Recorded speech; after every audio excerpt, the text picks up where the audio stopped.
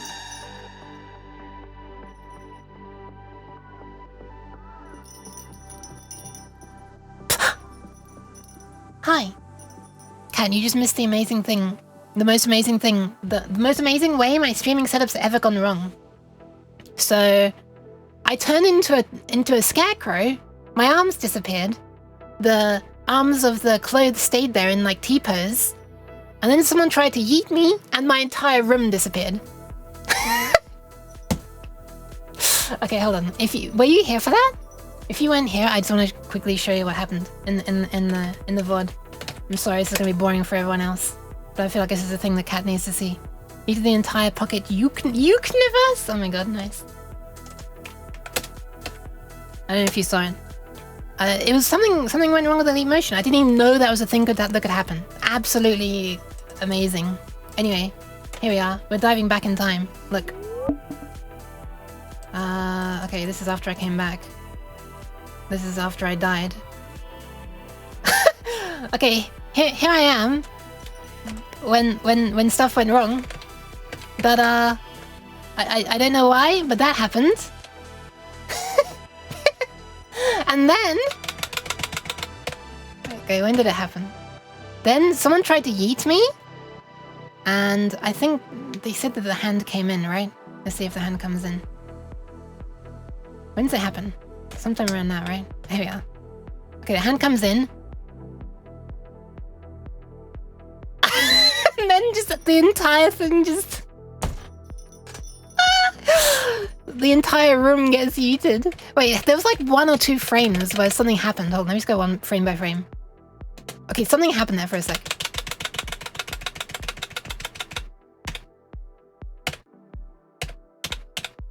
I guess it didn't. I just blurred for a split second. It's like I powered down and then the entire room powered down. Amazing.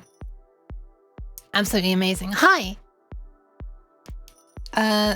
Well, welcome in B-Top. How are you doing?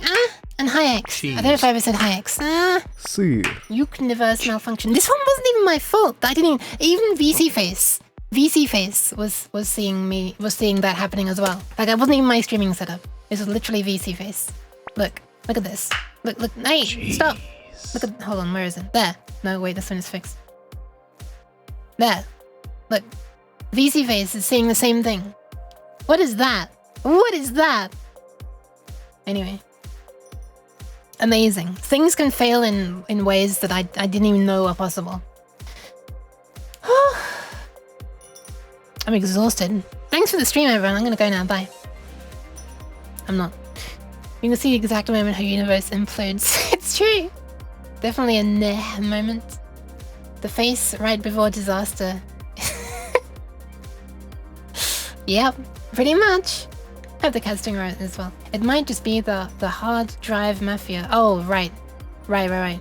The, saying that it's in blah, blah, blah. MI were introduced when the hard drive forced people into allowing them to continue to falsely advertise because it's their units. Right.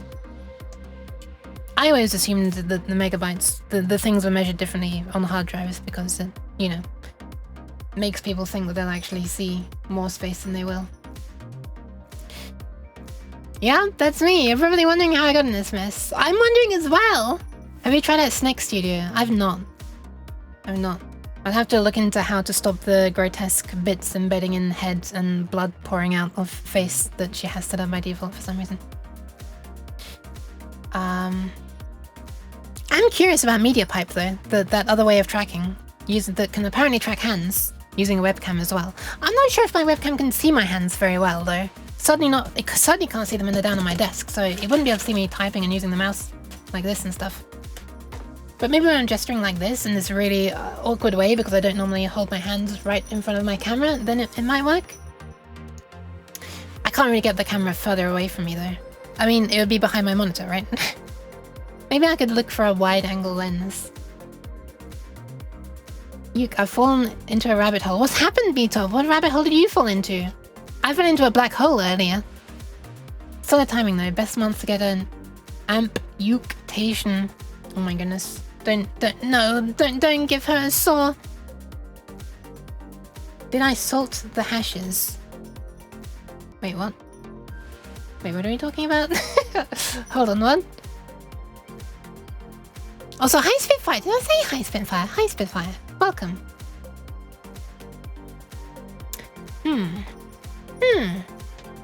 Oh, wait. Hang on. Is Snake Studio a thing that you can just run? Or do I need to, like, find the right version of Godot and load it and then find out why it's not working and stuff? That's not a dig at, Kitty stuff specifically. It's just, you know. Godot stuff confuses me. Either potatoes or crypto. Yeah, I was imagining hash browns. Salt on the hash browns. I keep finding homebrew music apps for Game Boy Advance. So many sins, so little time. Hell yeah. Welcome to the, thank you for the pants. Naniaki. Nano, hi!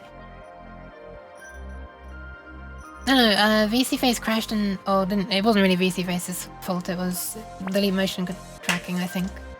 Crashed in some way, that made me look like this earlier. I didn't know this was possible. And then someone tried to yeet me, and I just completely disappeared. Look at this. The hand comes in, grabs me, and then and then the room goes bye-bye. Why cheese you? Hi Smash. Welcome in Yuri! Welcome to Smash! Shit, what was I reading? Welcome to the retro music thingy. You can make log. Log is many megabytes. Yummy! I don't think she can eat the... Well... Wait, is this more weird along Euclid? Is this why she's long? Because she eats tree trunks? Hi, Yui! I just saw your yuck mess. Hang on, let me just say that properly. There's a release, but you can also grab the sauce and throw it into the crate version. Okay, dokie. That's cool.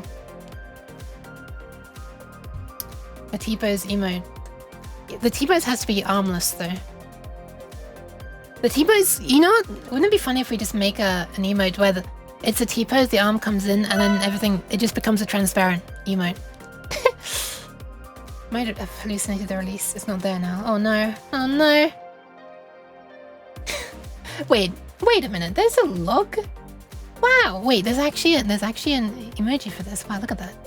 Okay, so anyway, like nearly half an hour has gone by and I've done nothing, but hey, it was a very eventful nothing. Oh shit, I didn't hydrate from the studio at the beginning. Oh my god, I got so sidetracked. Okay, let me hydrate.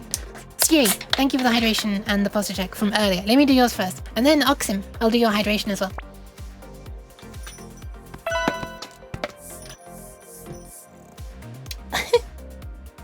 No, I'm not a dog.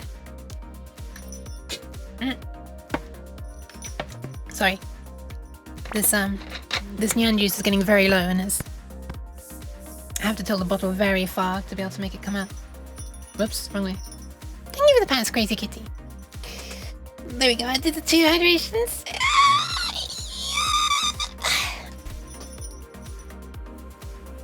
That was one posture check. I'll do one in a slightly different way. I'll bend. Ooh, that one got a crack.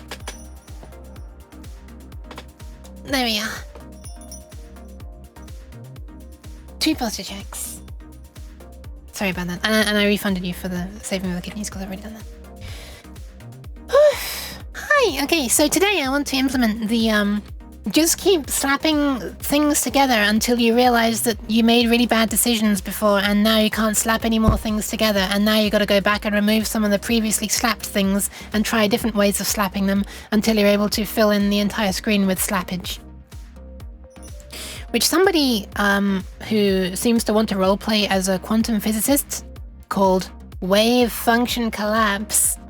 But it's just throw shit together until you realize you made a bad decision, then try again. It's just brute force arranging things within rules. Although apparently there are 2 different ways of doing it. One of them is that, and one of them is something else. I haven't been able to find a simple description for the other way, so I'm going to do that way. Oh shit. Hang on a second, there's... Ew, what the... How's that happened? Oh god, this is terrible. I don't know how or when. Oh, what the fuck? There's like a huge splash of something on my monitor. I mean, like, not like one enormous splash, but lots of little, tiny little dots of something.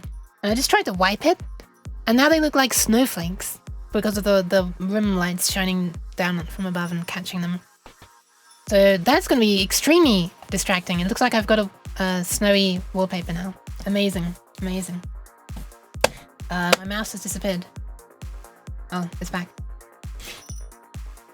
Hi Sleepy, welcome. So yeah, the person who made it decided to call this Wave Function Collapse. Oh, hold on. 1 sec, I have to do something. This is dangerous if I'm not careful. Hold on.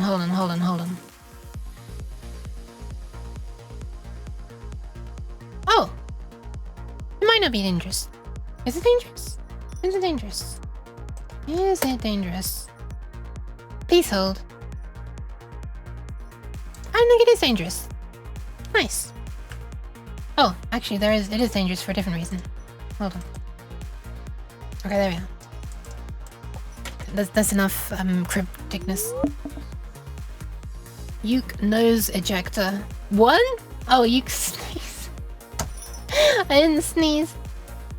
Okay, yeah. So this is it. It's this default thingy here is not a great demonstration. But you can change these into ones that seem to make it much harder to do, and then you can see where it does the retrying. So essentially all this is a way to build up a world, procedurally generate a world if you like. It's not really, well, I mean, yeah, I guess it's like an image of a world in this example. I guess if you were to do this with like a proper game engine, you wouldn't just be placing images in the world. Did you see that? Those little black areas sliding around. Look at that! Little black area sliding around. Okay, I'll give pats. Hold on. I'll do it so that you can still... Oh, there, it's finished. Okay. Hold on. Thank you for the pats. Oops. Pants for the faff. Welcome in, faff. It's going again now. So yeah. This, it just, oh, that's cool. Some of the patterns of retrying look really cool as well. So yeah, basically it's a way of, you've got some tiles and you've got some rules about how the people can how the tiles can go together. And you just, start with the assumption that, in the entire world, any tile can go anywhere. You start populating tiles until you realize that, yeah, when you place a tile, that sort of influences the possibilities of the surrounding tiles. You can't place certain tiles around that one tile now because not all of them will be valid in the context of that one tile. For example, this one here, you wouldn't be able to place a horizontal red thing right next to a vertical red thing, right? Because you want a proper like T-junction part or like one of these grey things, I guess. And so that then limits. You just choose from one of the possible tiles when it comes to that slot, and you just keep on filling them in until you realize we've still got some blank slots, some blank spots, and there's nothing available that we can fill it in, because no matter what we put there, it's going to break the rules for the surrounding tiles. And then you're like, okay, time to delete all the tiles around that area. Jeez. And then you try again, basically. I think that's basically it. Oh, you seem sus lately. At the bat? I don't mind if I do. Pat the bat. WFC. Wow! Fluffy cat. Oh my god. Thank you. Some people who implement it just give up and start over if there's a failure and then complain that it's slow. Oh my god, it's filling in the entire place with grey. I didn't realize there was a grey tile. Have I been? I've been alright. Thank you. I think we were talking about earlier. You guys, pretty cool. No, that's fine. You just happened to be streaming when I woke up, so I slid in there. But yeah, Minnie's back. The bat is back. Hell yeah. The bat is back in business. Instead of implementing the backtracking feature. Oh, I see what you mean. Like they just give up they make the entire thing restart if there's one failure? That's weird. I think backtracking is not actually a thing. As in, white cheese. Hi, A-Squared. Hi, you can do it as well. Welcome. I don't think it's such a thing as like backtracking in the sense that there's like a history and you go back a few steps. According to the thingies here. Well, let's just read it together, shall we? But I'm pretty sure it's at random. Or the one's just around the one that can't do it. So find the cell with the smallest number of available options. If there are several tied for the lowest, pick one at random. At the very beginning, obviously, there are loads of every single slot in the entire world has all of them available. So you just pick one at random. Choose, give it a random tile. Anything that's available, which should be all options by default, right? Tell all the neighbor cells that their list of options is now reduced. Those matching this new cell, yep. And if any of those have been reduced to 0, reset that neighbor and all of its neighbors. Which surely is also going to reset the current one, right? Because like, I'm trying to load paint, but I'm failing to press the start button. So surely this is oh my god, the snow on my monitor here is disgusting. Okay, 1 sec. Let me get a tissue. Hold on, let me clean this properly. Hold on. 1 sec.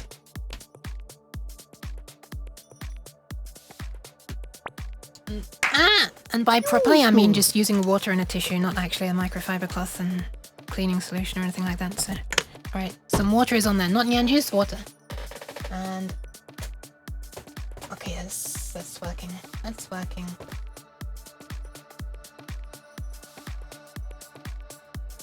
I have to clean this properly later. It's not perfect, but it's... Holy crap, is it a lot better. Nice. Why didn't I do that before? Okay, hold on.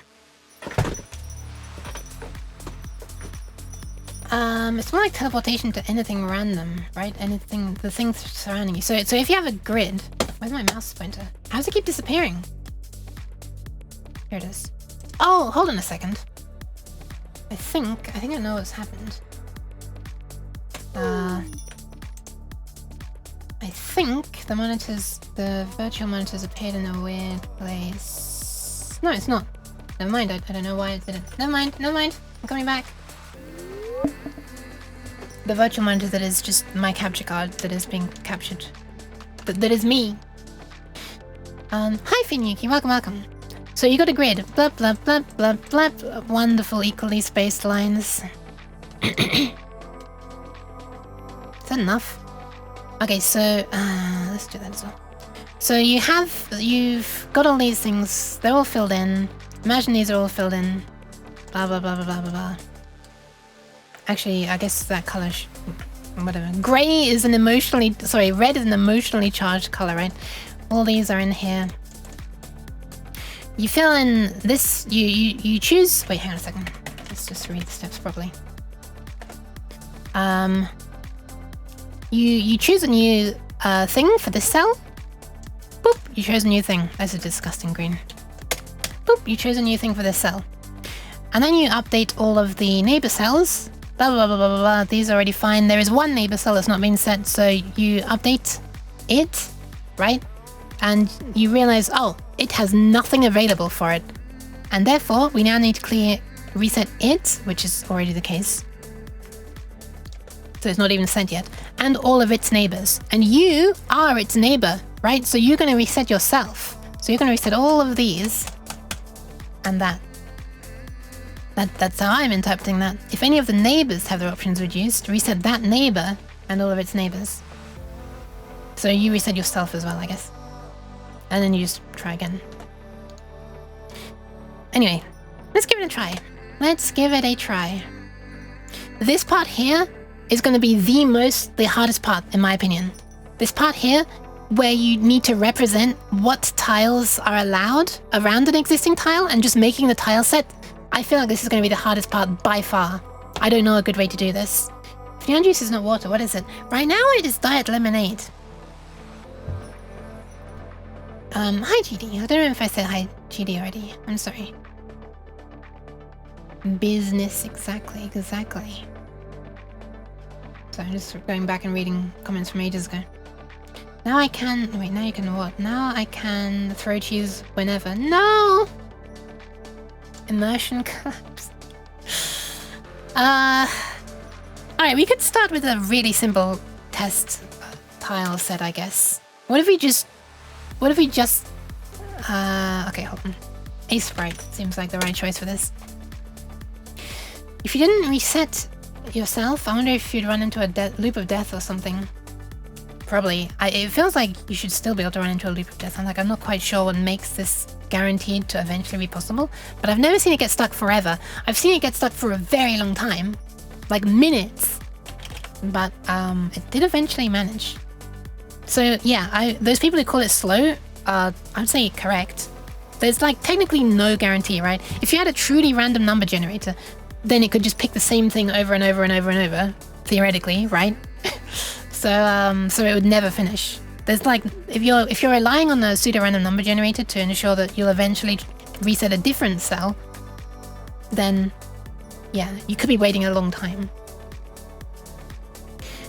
It does not guarantee to terminate. Yeah, exactly. I think usually you set a timeout and full reset. Yeah, that sounds like a good idea. That sounds like a very good idea. That sounds like exactly what I do. Maybe if we need to reset more than, I don't know, 100 times, say, then we're like, okay, it's faster to just restart at this point. Obligatory XKCD. I'm guessing it got censored, but I'm guessing it's the one where it's the chosen by fair dice roll guaranteed to be random or something, and it's just return 4. Yes, I have XKCDs burned into my head as well. Alright, we need tiles. 792 is it. Oh, I don't remember the actual numbers of the XKCDs, unfortunately. Okay. So we need to make a tile set. Firstly, how big do we want the tiles to be? Well, our screen is going to be 320 by 200. It's going to look a little something like this. Do I want to properly... No, I don't. Can I reduce this, please? There we are.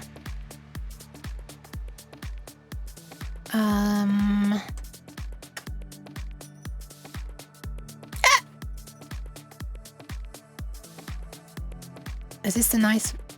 No, this is the nice... No, that's the nice magenta.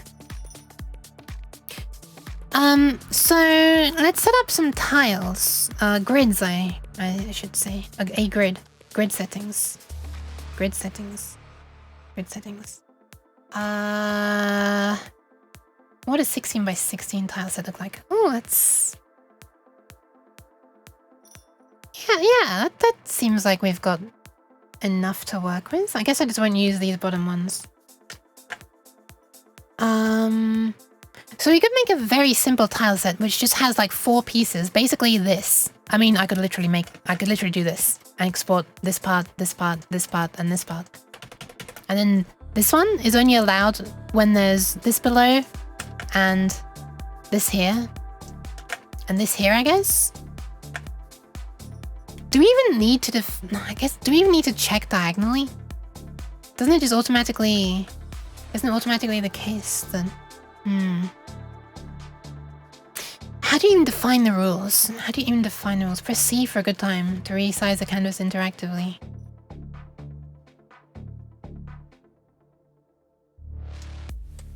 How's it interactive?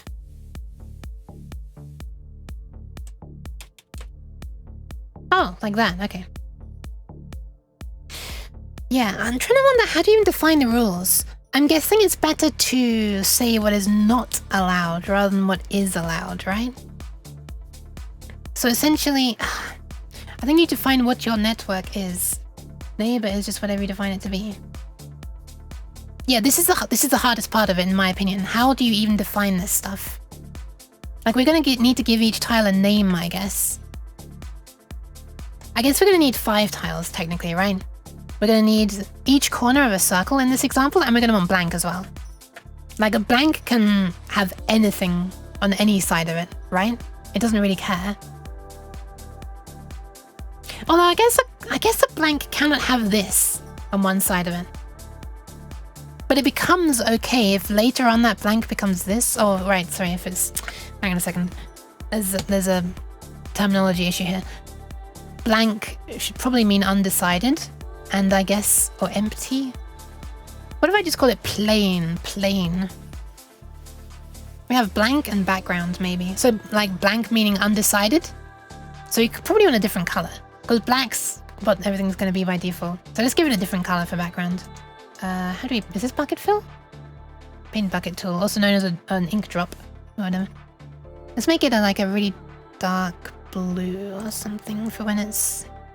Not too dark that I can't see it though. Oh, it's the same color as the blue line, so it's a bit unfortunate, I guess. Actually, maybe dark green, because that's the opposite of magenta. Looks horrible. Can I get a green that's... No, I guess that is a green. What are that kind of green? I'm not a fan of any of these colors. Also, the fact that this is the darkest green in the palette surprises me.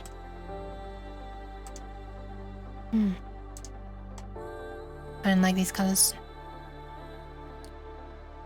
Let's try that. Nova! Hi! Welcome, welcome. Null and empty. Empty. No, I don't like empty. I don't... No, empty. Null? Sure.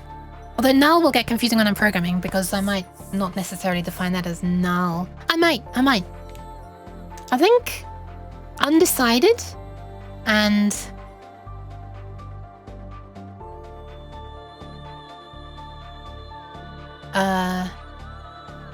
plain or boring or something like that, maybe? Actually, you know what might be better? No, this is fine. Never mind. Not that kind of not that kind of plain. I was meaning like this kind of plain. Null and dull. Nice. Isn't. I guess I could just call it isn't. How's the Nova doing? Welcome in, Nova.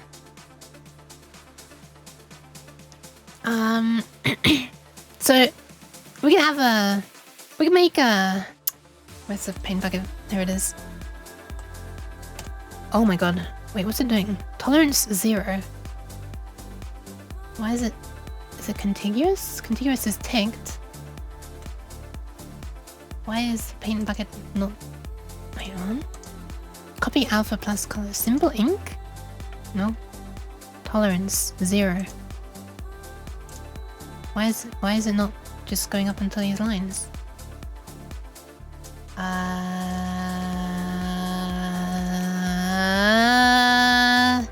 Strange. Let's manually do it. I still don't feel comfortable in these sprite. There's so much stuff I don't understand still. But in this case, it's easy to just do this. Oh, you know what? We can make it like a face, I guess. Hi Adam, welcome. I just explained. Plain is like the large expanses of grass, right? I mean, that also works, I guess. I was more meaning plain, like, uninteresting. Not special.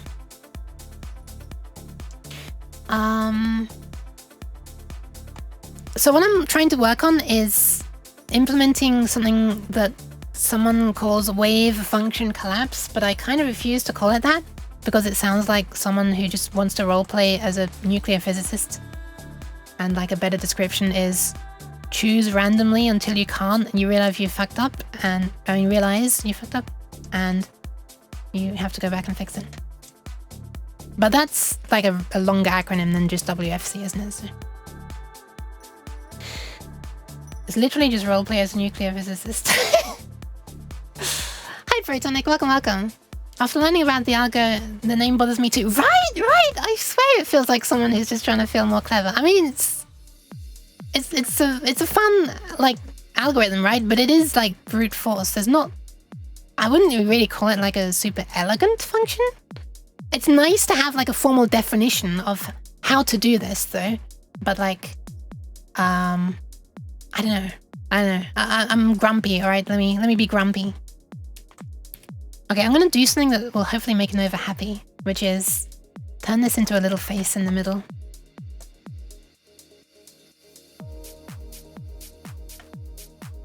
There you go. So these can be our valid tiles now. So you could have a circle, something that's just a circle, or you could have a longer one, right? With a face in it, but then it has to end in the closing of the circle as well.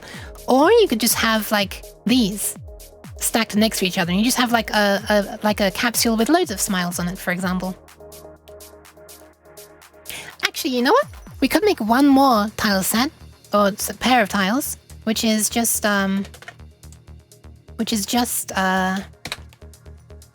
the same, but without the face. And that way, if you were to do that, then you would need, you wouldn't be able to have just a mouth or just eyes. In other words, if you choose this piece, then you must also choose this piece below.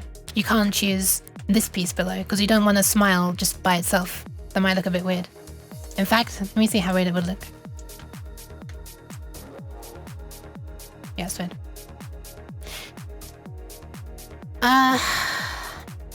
Why don't they make antidepressants come in a capsule like that? Oh, that'd be so cute.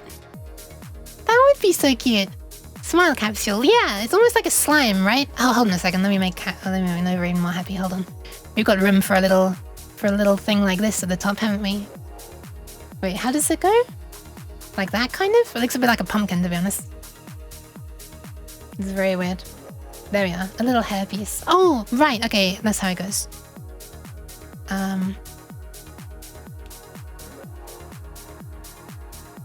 So something like that, and then it sort of goes up into a little bulge, and then there's like a little bit of slime above it, like that. Something like that. This is a very wide slime.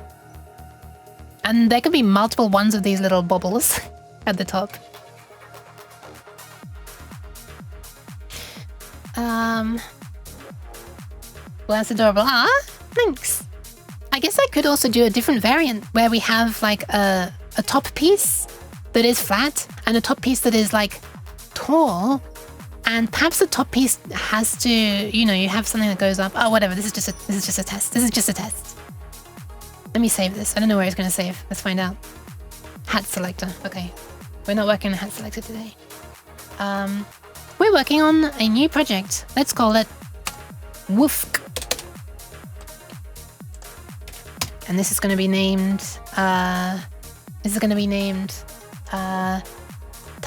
tile test, or tile help. All tiles, let's call it. Purple Pirate Pumpkin returns. Oh my goodness. We can have a version with an eye patch, I guess. Yeah. Sure. We have a version with an eye patch. Okay, here's the thing though. If we're going to do this, how do we define what's allowed on each side? This is the hard part to me. Okay, it's actually really creepy when it's just this. It's appropriate for Halloween. Why is there cheese? I'll put that there as well. Let's make it so that we can have like an eye patch Color should be the eye patch. The cyan eye patch? Sure. We're going for full CGA colors here. I mean, it's not really CGA, but just these vibrant colors remind me of CGA.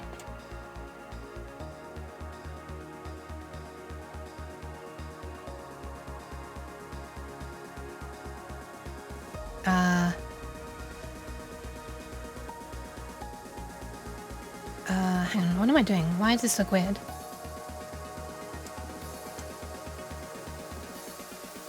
What am I doing? There we are. There we are. Nice summary. This method it's madness, so it's not quite as simple as pick randomly. I guess pure random is much less likely to terminate as it collapses entropy too quickly. The deal with the algorithm is that it's pick the thing that removes the fewest options. And randomly if there's a draw. It's not pick the thing that removes the fewest options though, it's pick the thing that has the most available options. Right?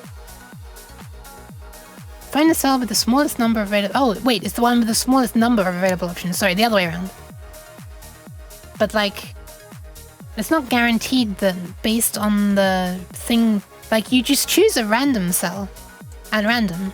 You don't have to choose the option that will reduce the surrounding things the least or the most or anything, right? Hi Crostan, welcome. How are you doing today? I'm not too bad, thanks. I have to be quiet in 50 minutes and I've done nothing. Actually, that's not true. I've drawn this weird thing. There is a reason for it. It's not just random, I promise. Give each edge a name, and only edges with the same name can connect. Yeah, I was thinking of maybe doing this in the form of like a bit field. Just for easiness. So I could just like store, you know, if I have less than 16 tiles, then I could just store it as like a bit field for each edge of valid ones. So I didn't want paint, I wanted notepad. So yeah, welcome Crostan. Hope you're doing alright as well. I'm very sorry I didn't explain Adam. Also, hi Protonic. Oh my goodness, I did read what you said, but I'm not sure if I said hi Protonic. But yes, I don't remember seeing the name specifically. I remember reading the comment and responding to it though. So yeah, basically what this is I'm implementing, let me just link to it. Let me drop the link in the chat. Let me drop a bombshell. Boop. There you go. Been busy with uni stuff. Thanks for— you're welcome. I hope it's not too awful.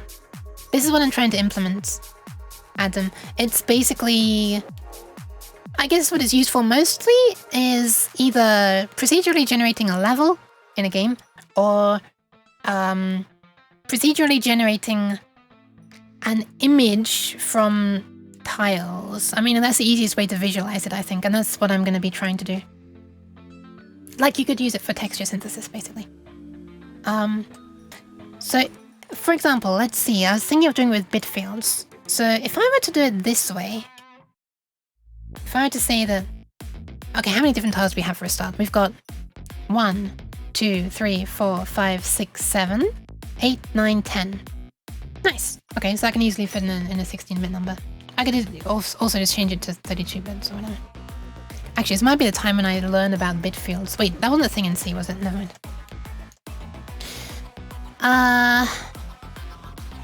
Okay, so if we assign each one of these tiles a bit index in a 16-bit number, so we could say that, for example, oh, you know what? Let me add a separate layer, and on that layer, I'll draw the values. So we can have a tile. This one could be, how do I, 0, 1, actually, not 0.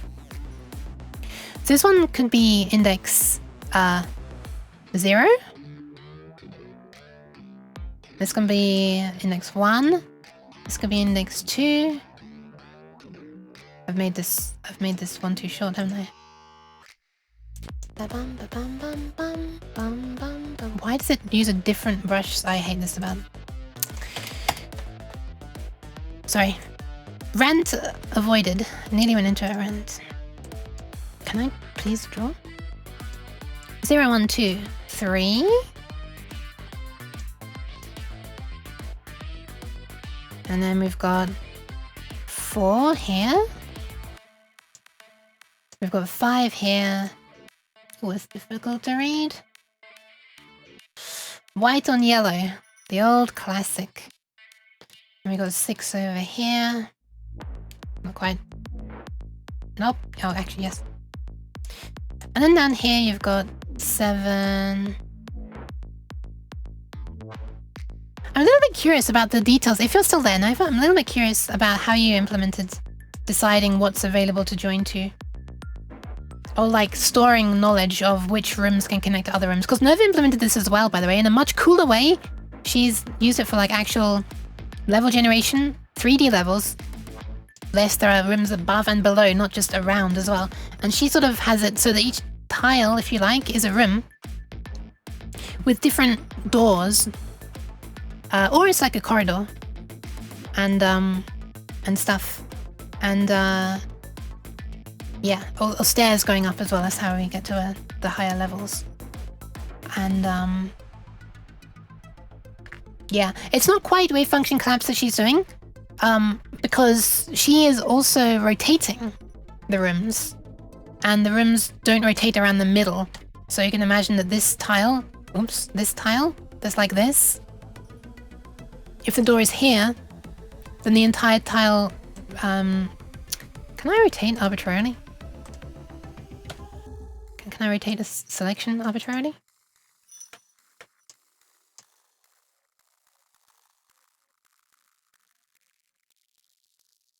Maybe, I have no idea how. Anyway, then it would rotate around this point and you end up with a square that looks like this. And so she does additional checking about... You know. Hi, Breeze. She does additional checking to see if the room wouldn't be overlapping. What the fuck is this bucket fill doing? I'm so confused. This is black, right? No, it's not black. Okay. Hold on. That's black. Okay, there we are. Never mind. Peppercack. So, in this case, we've got 10 different tiles.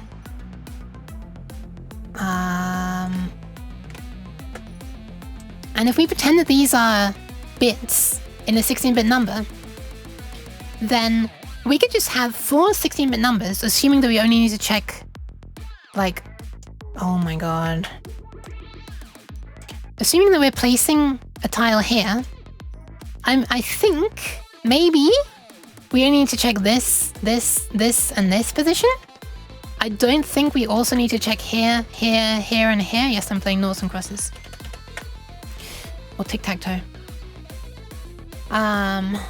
Every time this song comes on, I immediately feel like I'm listening to Crypt of the Necrodancer OST. I need to listen to that OST by the sound of it. I'm glad. Okay, I did. Thanks, Britannic. I didn't realize. Good to know. Didn't neglect someone this time. So, yeah, I think if I am putting this one and I'm checking this one, then this one has been influenced by this already, right? These surrounding ones. So, like, if there's a tile here, then... Oh no, because we still theoretically could have chosen here. And maybe it's not inconceivable, I guess, that you might also want to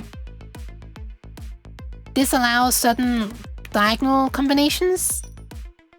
So maybe I do need to like define all of the surrounding ones. I wonder. Crypt has some fun music in it. Nice. So I'm guessing for each one of these, I need to define 9 16-bit numbers, like 9 bit fields, basically, or a 9 sets of bit flags, whatever. So that if the bits are ordered in this way, we've got like F, E, D, C, B, A, 9, 7, 6, 5, 4, 3, 2, 1, 0. These are like these are the bit positions in a 16-bit number. I don't think your arrangement here requires diagonals. Yeah, maybe not this one. You might find it's less likely to need to go back and fix if you include them, though. Oh, interesting. Okay, so these are the bits. And these are the... Wait, what am I trying to say? Oh, there are going to be so many, aren't there? How do you even work this out? I'm guessing I should refer to these as by, like, numbers. I don't know what good way to do it, though. We could have, like, 0, 1, 2, 3, 4, 5, 6, 7, I guess. Starting at top left and going clockwise. Let's say, allowable neighbor tiles are defined as... Or let's say neighbor tiles are defined... Hang on a second, I'm not even using my clicky keyboard. How do I expect to be able to do anything without the clicks? 1 second. What am I doing? I realize I'm typing and your ears are not being destroyed. Hold on.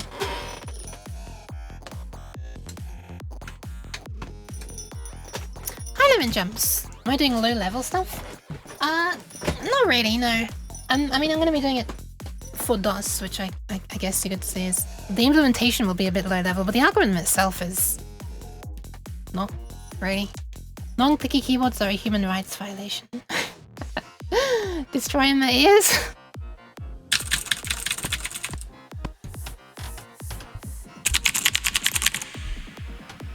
There you go, I moved the mic down just for you. You like my new password? Neighbor tiles are defined. Hold on, let me just. Neil! Hi, Yuki. Hi! Welcome! How are you doing? Thank you very much for the resub. 20 months, sheesh. Hi. How beeth the Neil? I'm gonna name this as fibbinginfo.txt. I don't know what else to call it. It is information, right? I'm not lying. So... neighbor tiles are defined starting at the tile to the top left.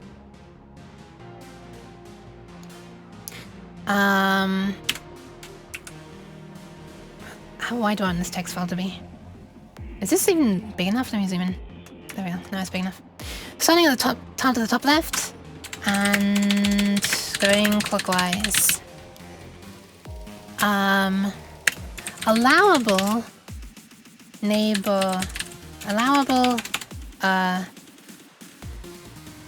tiles for a neighbor are defined as specified in the form of a bit flag. Or is it like a... Wait, it's a bit field, right? Bit field is the thing that has all of these, and a single one is a flag, right? Trying to get the terminology right. Thank you for the pants. Almost home, then going to shoot firearms at metal targets, so I'm great. Alright, I hope they don't bounce back and hurt you though. Is plugging in your keyboard half as involved as the pantomime of your YouTuber implies it is? Well, my keyboard is like stored behind me somewhere. Then I have to like lean way forward and plug it into a hub that's like sort of behind and underneath my monitor. But my monitor's on an arm, so I can just go underneath it, which is very nice. One of the best flipping decisions I made regarding this computer setup, getting an arm to mount the monitor to a wall.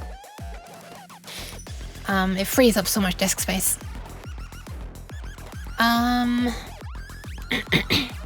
Define ma. That's what I'm about to try to do. So for this tile, for example, 0, which is the background, hang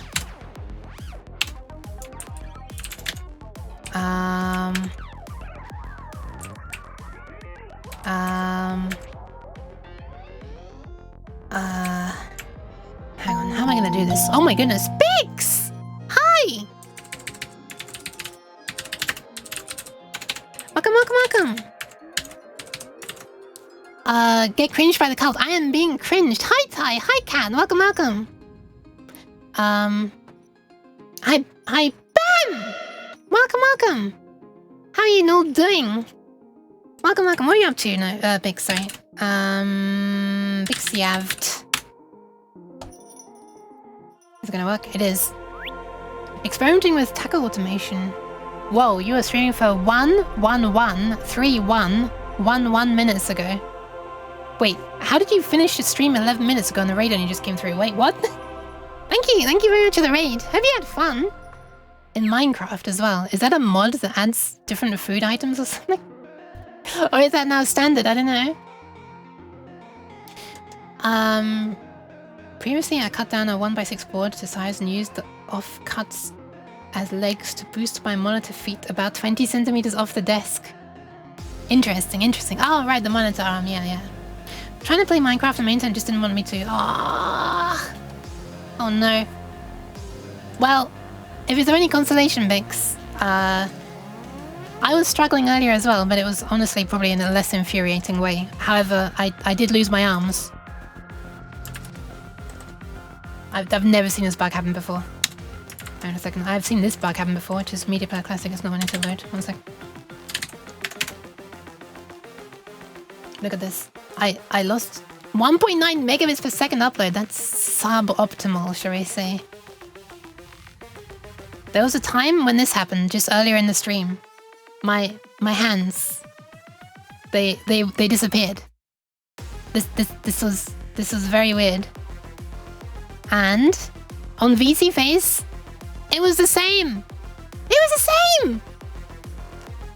And then someone tried to yeet me, and the universe imploded.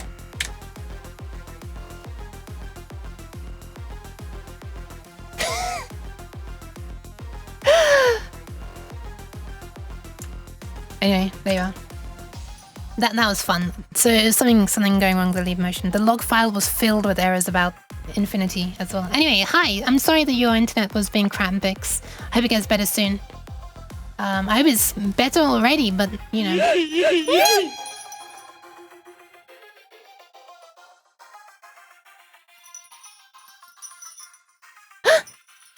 I'm back. Why? Oh, hi, minute. Welcome. I'm not sure if I said that already, but hi, I should introduce myself. Hi, it's me. I Weird Cat. Hello. Welcome. Thank you for the pants. Your hand is going right through my hat. The hat pants.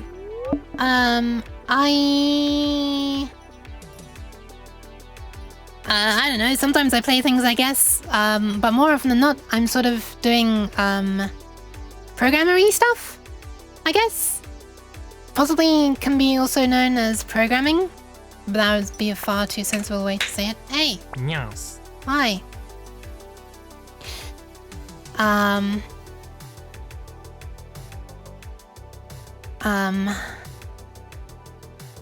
Yeah, and recently I've been doing some electronic stuff as well. That's not happening right now. Random funny idea. When you get yeeted, there's a 1 in 100 chance that you stay yeeted for like a full minute. When then everyone's just confused why you're not coming back. I actually finally loaded up the sound that I recorded a long time ago, where I recorded a bunch of pots and pans crashing and stuff. Because I want those to play at random when I get yeeted. So it's more slapstick, like I get thrown into a, you know, pile of pans that just happens to be off screen over there. But I didn't actually edit it, and then I closed Audacity, and then that was it. So I came close to editing it. Not quite, though. You know. Close. Where else would you store pots and pans? I know, right? Why would I not just store them right here? Okay, hold on. Stress testing. No, the stream just died for no good reason. Wasn't trying to. Hold on. There was a message before this. Where was it? Non-clicky keyboards. Would you like an idea for a simpler way of encoding the rules? I would like an idea, yes. Sure, I'll take an idea. Right now I'm trying to implement this, by the way. I'm trying to implement, this thingy. Which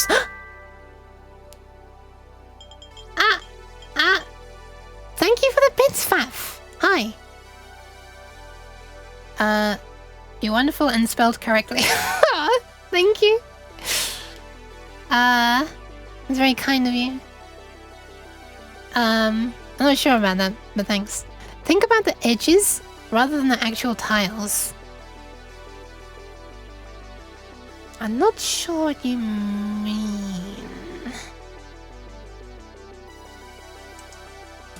Doesn't that make it harder? Like, imagine I'm placing this down. I need to, like, first see what tile is there, and then see what the edge of the tile is, or something? And yeah, but I'm trying to implement this thing, sorry, this. Which is a way of, procedurally, populating an image in this example with, like, available tiles that that are only allowed to connect in certain ways to form this nice looking stuff. But yeah, I'm trying to do the hardest part in my head at the moment, the part that I expected to be the hardest, which is how do you even define the available tiles and how they're allowed to connect to each other? Edgema tiles? Wait, what's so smart? I don't know. I didn't do it. So a filled edge on the left needs the right side tile to have a filled edge too. A filled edge on the left needs the right side tile to have a filled edge too. Then you just need to write down the edge numbers for the tiles. And the rules are that the edges are exactly equal.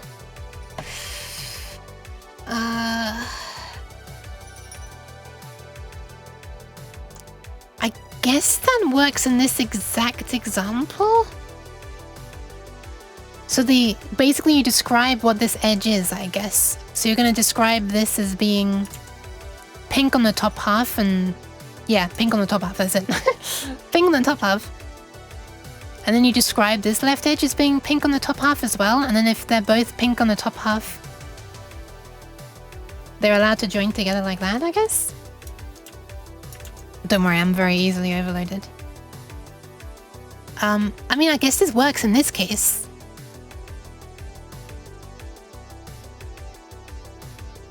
But I feel like this is adding a whole, like another layer of indirection that's making this very hard for my brain to hold onto. Hang on, I need to move stuff out of the way. There's not room for my other, the non-clicky keyboard, the one that's been relegated to the role of standing vertically while I do this it's refusing to stand vertically because there's stuff behind it. My room is not a mess, what are you talking about? I mean, my room is, but my desk is not a mess, what are you talking about? I can't even pretend to be denying that my room's a mess. Yeah, because then I'd need to like look at this. The side one's right edge, I guess. But there could be so many different right edges that I don't necessarily want them to have to join, do I? I mean, I don't necessarily want them to have to be identical. I guess I do want them to definitely be identical. But there might be some examples where I don't. Even if they're like, are the same here, I might not want this to join to this one based on something in the middle rather than the edge, right? I mean, in this example, your edge one would work. Well, generally though, it doesn't have to be pink on the top half. It could be any random assignment. The idea of compatible edge is the thing.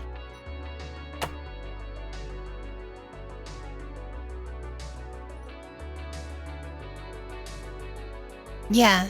So, yeah, compatible edge, okay. Oh, this, like, makes the problem, like, 4 times harder, right?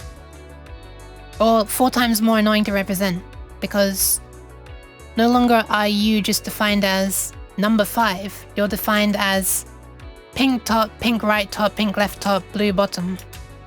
Right?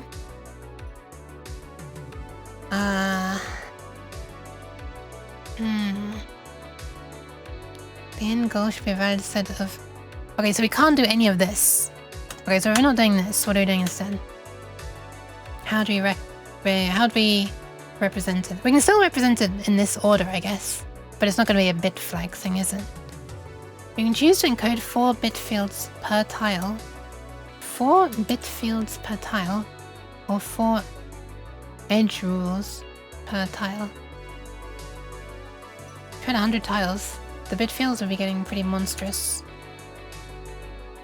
I mean, yeah. You need to define for as many... Oh, I kind of see the problem, actually. If there are 100 different tiles... Wait, no! No, if there are 100 different tiles, you just need a bit field of length 100. You wouldn't need 100 different 100 length bit fields because you're only looking at the 8 surrounding.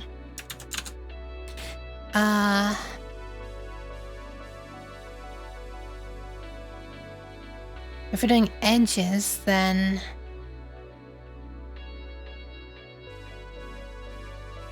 I can't shake the idea that I don't just want to only be looking at the edges. Like, there are definitely times when I might want to be basing this on the middle part, right? Like, what if I had whiskers? Well, the edge here is pink, but I only want... So it would match by that definition, but here we only want whiskers to be when the entire tile on the left is a mouth. Right? And like here, this edge here is pink, so... And that would match this tile definition as well. But I don't want this to be eyes and this be blank, or this to be blank and this to be a mouth, even if the edges match. What is going on, Chaos? Hi, welcome. Cheese. Why? Randomly throw thing. No! Wait, is that what I titled my stream? Okay, OBS is being silly.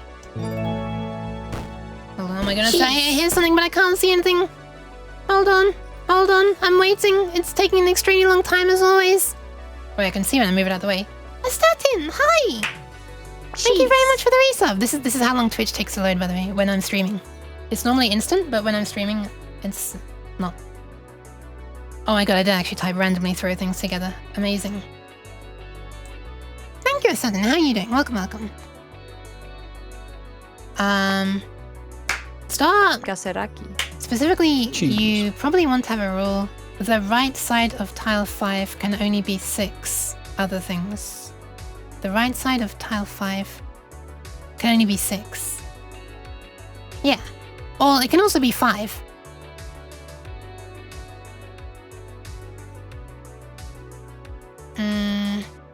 Because we can have like more of these mouths like this.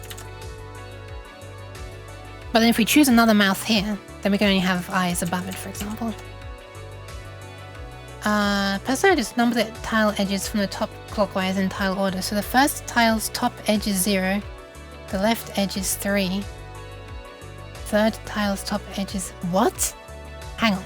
Number the tile edges from the top clockwise. Number the tile edges. So 0, 1, 2, 3. The first tile's top edge. The first tile's top edge. What does that mean? The first tile's top edge is 0. First tile. This one? Or this one? The left edge is 3. Wait, this can't be right. 0, 3. Third tile's top edge is third tile's top edge. This one. So 0, 1, 2, 3, 4, 5, 6, 7, 8. Is that what you mean? You're defining all of the tiles as one enormous number? What would that be? That'd be 8 times 4. Which actually very nicely fits in a 32-bit number. 100 tiles needs 80,000 bits of bit fields. 8 directions. 100 bits per field and 100 instances. I know you'd need it to find in other instances, yeah. It's not actually the contents of the edge that matter. You describe it as allowed by the tile ID. I don't insist, Blip. I'm not sure I understand this. I don't think I understand the edge thing. I need to like define... Are you saying that I need to like define the right side of this as being pink at the top and blue at the bottom, and also the tile contains mouth, and that's the definition of this? So only this tile then ever gets the one number that means has a mouth and is also pink and is blue at the bottom. And then you can say that number 6 can connect to tile that has pink at the top and blue at the bottom and a mouth, or tile that has pink at the top and blue in the bottom, but not a mouth? This sounds incredibly complicated to me. And like you'd need so many different possible combinations. Like what if you have tile that is pink at the top and thing at the bottom, but on the right hand side of it contains whiskers that are facing to the right? So you're gonna need to end up with like 1,000 or something different, unique. It feels like different, unique thingies. Thank you for the hydration, but not for the cheese. Hi, Psych. Welcome, welcome.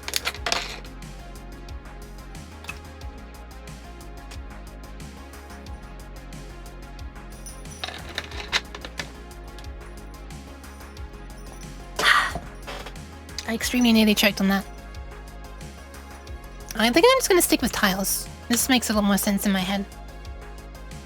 I don't plan on having more than 16 different tiles, by the way, so that's why I'm all 32, I guess. Which is why I'm trying to do it this way. Okay, so tile 0. I do appreciate people trying to help though. It's just, I don't think my brain is... I think you're underestimating how small my brain is. Okay, so tile 0. We need 8 bit fields. So neighbor 0,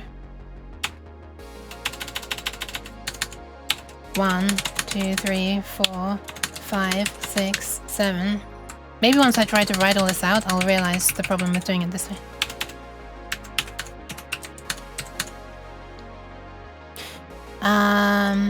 If yours aren't purely edge-based, then edges won't cut it.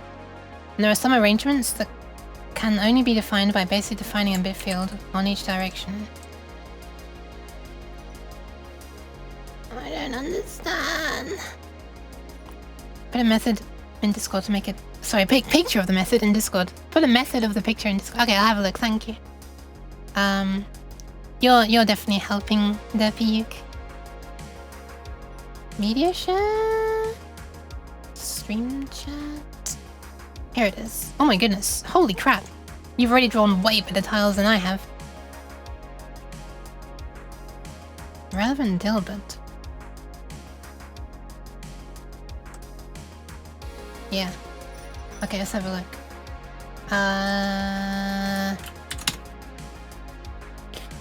0, 1, 2, 3, 4, 5, 6. Okay, I did draw that at one time. As I was trying to understand.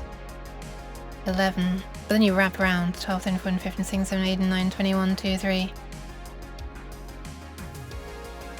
Wait. But, like, shouldn't there also be ones below? 1, 7, 5, 11, 2, 12, 6, 6. Oh, come on. So it's 1, 7. So X, 1, Y, 7. Is that what that means? So 0, 1, 2, 3, 4. So these are the tile IDs, right? We are still using tile IDs, right? Have you had your nyan juice yet? I did. I almost choked when I was having it. No. Edges 1 and 7 are a valid pair. Edges 1 and 7 are a valid pair. Okay. Oh, so every single tile has a unique... Every single tile edge does have a unique ID.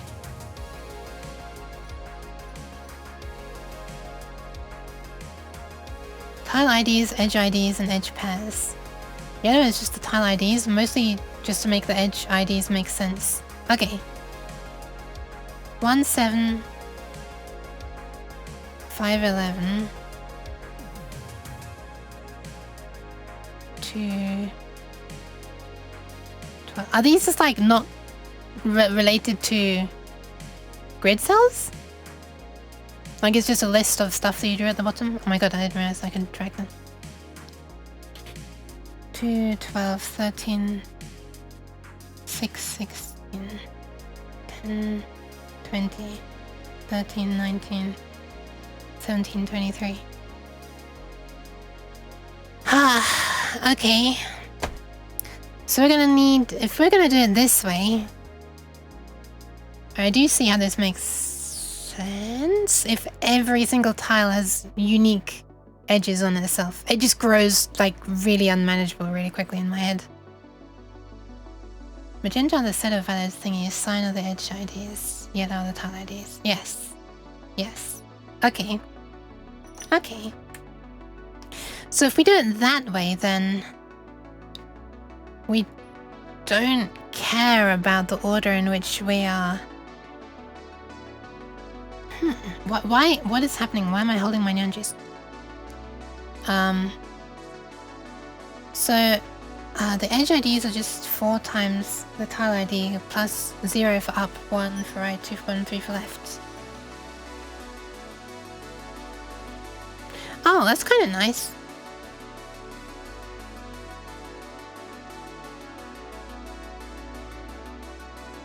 So then, yeah, so that means you don't need a... Oh, we will still need a separate array, right? So nothing will be being stored in the tiles themselves. We need like a separate array that defines everything, right? Looking forward to the long uke tile set. That'd be nice. So instead of doing it this way,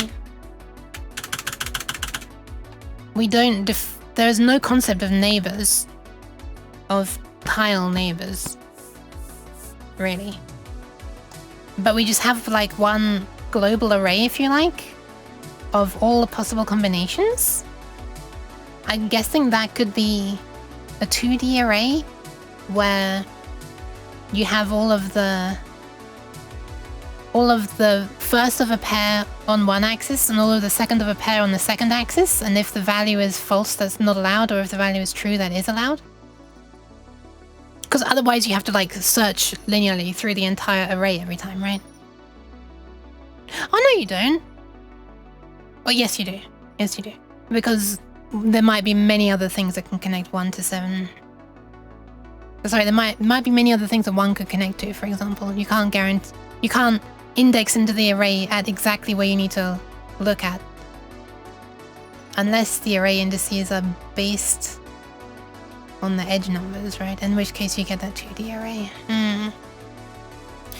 If tile 6 is blank and you had rules 24... Oh my goodness, I'm not sure what that means. Oh, I see. I think I see what you mean. 24... If tile 6 is blank... Tile 6. Okay, so tile 6 would be 6, 12, 18, 24... and 25 and 26 and 27. So 24 equals blank top, 25 equals blank right, 26 equals blank bottom, 27 equals blank left. Clonk, hi! Welcome. We're trying the I'm totally a quantum physicist role players algorithm known as wave function collapse. If tile 6 is blank and you had rules 24, 1, 4, 2, 4, 1, 4, 2, 4, 2, 4 is blank top, 1, 4 is...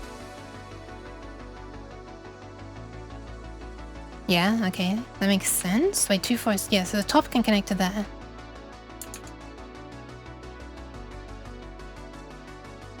Two, 4, 1, 8. So 2, 4 is top, 1, 8 is that. 2, 4, 2, 2 is that. 2, 5 is blank right. 2, 5, 3. 3 is this. 2, 5, 1, 5 is that. Okay, I'm gonna skip all of your things and see what the point of the message is. Then this rule set would generate a sea of blank plus some copies of the face dotted around it. Wait, why would that happen? Because we'd need something to allow 2, 4, and 2, 7 to join then, right? Is that one of the things you wrote? I didn't see that one. I don't see how this would allow a blank one to attach to itself unless you have rule 24, 27. Are you doing tiling or overlapping? I couldn't find a concise explanation of the other, of one sort, so I'm just doing this sort. The one that's just these rules. Throw stuff at it, follow the rules. When you realize you've messed up too badly, reset some surrounding ones and try again. But I knew going into this that the hardest part by far would just be how the hell do you even define a tile set and the rules? Like, this is unrelated to the running algorithm. Well, I mean, I guess I need to keep that in mind, but it's just like a data representation problem. I realized that would be the hardest part by far, and it's... Yeah. Thank you, trolls. I need to... Okay. I'll consider going soon. I need to... Everything that I've just been thinking is going to fall out of my head the second I step away from my computer, so I need to, like, finish a paragraph, a mental paragraph. That's top of blank connects to bottom of 3, bottom of 3, bottom of 3. 3, what are we talking about again? Top of blank connects to bottom of 3, bottom of 3. 14? 2414. Yeah.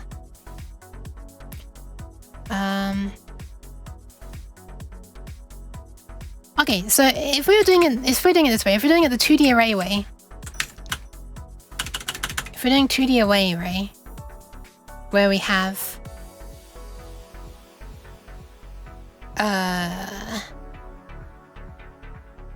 like A to...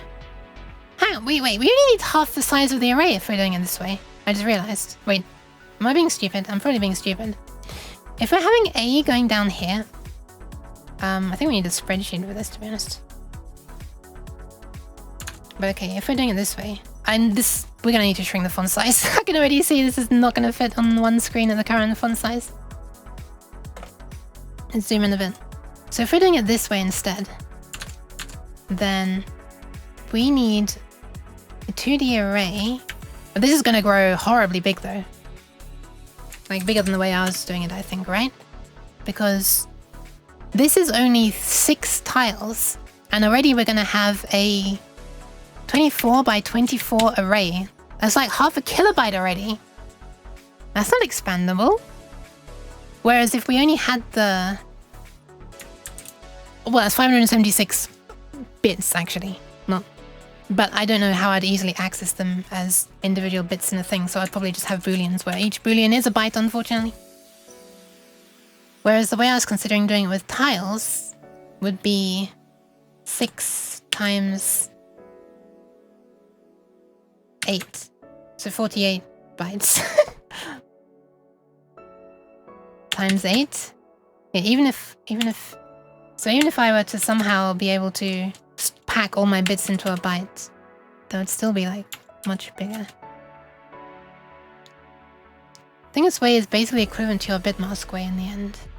Why do you have a 24 by 24 array? In this example, I created a 14-byte set to hold the pair data.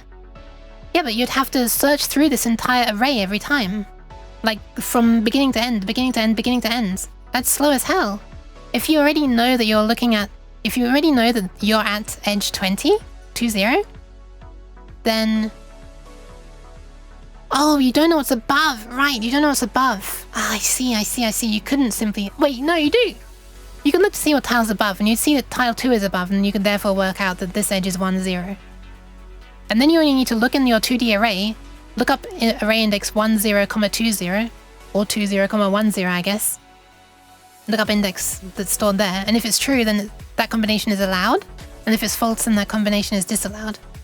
Because the alternative is that you make just one long arbitrary global list that's like got no ordering. It's just like a database of all the allowable edge joins, and you have to check, okay, does index 0 describe my current situation? No. Does index 1? Nope. Does index 2? Nope. Does index 3? Nope. Does index 4? Ah, yes.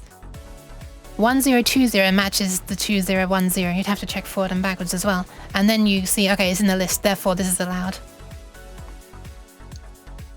I kind of don't want to have to search through like a whole list of rules starting from the beginning on every single one. Although, I wonder if that list would be much smaller. I thought that list wouldn't be too big. I wonder. This is a really cute sprite, by the way. You just like drew this as an example to show me, But it's like already way better than my actual tile set that I was actually going to use in the game that wasn't just for illustrative purposes. Have I ever tried VGA text mode with a custom font? I have! Look at this. Ta-da!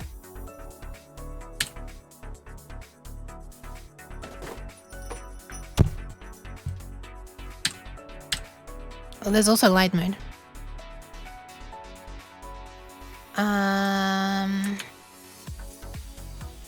Also high free fall. Okay, I'm gonna go and save the kidneys now. I'm gonna go and save the kidneys. But yeah, let me just to double check. What about using the font for a pseudo tiled graphics mode? No, this is maybe in the future. This is really adding additional confusion for me. I'm sorry. Although, actually, would it? Yeah, I think it would. Yeah, it would. It would make debugging much harder as well. I couldn't even print the text on the... Well, I mean, I guess I could just use values out of the ASCII range. I'd have 128 values that I could use then, actually. Roughly.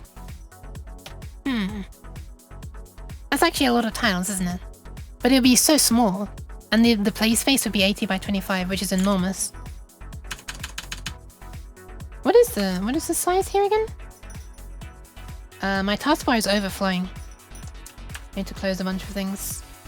I can go. This can go. This can go. This can go. This can go. Okay, there we are. In this case, it would be... Oh, well, it would be 320 over 16. 20 wide and 12 high.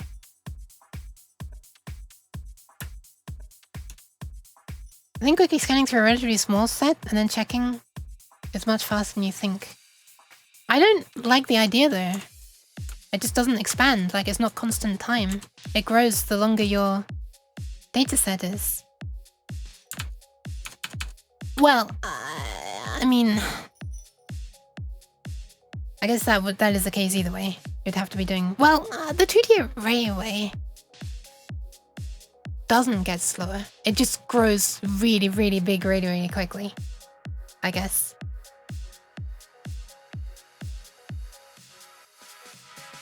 I wonder if I could find a way to pack those bits in. I mean, I guess I could make like a wrapper function that just... You give like an X and Y indices and it sort of works out. Okay, we'll divide by 8 to work out which byte that's stored in, and then modulo 8 to work out which bit that's stored in, and then it returns if that bit's true or false, and then write one to write the bit value as well as read it. Cache unfriendly.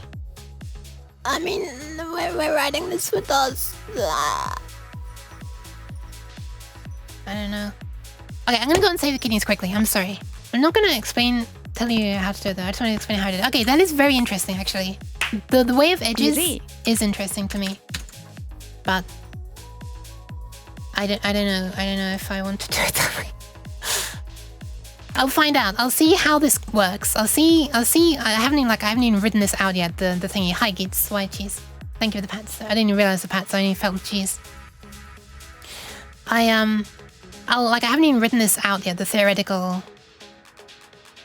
thing of what this would even be.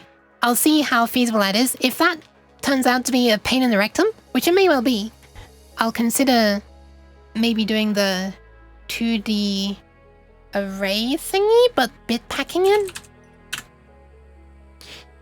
If I had a set of 16 tiles, let's just... Okay, because 16 tiles is what I was gonna do for this, right? Because if it's 16-bit, I can store information about 16 different things in one 16-bit value. But if I were to do that a different way, in the 2D array way, looking at just the edges, then we'd need 16 times 4 squared. That's 4 kilobytes already. Holy crap. That's a lot. Like, that's really, really a lot. If I'm trying to keep everything within 64 kilobytes. That's like best case, and yeah, that's packed in as well. Oh, wait, no, it's not packed in. Hold on. Wait, yes, it is packed in. Wait, hang on a second. Am I being silly? I think I'm being silly. Am I being silly? No, it's 496 bits. It's 496 bits. So 512 bytes. Okay, 512 bytes. The alternative would be if I do it this way, we have a 16-bit number here, and we'd need only 8 neighbors all the time, and there'd be 16 sets of them. So it'd be 16 sets of 16 bits, so 16 times 16. 16 sets of 16 bits, yes. And then there'd be 8 of those. 16 sets of 16 bits. Oh, that's actually more bits. Huh, that's actually more bits. Interesting. So it seems to be a crossover point where one becomes... Or maybe this was always worse. Was this always worse? Because that's 2 kilobits needed for this. And the alternative would be 16 times 4 by 64 again.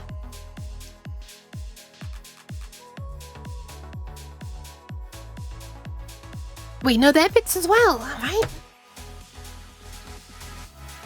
Why am I being a potato here? Hold on. What am I doing wrong? I'm very confused here. An edge is a bit, right? So it will be 4 kilobits versus 16 times 16 times 8. So it'd be 4 kilobits versus 2 kilobits. Okay, there's not a huge difference. Yeah, I'm not actually. We've made it so much worse. I don't know. I don't know. It does seem to be like double the. It does seem to be like much harder for my brain to work around, and also doubles the amount of storage required. But yeah, I'm not sure. It might be a pain in the ass to explain, to define all this stuff. Anyway, I'll be right back. I'm gonna go to the toilet. Also, oh, nice. Internet appears to be dying. Yay! I wonder if it's coming back. Ah, it's coming back. Alright, there we are. Well, maybe this is a Twitch thing. Bix was having an issue earlier as well. Or it could just be mine. Okay, I'll be right back. I'm gonna go to the toilet. I'm not gonna be able to if I go much later because everyone else is gonna be there. Okay, I'll be right back. Pew!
Anyan. Oh, there goes my internet again. Yay! Oh, it's catching up again. Nice. Oh, it's dropping down again. And it's back up again. Oh, it's dropping down again. Oh, it's getting really low this time. Only 3 megabits per second out of 6. 5 megabits? 4 megabits? 5 megabits? 2 megabits? 5 megabits? Welcome. Welcome to my amazing stream. Oh, I didn't actually mean to go to my starting screen. Hi! Welcome! I don't know how to show you this easily without also showing other stuff that I don't want to show you. Oh, I can just do this, I guess. Jeez. Look at this. Look at this. This is supposed to be green and this is supposed to be 6,000. However, it is not green and it's not 6,000 and it's dropping and it's very low, and I'm guessing it's just going to keep on getting low, you know. Oh, wow. 2.6. 3.6. 3.7. The problem is with this, it has to get like high above 6, right? In order for it to ever clear the backlog of frames. Oh, mind you, it is actually dropping the frames, so maybe it's not actually making a backlog. Okay. That's actually good if it is dropping the frames, as opposed to constantly getting more and more in delay. Yeah, this is never getting, it's never recovering. It's like stuck. It's, wow. Okay, how watchable is this? How watchable is this? Is it constantly buffering for people and a delay is building up? Or is it doing the thing where it's like just dropping frames and like the stream is keeping playing? Because if it's just doing the dropping frames, that's kind of alright if I'm just doing coding, right? 3 seconds steady. Okay. So it's, OBS is doing a good thing and like dropping frames in order to not fall behind. Okay. Good job, OBS. Not so good at job ISP or Twitch. Not sure which. Why not both? There's a cat pun involving tail call optimization here, but I can't quite put my finger on it. The recurse the uke? Oh no. It's happening to you as well, Nova. Damn. We're going from 60 to 20 now and again. Oh, that's not too bad. That's fine. In my opinion, that's alright. I can also lower the bitrate. You know what? Let me do that now. Just in case. I'll lower it down to... I wish I could reduce the frame rate while streaming. It's such a shame I can't do that. Oh, I'm already not running at 6. It's actually only aiming for 5.8. Well, now it's aiming for 4.8. Just watch it drop down to 1 now instead. Hopefully it's going to stay readable at 4.8 megabits per second. But those bits will be better spent on, you know, spatial data than time data. Okay, I'm going to switch to my quiet keyboard now because so much time has passed that I have to be quiet. We haven't even loaded a code editor yet. This is still so hypothetical and it's the hardest part. I mean, I can't really say it's the hardest part when I haven't done the rest of it yet, but it's the part that I expected to be very hard.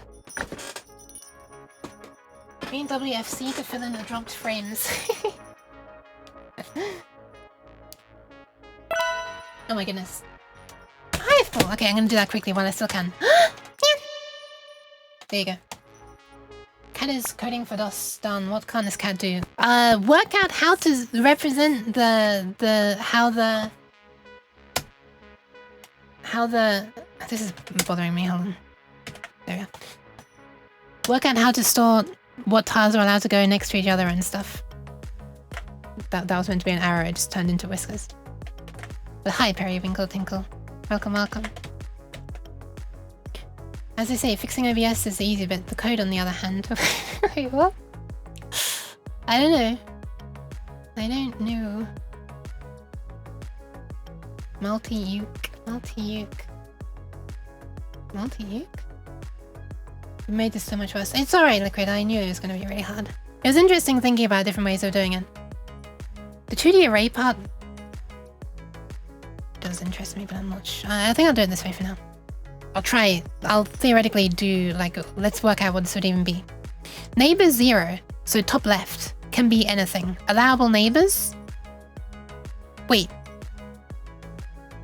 do we need to do all neighbors? Or do we just need to do blah, blah, blah, and blah? Top, left, bottom, and right. Because if we do only need to do above, below, left, and right, then this is actually 4 times the space savings over doing edge-based. Not just 2 times. This would only require 1 kilobit instead of 4 kilobits. In that case, neighbor tiles are defined starting at the tile above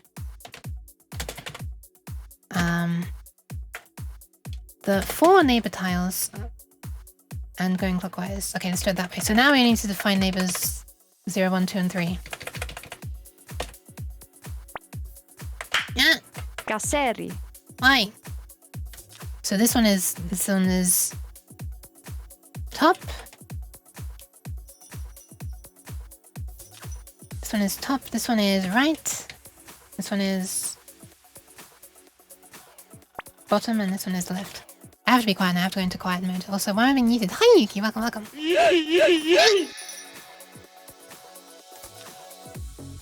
What is allowable neighbors and optimization when digging into edges? I have to be. I need to be quiet. Hold on one sec.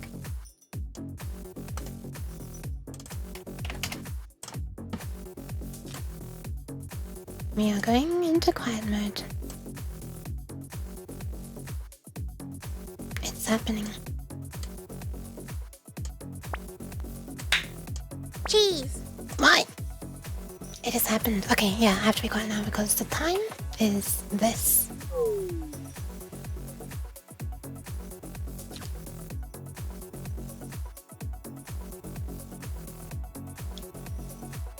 It's that.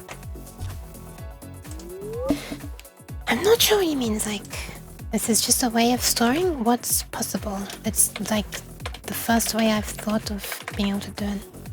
So in this case, a tile 0 can have a tile 0. I really, you know what, let me use Notepad++ for this because I want to be able to have... Oh no, I can't do that because it doesn't let you do bold without redefining an entire theme. What is the text editor that supports override mode? Oh, you know what? Fucking fed. Oh wait, we're in the wrong folder.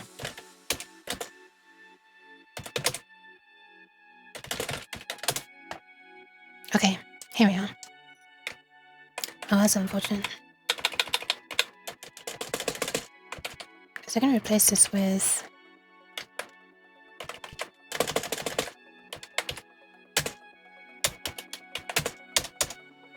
Holy shit, what is going on? Hold on. Let's just completely remake everything out of spaces. It's behaving very weirdly as I do things. And look, we can now do override mode. Yay! Wait, no, I want it off. Why can I not turn off override mode? Okay, it doesn't support shift something rather. What is going on? This is behaving so weirdly. I don't think this program enjoys tabs at all.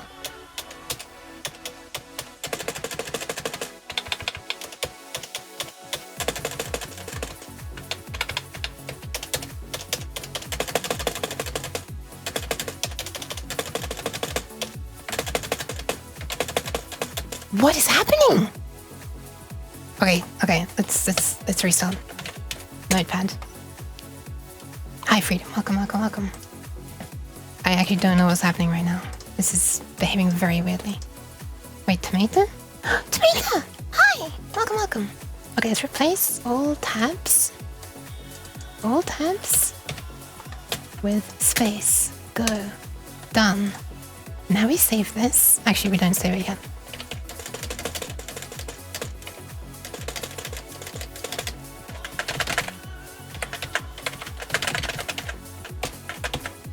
Now we close it. Now we load DOSBox. Because it's the only text editor I have that can do... I don't remember what else I was wanting to do.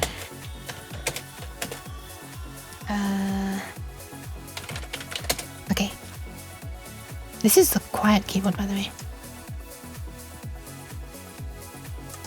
I hope that's just a mistake I made on Notepad and not a failure to load this.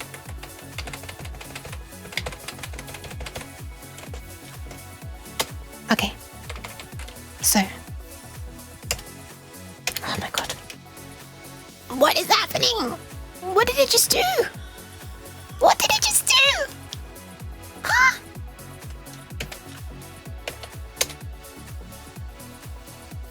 Apparently this is like a really hard thing to do. Just edit a text file. I don't seem to have a single text editor that can handle it.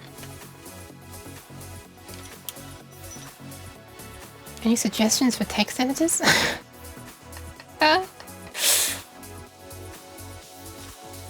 Is this where my Emacs arc begins? Hi Nova, thank you very much for the pads. This is a quiet keyboard machine gun 5 clicks. Sublime text is paid, isn't it? So I can't do that.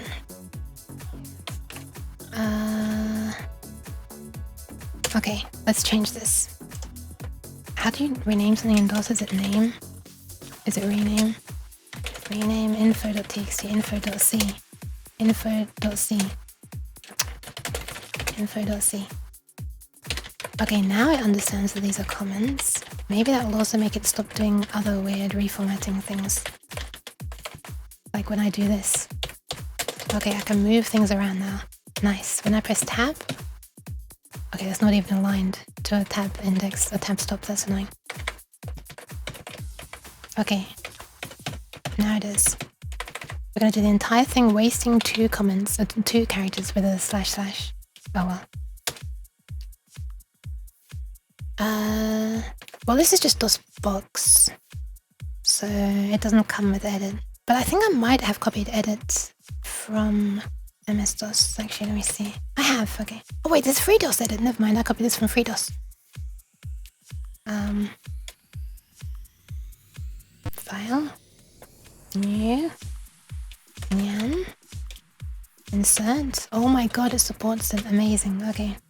Open. How does one... Oh, there we are. Okay. How does one exit? Alt X. That's Alt C. Alt X. Okay. So, let's begin editing. So, allowable neighbors. What do we have? What do we have? What do you know?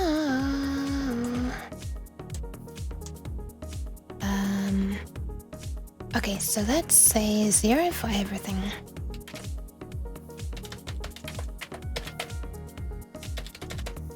Also, I cannot define this using literals like this, so I'd have to calculate what this value is because OpenWorldCom does not support 0x. Oh wait, sorry, it does support 0x. It doesn't support 0b for binary things. And the Arduino header file that I copied that defines B0 all the way up to B11111111 only has 8-bit values, not 16-bit values. So this might not work very well. Are you Yukia because you code, or do you code because you're Yukia? Neither. I don't think there's a cause and effect relation between those two things.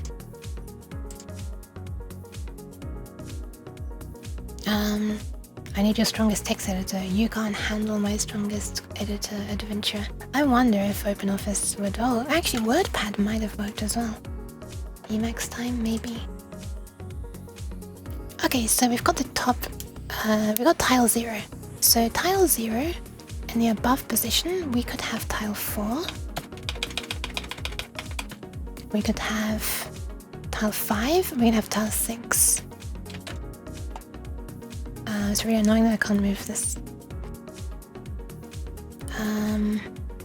We also have tile 9.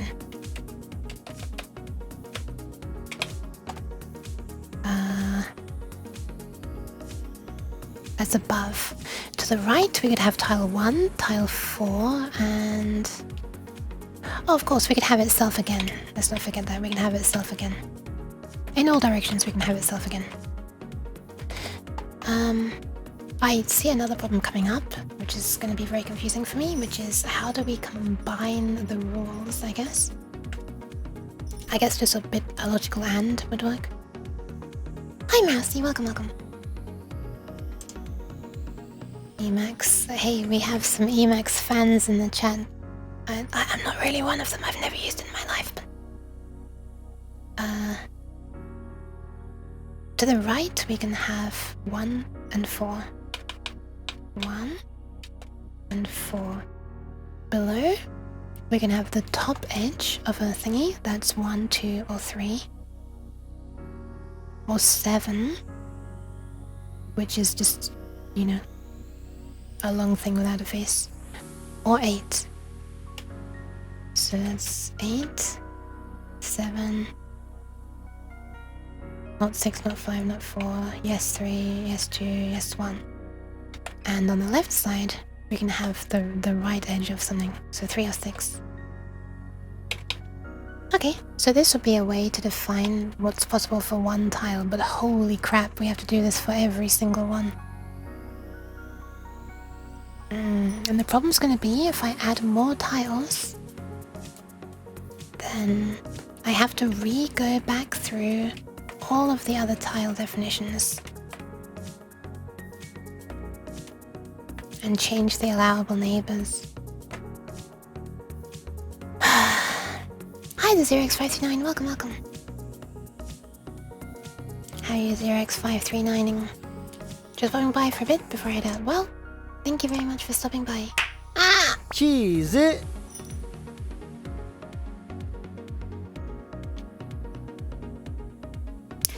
Hi, you seem sus. Welcome. Nah. I'll code. Ah! Cheddar. I don't want my cheese. What's happening? Tile 0. But if we already have our whole tile set, then that's fine, I guess. But that's a bit of a weird thing. That's like saying let's never ever add to the art, I guess. But like this is just meant to be an example tile set. Like I mean, you know.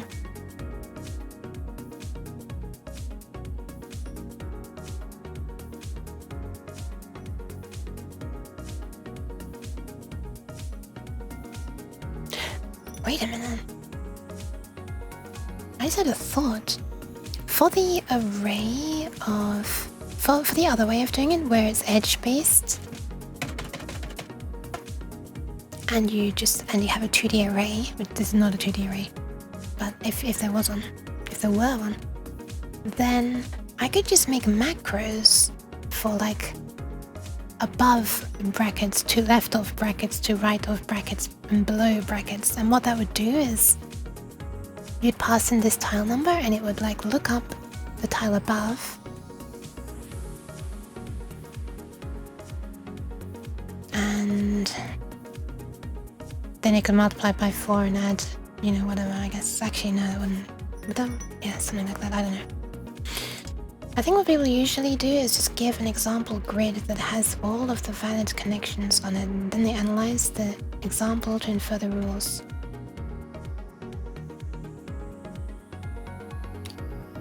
Oh god. Wait, they have the program? Look at everything and build the rule set?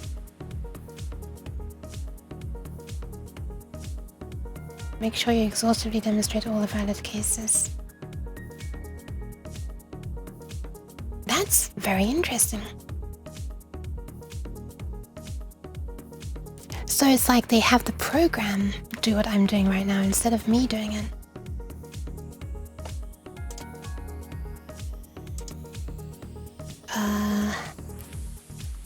Okay, then I need to think about how to describe an entire world.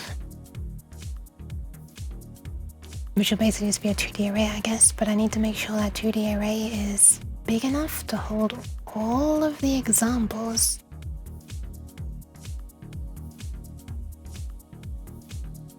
So I guess what that would do is then for every tile,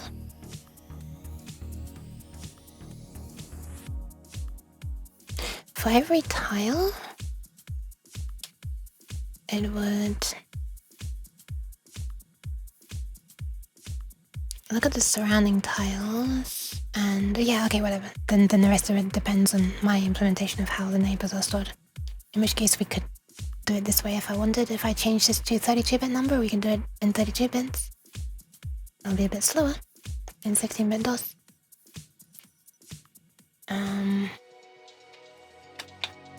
Or, you know, have our 2D array which is 4 times the space. Okay, so instead of me needing to hard code it, I can define. Well, how would I do that? Is there like an image editor where you can build stuff out of tiles and then you can just export stuff somehow? Wait a minute, I think I came across a Godot program recently that could do that. Did I download it?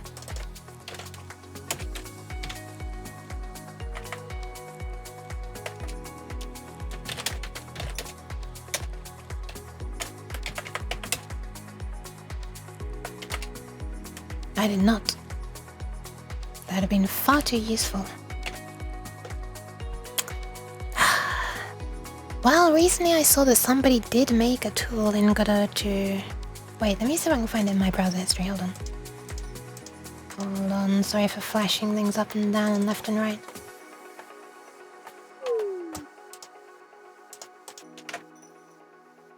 Let's see. Actually, don't need that yet. Hold on, sorry. Tile? Edit? Nope, that finds absolutely nothing. Itch? Edit? Itch? That just finds loads of things of URL, which is toitch.tv / blah blah blah blah blah / edit. Oh my god, there's a lot of results, but apparently you can't find the number of results. It doesn't show the number of results. Doesn't know.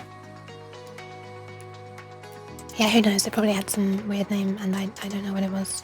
And that is the only thing that got cached in the history. The title of the page. Okay, so I have to work out for myself how to make a level. I guess I can just make a text file. I could use a hex editor, I guess.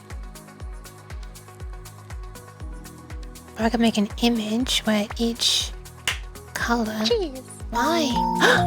Oh my god! NPG! Thank you for the raid! Or I could make a bitmap where every... the pixel has an index in here referring to the tile. Yeah, I don't know how to do this. This is the hardest part of the problem by far. Hi NPG! Just basically making a level editor.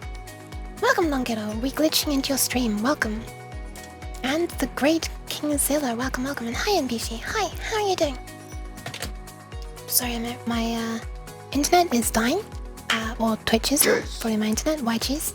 And also I have to be quiet. But apart from that, it's going great. Let me shout you out. Hopefully you can see this among the dying internet connection. Learning to survive, probably. Pat. Did you survive? Did you make it? Is it okay? Are you alive? Hi Nora as well, welcome. 426, that's 6 better than 420. Thank you for the pets, Nora. Learning how to get good at Project Zomboid. Nice. The handsome boy? The one I patted or this?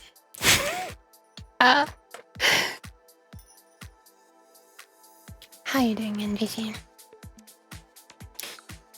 Would sub... Oh, I see. On NPCs. I didn't know it was 426. Should have ended earlier.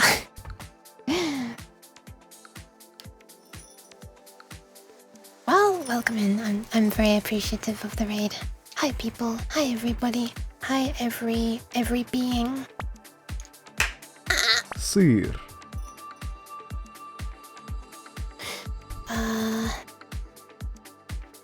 I am needing to shush. I'm needing to shush. Look, the time. It's like nearly half 10 PM. There are people trying to sleep back there. On the other side of a wall, though, thank goodness. Hi, I'm a strange cat, and currently I'm trying to work out how to make a thing. I'm trying to work out how to say, if I have these tiles. Jeez. How do I define which ones are allowed to be next to each other? For example, this one needs to be above this one in order to make a circle. But then you could have this one and this one to the side of it if you wanted, like, you know, if you wanted a... a thing like this without the face. Oh, that didn't actually copy the right layer. Oh well. I think you get the idea. It's half 10 PM tier 2. Oh my goodness. Hope you have a nice sleep if you're going to bed. Boy, cat, you're gonna stream for much longer? Maybe. Hopefully. I haven't done anything yet, so I gotta do something. I mean, I've drawn some tiles, I guess.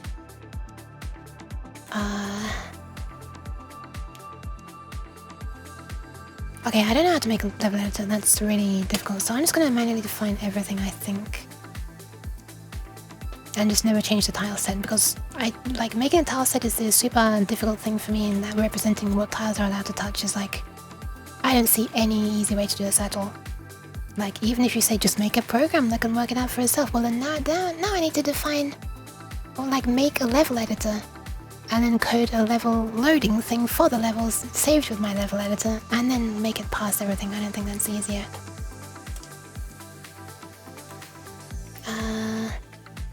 I don't know, Lunk. I'll be honest, I'm kinda hungry, so I'll get some. Yeah, no worries. Take care of yourself, please. Thank you for the raid.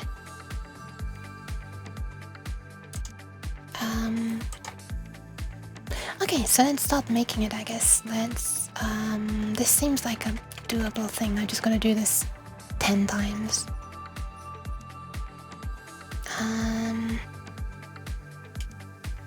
You know, we could turn this into the actual thing. Let's save this as woofk.c. By the way, I should explain, I'm trying to implement this thing.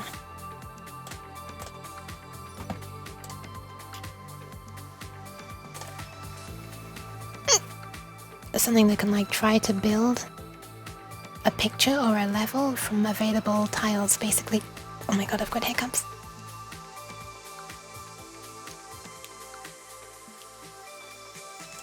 Anyway, so let's see if we can do it.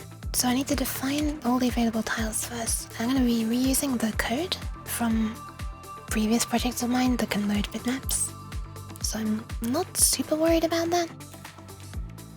Just a little bit.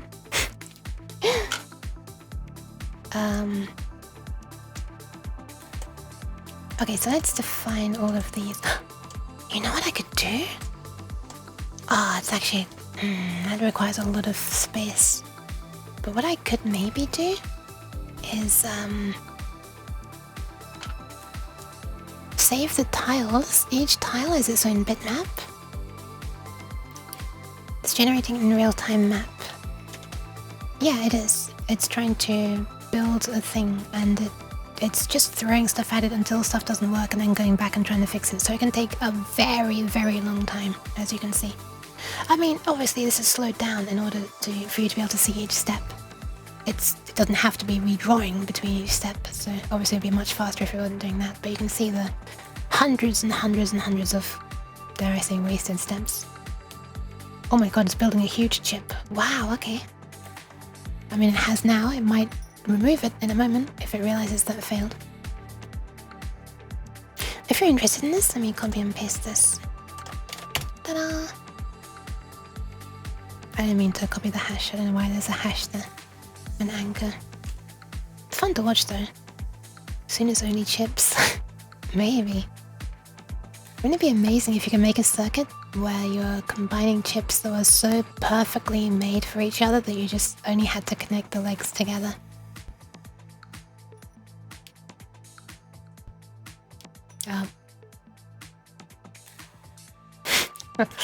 Yeah, we're gonna be watching this for a long time, although that's not necessarily a bad thing, it's kind of fun. Why are you licking me?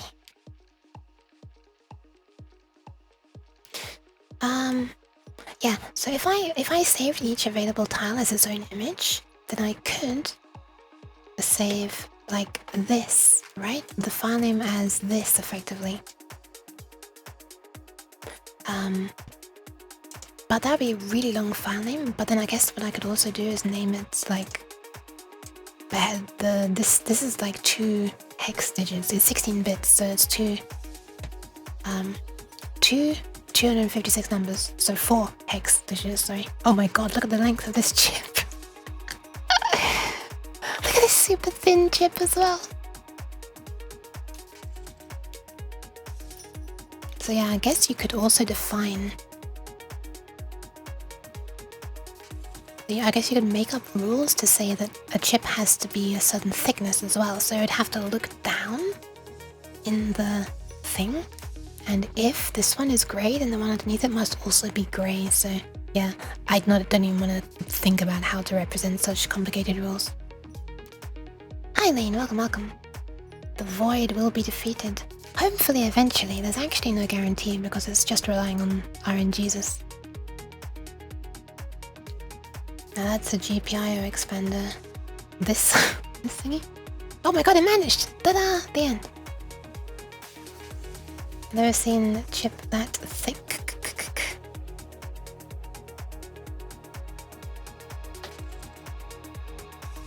How's Lane doing? And he said, how's the void doing? Okay, yeah, you know, it's actually not a bad idea. I'll just type in this number onto, like, the calculator, I guess, and make up that number myself. It means I gotta do it all myself first. Okay, so number 1. So we've got top. Let me just write that once and I'll copy and paste it 10 times. Right. Bottom. Left. And if we just copy all of this.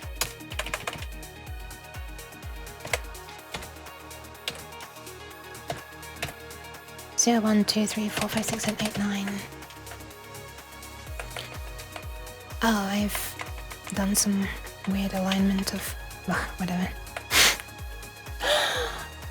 Now it's gonna bug me. I pressed something. Oh, it's undone. Okay. Expand the directions to list to have 2 steps in the up-down direction, I guess. I mean, I guess we'll need left and right as well, right? In case we have a chip that's just... oh no, yeah, no, because we're gonna have a chip that's just 4 corners with no pins. Oh, that'd be quite funny, actually. It could look like a tiny SMD chip that's on the board with the pins underneath it. Like a ball grid array. What the hell are you? Stop! Out of nowhere. Why? Where did that come from? Hi, you're very kind. Dare I say... no, you. Okay, copy. 2, 3, 4, 5, 6, 7, 8, 9. Okay, so number 2, or tile 1, I guess. Yeah, let me correct this first. Oh my god, I just typed the same number again.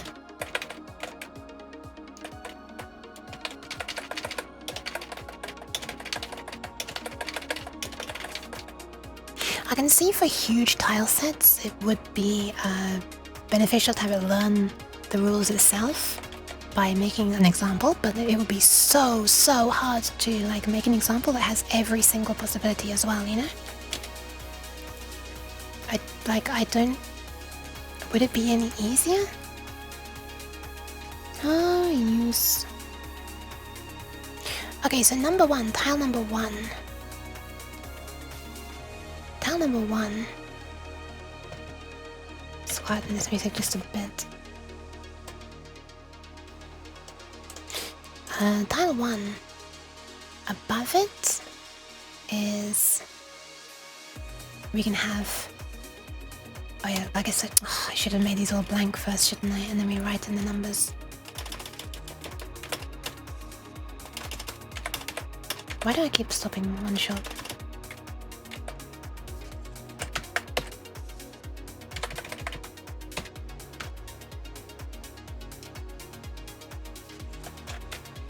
Okay, so above it we can have blank.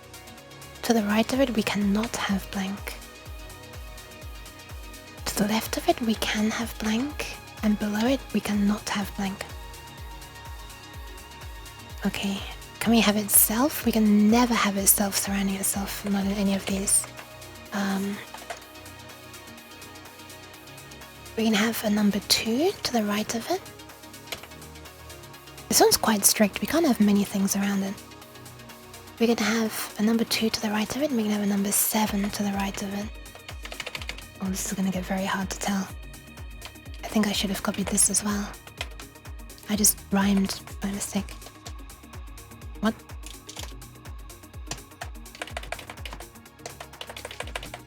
Oh, this looks horrible.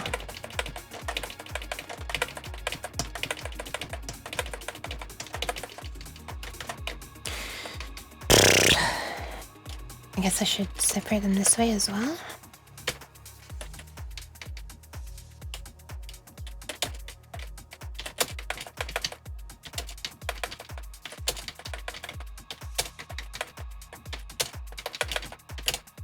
Oh my god, this is the most tedious thing.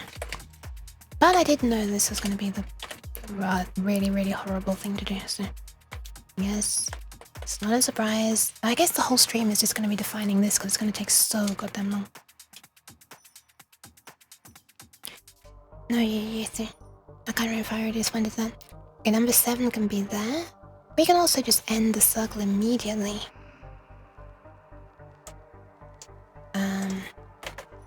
So that's a number 3. We can also have number 8. That's another middle one we can have. So basically we can end the circle immediately. We can have 2, 7 or 8.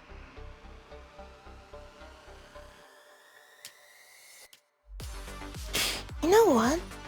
You know what might be easier? What if I do just define it as a list of all possibilities on the top side, the right side, the bottom side, and the left side, and then I have the program at startup convert those into a bit field like this. The problem is I don't know an easy way to do that in C. I don't have to be passing numbers, like decimal numbers. Yeah, I really don't have to be passing decimal numbers from a string. String handling is horrible in C.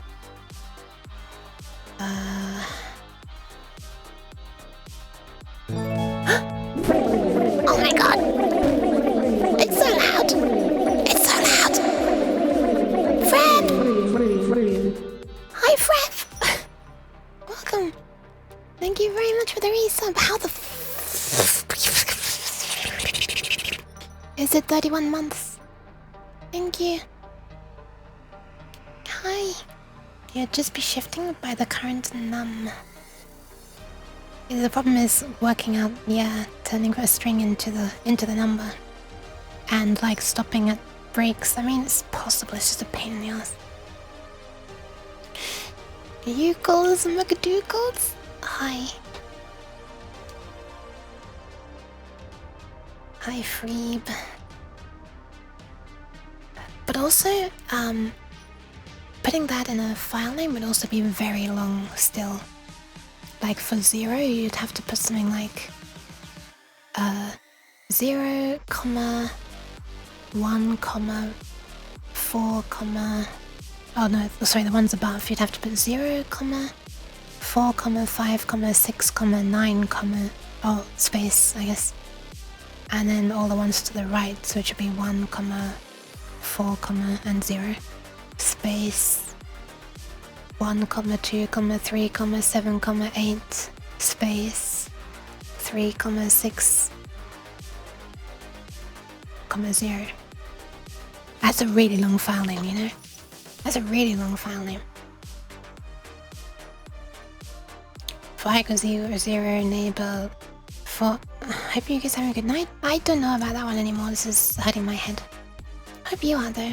I trade splitter. Splatter, not splitter. Did I say splitter before? For I equals 0. Neighbor list I. What does neighbor list I do? I plus plus. Bitmask n equals 1 shifted left by neighbor list I. Yeah, I know how to do that part. The problem is the converting the string into numbers part and being a pain in the ass. And then if I'm defining all of these strings at the start, then this might not be too bad. I could hard code it,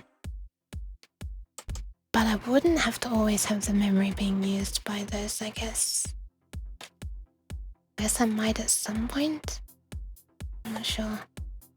Trying to write a state machine character by character parser. Yeah, that is a thing I'm gonna have to do. But the biggest problem right now is that I won't be able to have it as part of the file name, so well, it's not really the biggest problem at all. A problem is that I will have to have it as part of the file name. I mean, I can't have it as part of the file name. So... That's nonsense. So, you know, void main. We are gonna need to define. Let's start writing some fucking code, shall we? I think it's about time. Thank you for the pats, Fred. So, let's define a tile. What does a tile need to contain? The tile needs to contain 4 bit fields about what's allowed in its neighbors. So we'll have a... How does this work? I never remember how this works in Plain C.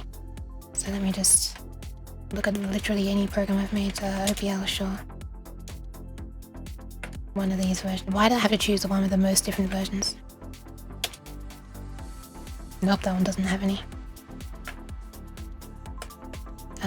Where did I define something?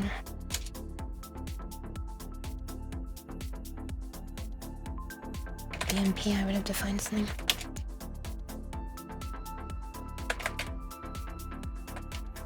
Type def struct space the thingy, then the name. Okay.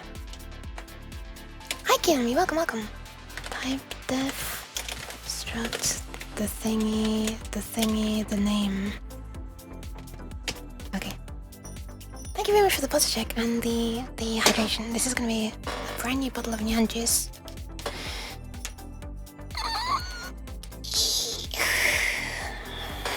We're trying, Kiyomi. I don't think we're gonna get to the fun part, which should be the relatively easy part, which is the actual, you know, just throw stuff at the wall until it stops sticking.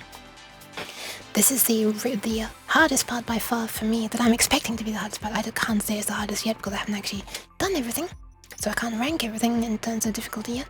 But this is the part that I thought was going to be the hardest, and it is what's taken like 2 hours so far. Oh wow, the stream is like not even managing half the bitrate anymore.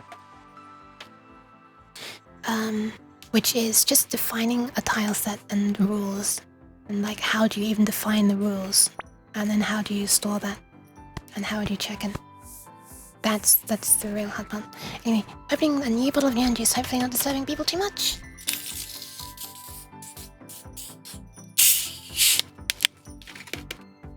There we are. I tried to put reverb on, but apparently I failed. Nice, I just spilled it on my desk because of the crappy caps being attached to the bottle thing that I was pulling off.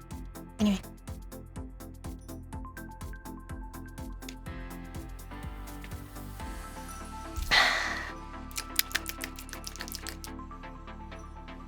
Thank you for the hydration. Now time to cut myself by mistake as I put the lid back on.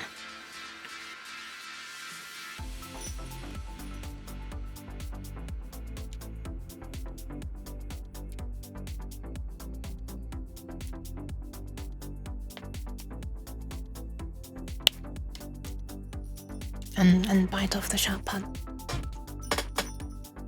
Anyway, extra desk coolant. Well, it's cooling my wrists now. I've tried to wipe it up. The tamper evident seal. I'm glad you approve of it.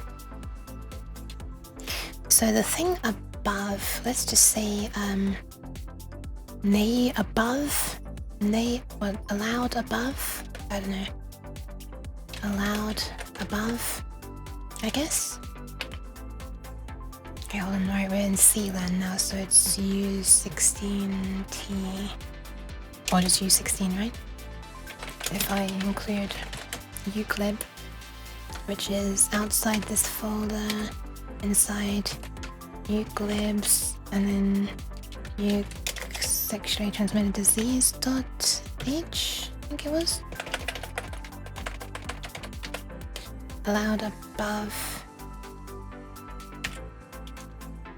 Do we do the semicolons? I don't even remember. I don't flipping remember. Yes, we do. It's been too long since I've done this stuff. Allowed right. Allowed below. Allowed left. Oh, sorry, this is... I should remove that. Yeah, that's not what's happening on this project.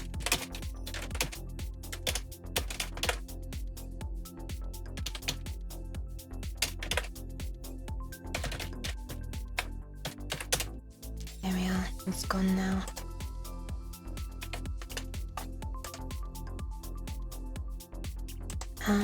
Sorry about that.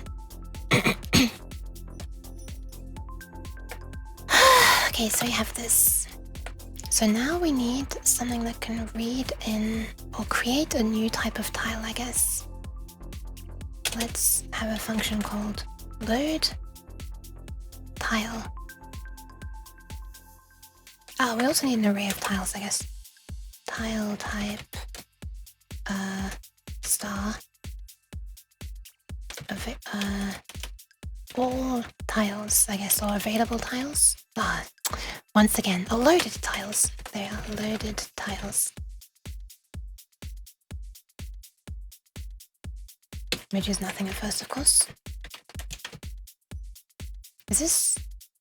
Am I able to do this? I actually don't remember. Is it capital null? Is it lowercase null? Oh my god, I don't remember anything. It's capital.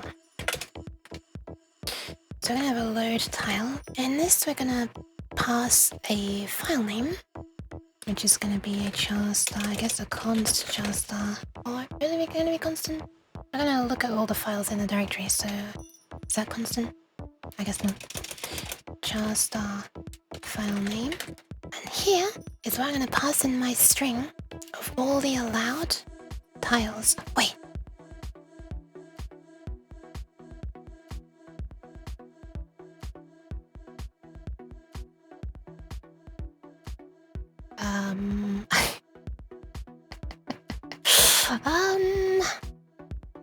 Slide problem. Above right, below left. Slide problem. Why isn't oh no, sleepy. I guess the delay on the stream is starting to get bad from the dying connection. That was a while ago I was talking about now. Oh no. Why isn't left one character longer? Left. Left. Left. Left, if you're Dutch. Not that there's left in Dutch, but it's how it would be pronounced. Bye bye, Kinemi, bye bye. Have a nice, got to go check on the wash. Good luck with the checking on the wash, which you're probably already doing and you've probably already finished because it took me so long to say it. Here's a problem. The file name here? Yeah, that's not your fault. If that's happening to everybody, this is I'll have to end the stream because like I have an internet connection problem at the moment. I didn't know that I did. Apparently I do though. Although Nova was saying the same thing was happening to her on stream yesterday, so I do wonder if this is a Twitch thing. And Bixia was also saying that she had an internet connection problem while streaming tonight as well, when she rated into me. So maybe actually this is a Twitch thing. You know. Does actually rather sound like a Twitch thing, doesn't it? Anyway, problem. If I load a tile dynamically like this, well, that's all well and good, but I kind of need to already know what an index that it's gonna have in advance so that I can define the indices of the allowable neighbor tiles. Thank you for the pats unstable. Welcome. Are you my internet connection? Because you're unstable. Ha ha ha ha ha.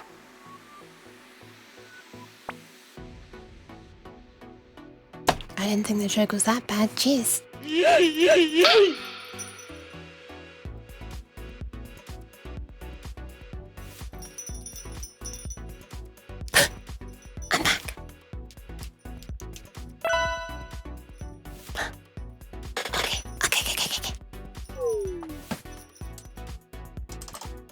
Oh god, what just happened? I was trying to drag OBS over to the screen and somehow I clicked on A-Sprite. Pats for the Unst. You sound EP.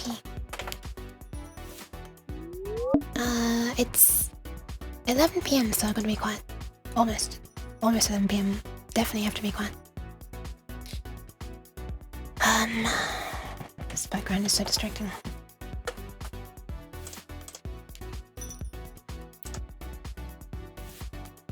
It was. File name. Okay, file name. So I need to know the thing is in advance, which is gonna be a problem. Hop einen? Problem. So I'm gonna need to define. I'm gonna need to allocate tile type already, I guess. Or allocate loaded tiles already. So we're gonna have to say loaded tile is equals malloc size of tile type times, and then we'll just say int. No, we'll just hash define num tiles as 10.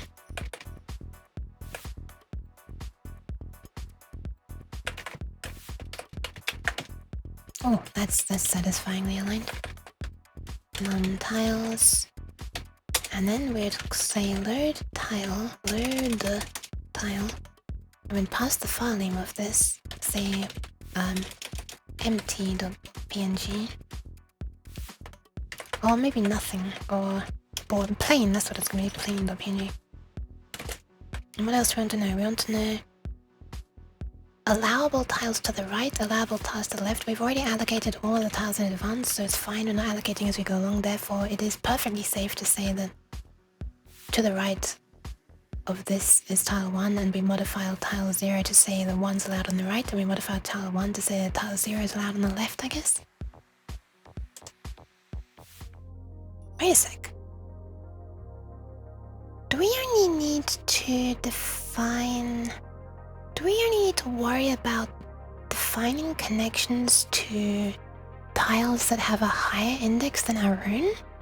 Because if we're on index 0, we define everything. No, wait, do we? Seaball Liquid, thank you very much. Have a nice sleep. Thanks for stopping by. Do we only need to worry about defining valid neighbors that have an index higher than our current neighbor, the current index?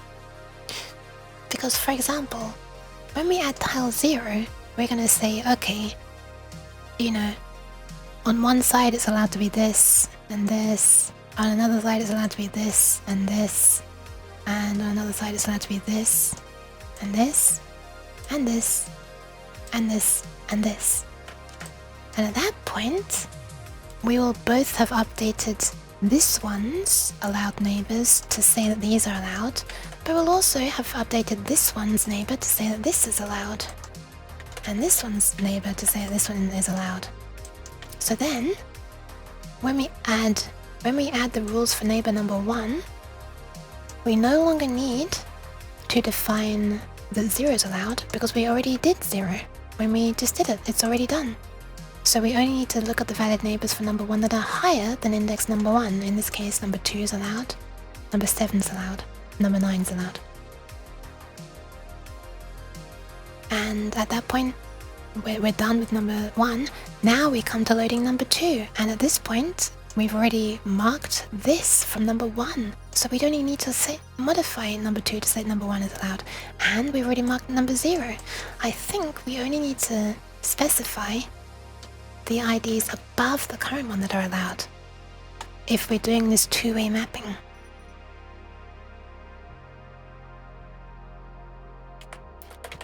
Yeah, and then in the initial definitions.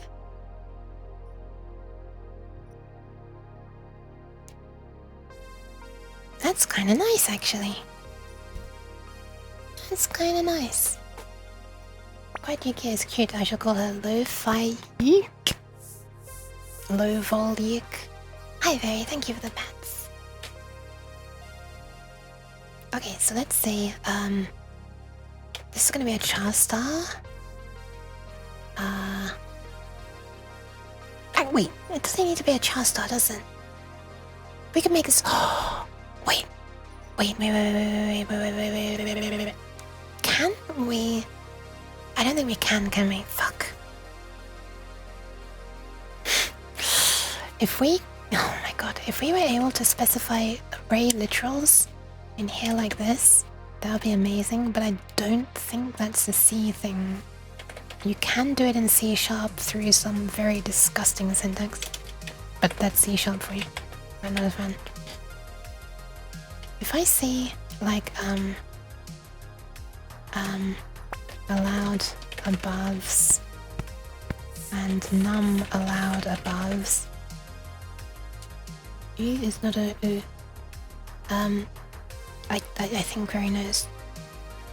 Hi Fevin, there's ASMR Clicky Yukia and ASMR Soft Voice Yukia. Both are ideal. I actually can't remember where Very was from. I don't know, say it in case it's not public knowledge, but I think I might remember the name of the place. Thank you for the pants blip. ASMR Soft Voice Yukia. Someone understood. There's ASMR Clicky Key Yukia and ASMR Soft Voice Yukia. Both are ideal. Thank you very much for the kind words. I don't know how to make short variable names, so this is ridiculous. However, let's pretend that we're not going to have more than 256 different tiles, because we're not going to have more than 256 different tiles. I'm not drawing that many. Oh, I need a special value for unused ones as well. That's a bit annoying, actually. In that case, it's actually very annoying. In that case, I guess what I actually want is for this to be 1. I guess that one to be 1 based. Or do I? No, maybe I don't. I could make this unused be FF, I guess. But I have to be careful to clear it.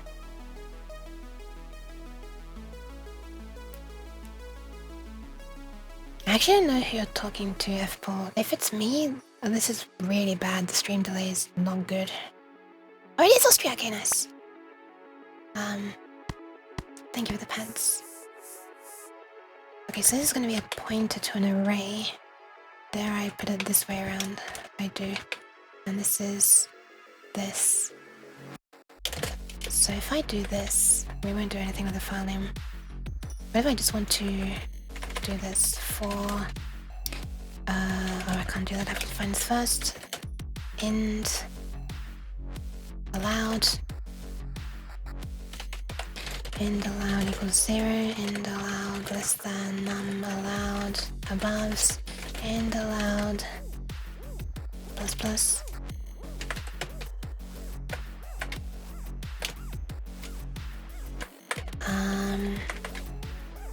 Let's printf it. God, I forgot to do that for a second. We need to hash include what was it called? Standard IO? Does it see? Doesn't sound quite right. Is that right? Oh my goodness. Oh, it might be standard IO. Okay, it is standard IO. I actually remembered. Hi, Sun Mike. Welcome. Why are my hands so high? It's weird.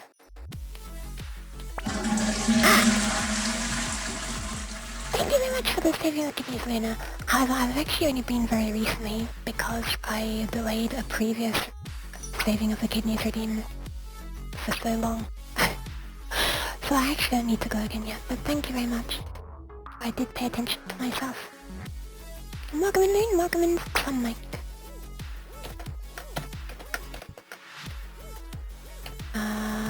Okay. So if we printf allowed index %d is %d and allowed above and allowed. But yeah, I don't think this is gonna work. I don't think it's valid C syntax. I don't think there's a way that you can put a literal in the middle. But let's just see, I guess 10, 11, 2 of them. I don't think this is gonna work.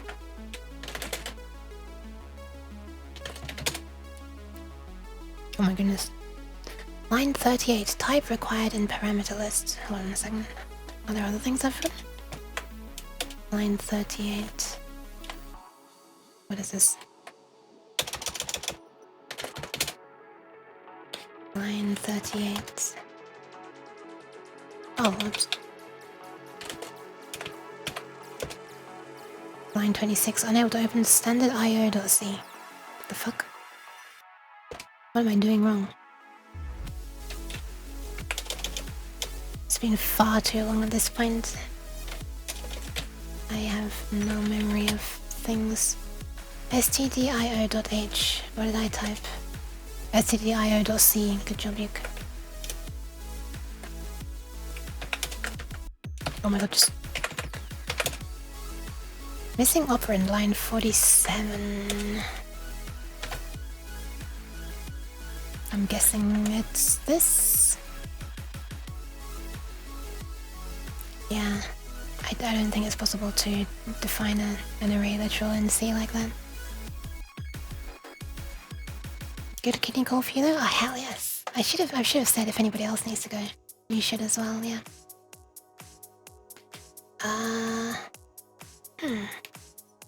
10, 11, 2. Is this something I could wrap in a macro? Yes. Yes. Yes, it is. Yes. This is something I could do. Yeah. Yeah! I think this is something I could do. Not in a very good way though.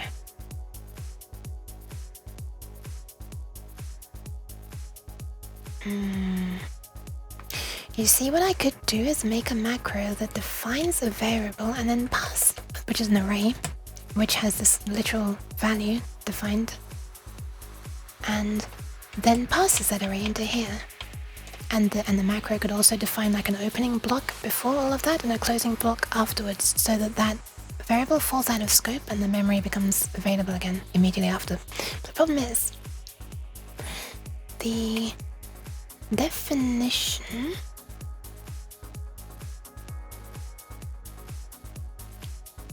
actually I don't know how macros handle this at all. Actually I don't know. I've never done this before. WFC? Oh, I should actually have put this as the project. WFC is this thingy. It's something called wave function collapse because the person who made it wanted to roleplay as a quantum physicist. But what it should actually be called is throw stuff at a wall until it stops sticking and then back off and try choosing another random tile instead. I think they just gave it a really complicated name to make themselves feel clever and scare other people away from it. It's really simple. Says the person who's struggling to even make a tile set and rules for what they can connect to. But that's not even part of WFC yet. Looks less magic numbery to me. I may have done that a few times. It happens... Wait, what happens? I'm not sure what happens. I think there's a big stream delay, I'm sorry. I don't know what you're referring to. I actually don't know how a macro handles braces. Does it even pass? I'm very curious. Let me see what happens. If I hash define load tile, and let's call this load tile internal, I guess. These are super long names. I need to shorten this. This is horrible. If I define load tile to do this... Wait, how do you... There's a way to continue and define onto the next line, isn't there? Was it backslash? I think it's backslash, right? So if we define this to be this, backslash... Then we define a new variable, which is...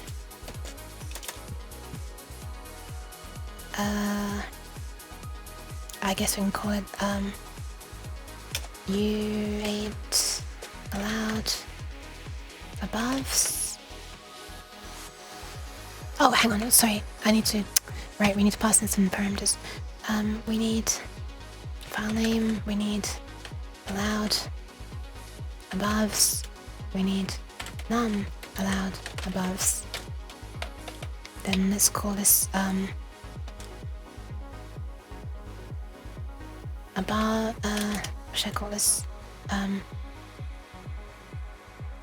Oh, allowed above, sure.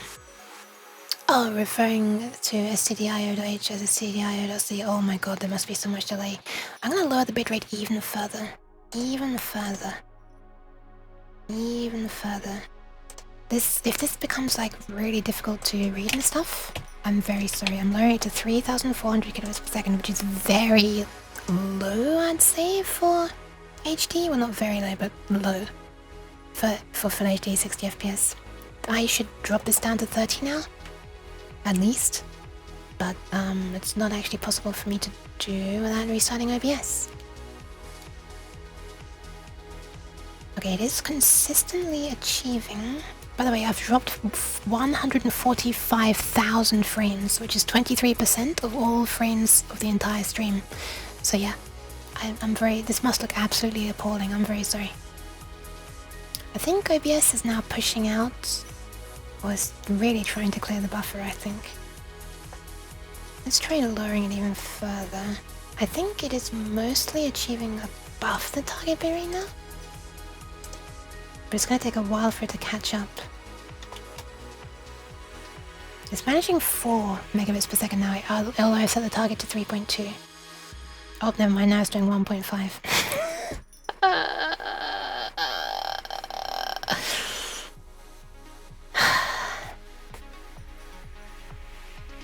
There is a small chance that it'll catch up. If it goes green, if the thingy goes green again, then I will tell people, hey, OBS has finally caught up, pushing out all the delayed frames up to the Twitch server. If you refresh now, then don't yet. But I will say that people can refresh once that's happened, and then hopefully the delay will like be less, consistently less. After a little buffering, inevitably there'll be like a little buffer here and there, but it shouldn't grow stupidly long again. It's still catching up at this point. It's been above the target for a while, it's still red, so it must have buffered so much stuff. Maybe switching to a different Twitch encoder server would help, but that requires restarting as well. Yeah, it does. Guess I could try.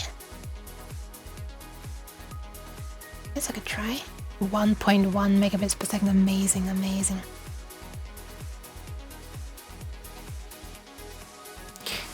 Fingers crossed. Yeah, I guess I could do that. Guess I could try that, huh? I'll also drop the frame rate down to 30 just because we don't need... we don't... Oh, that's gonna be a pain in the ass when I come to make... That's gonna suck when I come to make the VOD for YouTube though. I think I might have to recompress all of... well, everything. Okay, it's caught up, it's caught up, it's caught up. It's managed to catch up. So... it was able to clear the backlog from the higher bitrate at this lower bitrate, so it is now caught up. So by the time anybody hears this message, please try refreshing the page. I will not speak after saying this.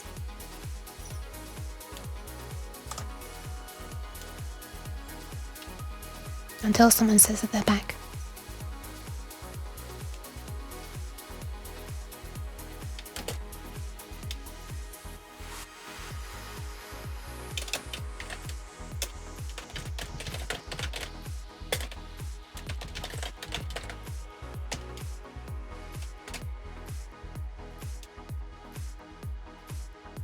I'll wait for peeps.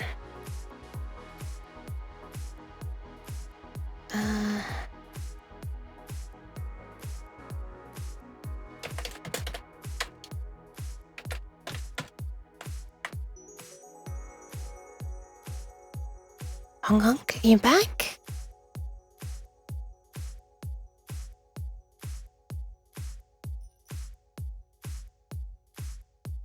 Is that the sign that you're back after refreshing? Okay, now I'm retro.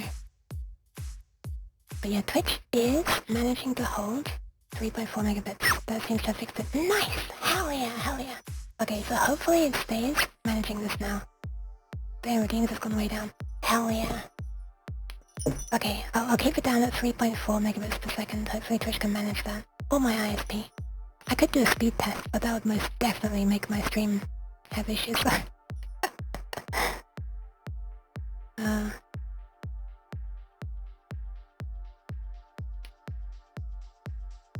Previous time it took about 1 minute between redeem and effectuation. Yeah, based on what the chat was saying, I could tell that there was a big delay as well. The response to things that I said and did. It should be okay now. But hey, how does it look? You know what? I'm gonna load up my own stream and have a look. That's not my own stream. Hi, Ellen. How are you doing? Thank you for the pat. Let's have a look at myself. It's loading. It's taking its time, but it always does. That's not to do with my internet connection. That's to do with my computer being... well, it's to do with the VC face, I guess. Holy crap, it takes a while. This looks fine. I become a bit blocky when stuff happens. I'm moving around a lot. Hold on. Wish, wish, wish, wish, wish. Blah, blah, blah, blah, blah. See how that looks.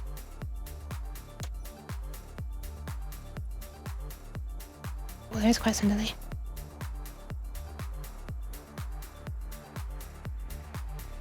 I think this is alright. This is not too bad at all for 3.4 megabits per second. I'd say it's pretty good. Hello, Ice and Chat. Hi! I'm Sneepy. How's the uke? My brain's hurting. How's the mlem? Also, either Twitch or my ISP is having big issues, so bitrate's a bit low now. But hey, fun fact: when it gets up on YouTube, it's hopefully gonna look just fine, and people there are gonna be annoyed about me talking about this all the time because it's the locally recorded version. Thank you for the pats, Nicodayo. And pats for the end as well. Load tile internal. Now we can pass the file name O allowed aboves and num allowed aboves.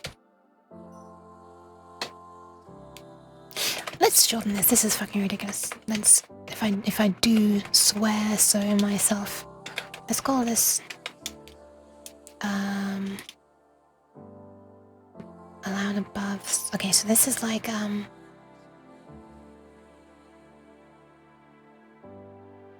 allowed aboves, sure.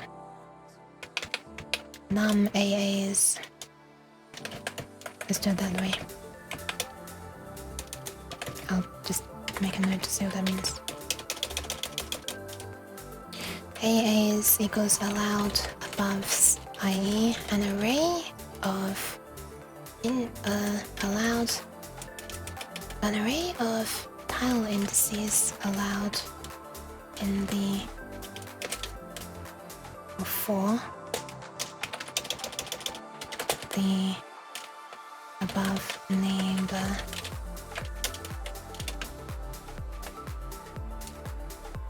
Thank you, Mlam. You already mlammed me though, patted me. AAs. OAAs. AAs. AAs. I'm gonna learn for the first time how braces are handled in macro definitions. It's not a thing I've ever done before. And it might never be a thing I do again because it might not work.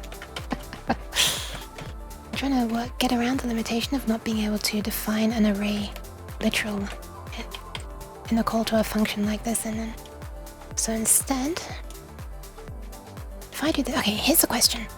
I guess it is a question in case anyone wants to answer it, but it was more a rhetorical question, or a question I was about to find the answer to myself by running this and seeing it fail, or compiling and seeing it fail to compile.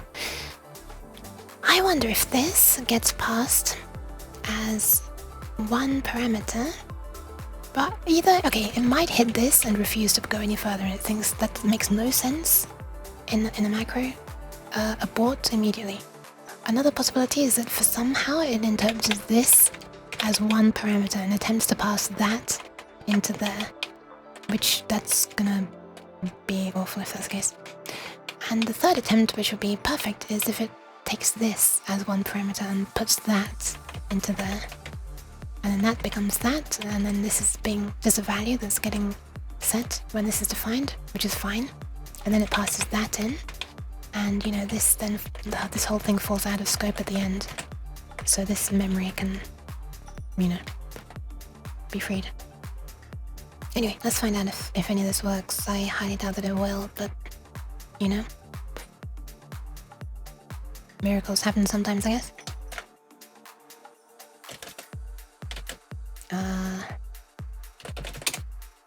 Sheesh. Line 54, expecting semicolon but found close bracket. Thank you for the mlam. And the mlam, she is mlamming. Holy crap, look at all these errors on line 54 specifically. It's just the same thing over and over.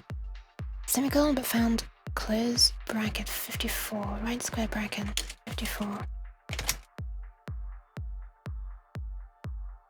The fuck? Oh, it's this. Okay.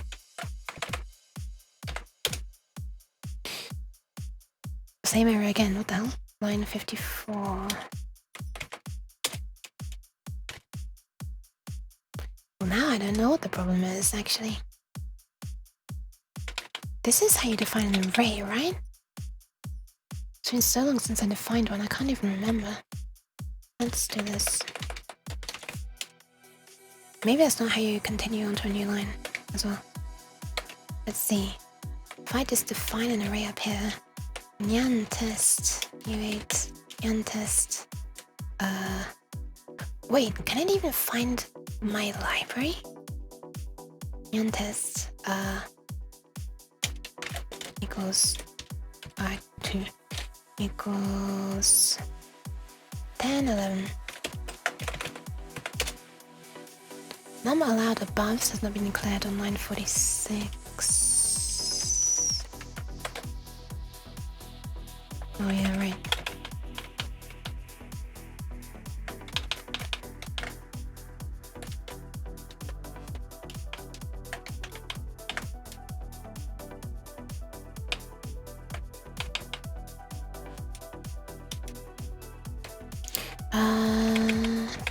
Hold on, I'm just doing some sanity checking right now.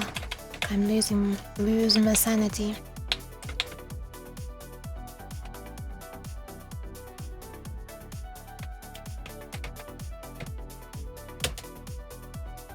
Int allowed has not been declared on line 45. Oh yeah.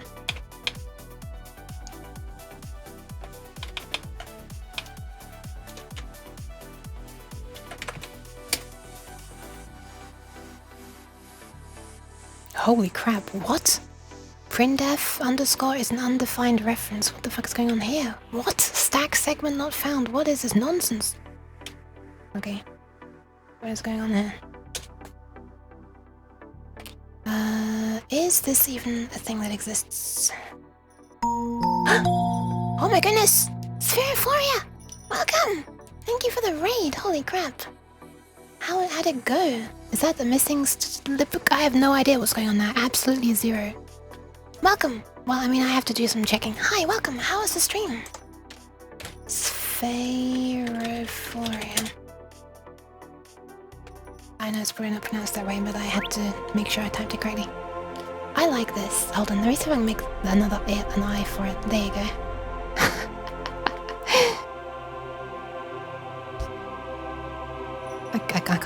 I can't make my eye be the pat. Working on a virtual GPU. Did I say virtual GPU? Oh my goodness. I was trying to implement this thing called wave function collapse. I mean, I wanted to do that, but I knew that the hardest part would be, for me, I knew that a really hard part would be defining a tile set and which tiles are allowed next to each other, like this one, and this one can go together. Or that's this one and this one could go together. Or even this one and this one could go together, like this and this. But yeah, it's really hard for me to even define this thingy about defining tile set and the rules is what I'm trying to do at the moment. Anyway, how's yours? Oh yeah, it went well. Okay, good. I'm a strange cat. Welcome everybody. Hi. I need to be quiet right now because the time is this. Like 2323. That's a pretty good time. Virtual GPU sounds very interesting though, and people are trying to sleep, that's why I need to be quiet. Yes, sorry. Need to finish one you know, sentence at a time. It's difficult for me though. ukelibs /ukstd.h. Ukstd.h. Okay, maybe it's that I need to do //. Is that what I needed to do? But it's also been a very long time since I've done any DOS stuff, and I don't know how to do anything anymore. I think it's -E1 to stop after one error. Nope. -W1? Yeah, no idea. I don't know how to make it just stop after one thing. I guess I can pipe it into a file, huh?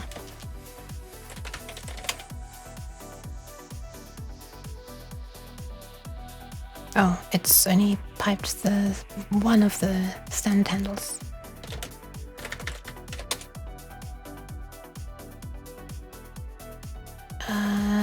Blah blah blah. Okay, whatever. What was the other one? I'm guessing it's piping just standard output, not standard error. __stk is an undefined reference. Fopen is an undefined reference. Close is an undefined reference. KB hit is an undefined reference. So these are all things that are used inside my library. So why is my library not, you know, importing these things? Like, why is this suddenly not working? Can I compile anything? Oh, it's just everything broken now. Let's see.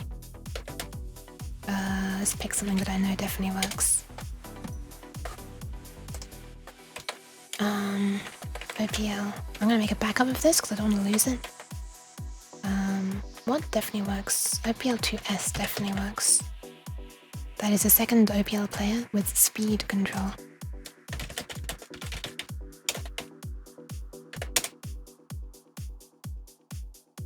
Okay, it works. It will compile. So something weird is, well, let's see what I did in OPL2S.c, I guess.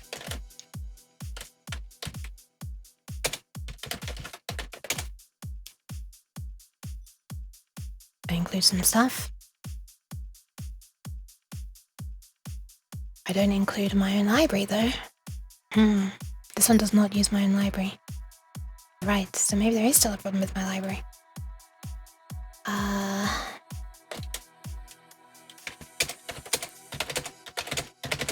Fifth time's the charm.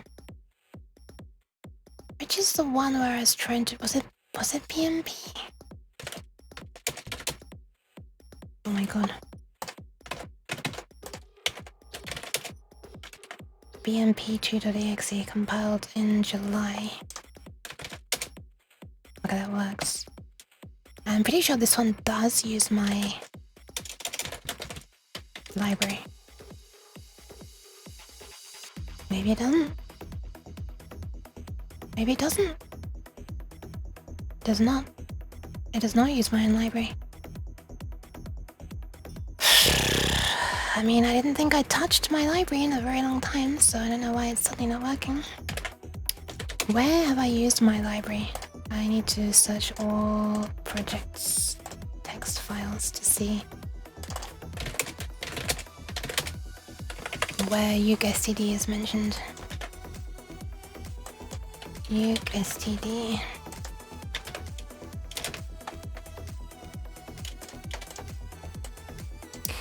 Boop.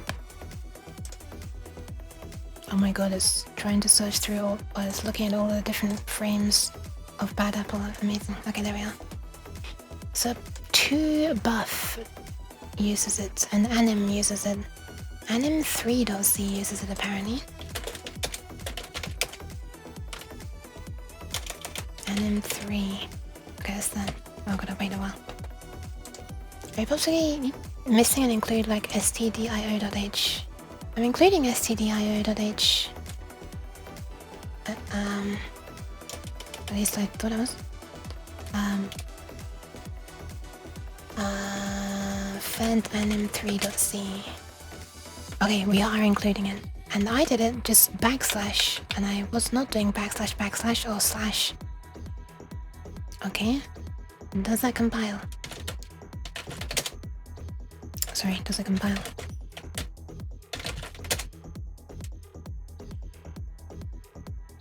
Yes! So my library's not broken. Okay, nice. That's good to have some confirmation on that. Starting to doubt everything. And the way I did it before was this. There's stdio.h.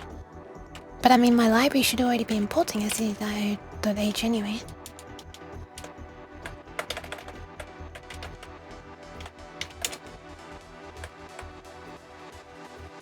There it is.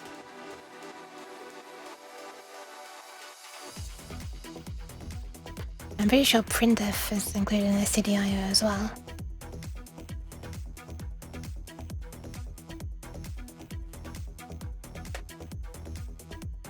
Let's save and retry that.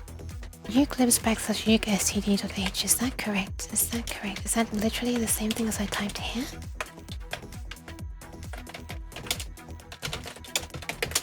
Anyway.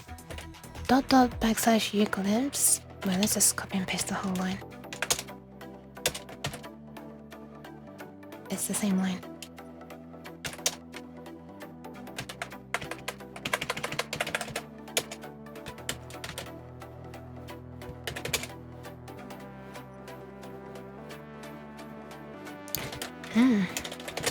I don't know. There's hardly anything in here. It's just this. Well, let's just comment everything out until it compiles, I guess. Let's just see if this compiles.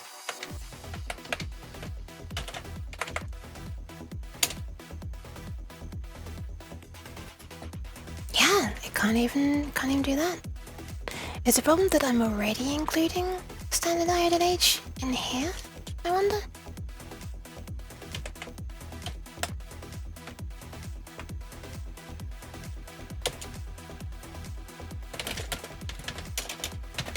I hate this WFH. I'm getting so confused with WCL and WFH. Wait, it's not WFH. Wait, it's working from home. What are we talking about? Wave function collapse. Oh, this is such a stupid name. I didn't train it into this project. Alright. It is now hereby called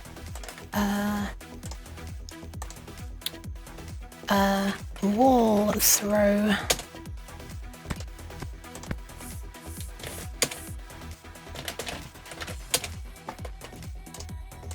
And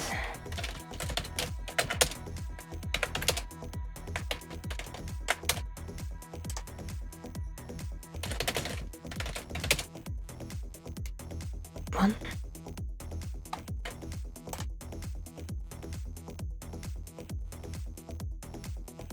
Huh? Okay, I don't know what I typed last time, but it wasn't this. Oh, right! I see. Thank you, Annan. Oh my goodness. Okay. Is that what it was? Oh my god. Stop! That's Control C, by the way.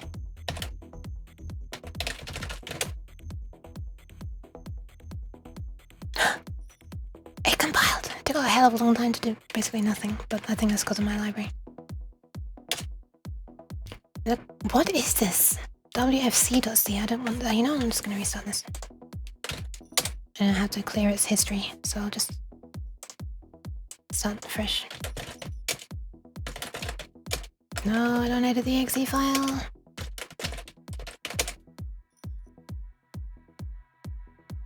For a moment, you're going to call it uke function collapse. Why was that the error for the missing main? I don't know. I don't know. Okay. Let's see if it was actually okay with this in particular as a sanity check. Stop! Think with hydration and posture check. Okay, it compiles, nice.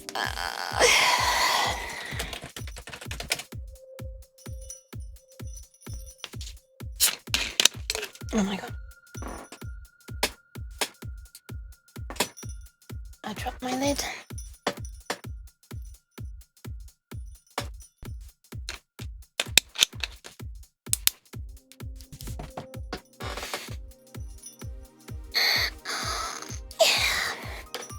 And the posture check, thanks.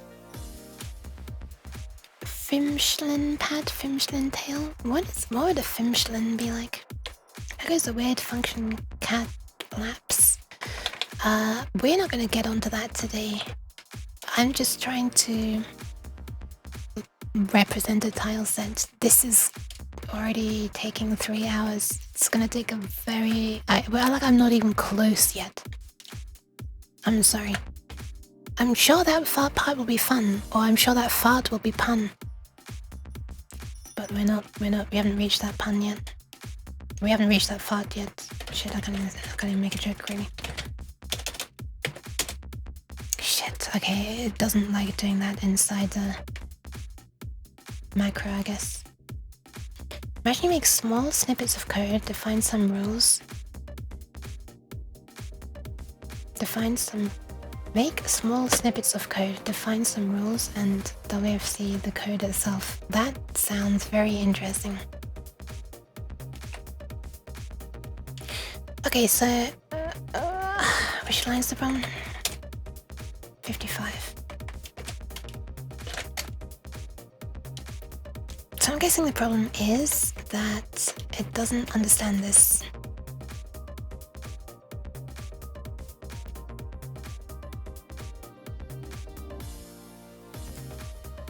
Being passed. Is there like any way to be able to define literals then? In C like this, without having to make a new line and then type the variable in a new line and then pass that variable in here and then like put the entire thing in a block so that the memory actually gets freed afterwards? Like, isn't there not a way to put that all in one line? Cast the literal. In C? So like, U8 star this? Hi Tramexton, welcome. Cast it struct name underscore T 10111. Okay, oh wait, struct name. Oh, this is just meant to be an array of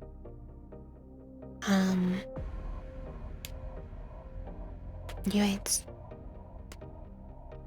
I want it to be an array, yeah. Struct name. Oh no.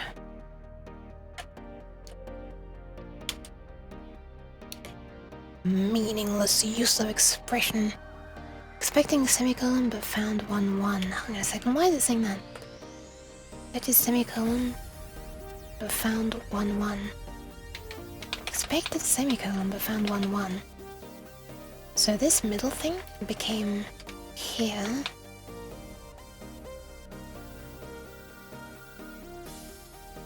Wait, why is it expecting it to have a semicolon after this? Oh, is it? Oh, okay, so I guess it is just doing this. I guess it's just putting this text up there. And it's actually not expecting a semicolon, it's expecting this question mark? You need to have a pointer to a literal. Yeah, that's the thing, that's the annoying thing. I was hoping that just by passing text into here, you know, I thought this could have worked like a find and replace of text, right?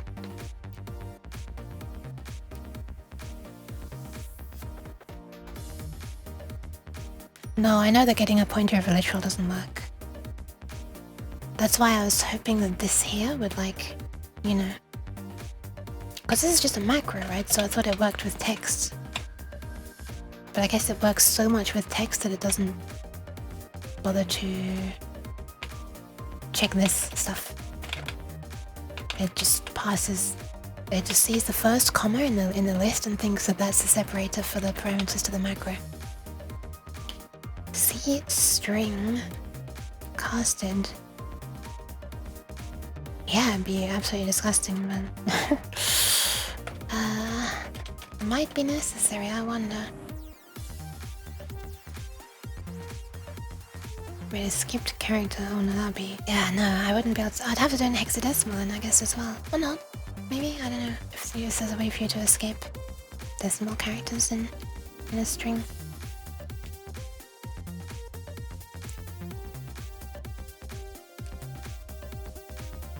Well, then in that case I will have to just do it using string parsing, which is what I was hoping to not have to do. In that case I'll just have to do a char star, AAs, and this is a string of tile indices allowed to blah blah blah, separated by comma, I guess.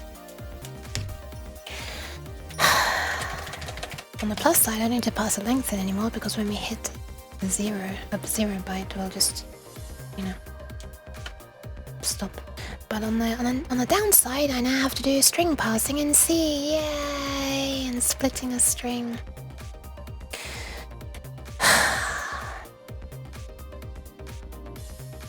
Yeah, it'd have to be in hex exactly, trap. Would that work though?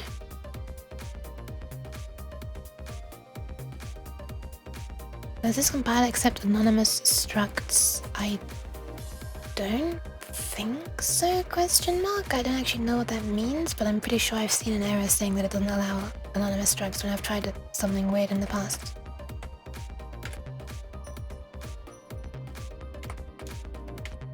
And it sounds like it rings a bell. Hi, Dara.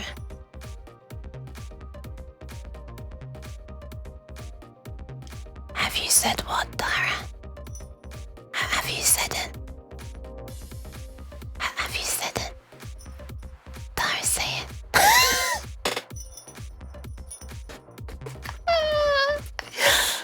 It's okay. Pants for the effort. You waste a byte, but it'd be a literal initialized memory. Also, hi, Sampi. C strings are just char arrays, so you're the same size. Yeah, but I don't have to specify it in hex.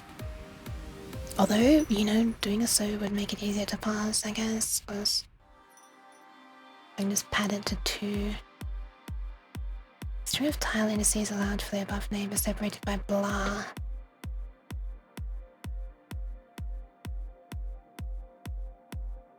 You don't need to pass. Well, I'm just making this as a string of decimal characters.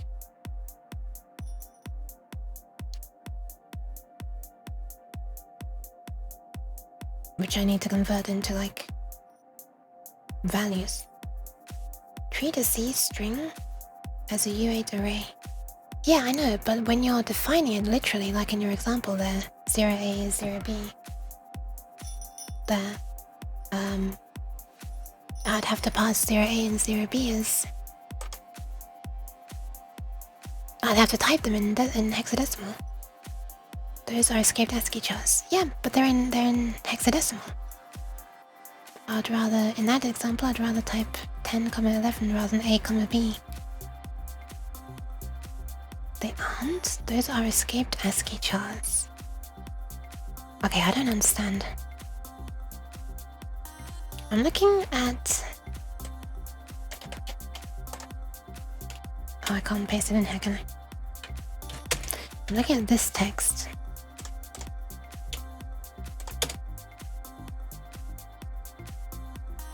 Like \x is like what follows is a hexadecimal character, right?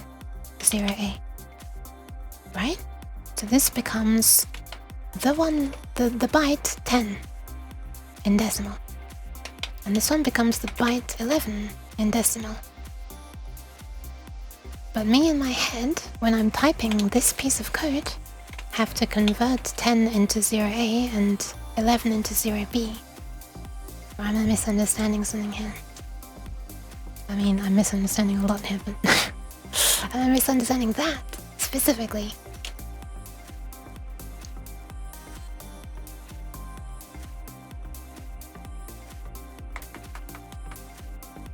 Anyway, what was the thingy? I guess what I need to do is make a thingy.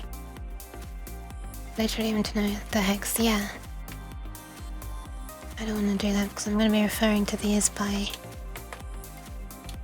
array index, and I usually do array indices in decimal, but you can't escape deck. Only oct? Why did they let you do octal but not decimal? Oh my god. What is C even?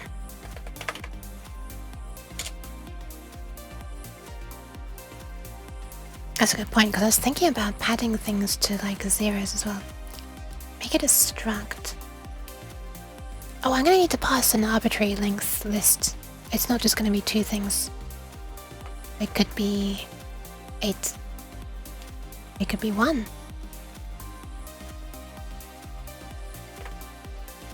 That's the problem. And I can't really use a variadic arguments because this is only one such list. And I'm also going to want to pass another list, and another list. 4 lists. 1 for above, to the right, below, and to the left. Although I could do something disgusting and just make a separate function that modifies the last loaded tile. So you make a function called load tile, and you make afterwards call a function that's like add 2 tile right, and it just like, or above, sorry, in this example, and then you can pass the variadic list of arguments to it. Totally arbitrary. Are you thinking of like yeah, I mean, yes, it depends on how many tiles there are. And currently in here I've defined 10. So it could be 1 to 10. I guess there's always going to be at least 1. Could it ever be 0? I'm not sure if it would ever be 0.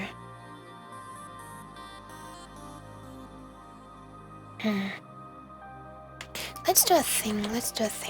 Void, set bits by string. So you pass in the variable you want to modify, so you need to pass that by address, by value. So let's say set new 16 bits by string. Let's say this is the value, the value that you're, the current value, whatever, or the value that you're modifying, the value that you're blah blah blah blah blah blah that you're using. What about val to make it shorter, I guess? Current val. I hate just passing the val. Whatever. And the by address and the string bits. Guess yeah, bits should be comma separated. I guess if we are only doing U16, then a hex character would be kind of nice, actually. Hi, cabbage. I wanna pat the long egg. Aww. This is me right now. STR bits should become as separated. The small numbers. No spaces. But I could modify this to be like U32 or something, so that in that case, single hex character wouldn't cut it, but 2 would, of course. Thank you for the pants! Alright, let's do it. So there was a function atoi, right? Atoi. ASCII to integer, right? ATOI, A to I think it was. Where is it? I don't know what column. One of these two. This one, I think it's been so long. A to I. The string to int. Oh, fuck's sake. you can't pass the length of the string, it just keeps on going until it's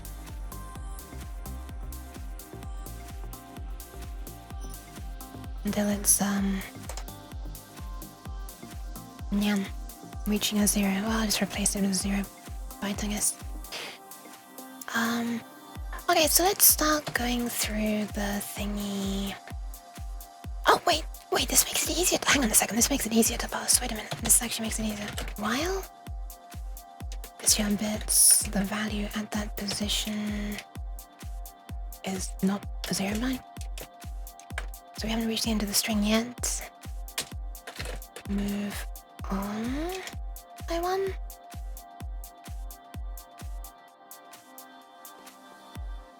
Oh, but wait. How do we know when to do the last one? If we hit... Oh my god, this is a pain in the rectum! The last one in the list is going to be an annoying edge case, because there's going to be no comma to look for after it. And so it's going to be a 0 byte. But if we want to pass an empty string, then we have to make sure that that we've even read any bits, otherwise we might assume that the end of the stringy thing is just one that we replaced a comma with, and instead it's...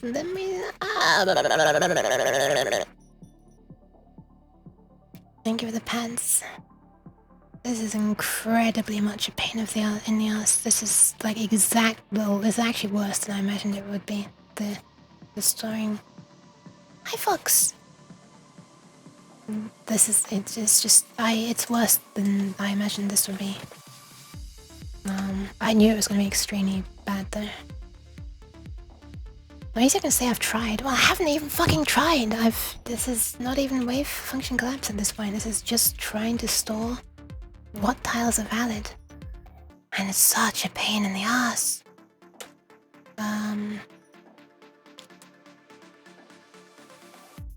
This is where C# would be nice. All I want to do is like split string bits and then actually for each integer in split string bits. That's what I want to do. But now how do I implement that in C? I mean, I know it's just a pain in the ass. So str bits oric equals str bits. I guess what we want to do is keep going. I guess I actually want to switch on the value sorted str bits. If it is the end of the string, so in the case of it being 0, we actually want to break out of the while loop. We want to do a double break here. So I guess I will go to it. Are you going to do streaming while on the verge of passing out? Won't be here long. No worries, no worries. Have a nice rest, please. Bad, and then you get forced headbands now? Huh? Oh my. I think she might like that. I'm not sure though. What are you breaking? Can it be me? Oh my god. Why is everyone so fun? I guess I can do it this way as well. Fuck. This is such a pain. Holy, I can't even... Okay, so this will break out of the loop. If str bits is equal to a comma,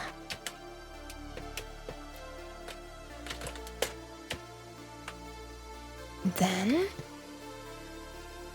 Oh, we also need to keep track of the start of a string, don't we?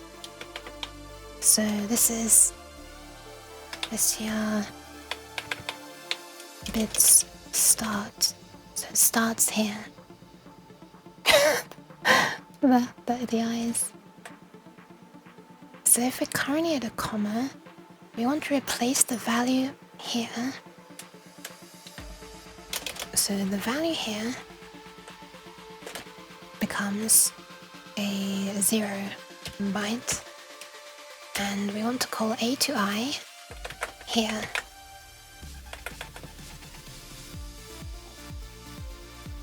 And I need to at some point I need to advance that. I'm not sure when yet. Yukia, vineyard tourist, vineyard tourist. Oh, that's what VT stands for. Oh my goodness, no! Don't get the Long Yuk drunk. What would she even do?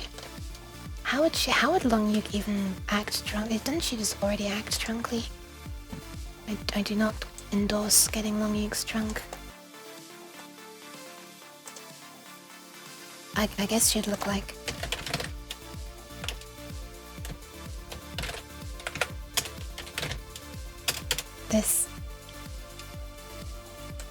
this combination of emotes.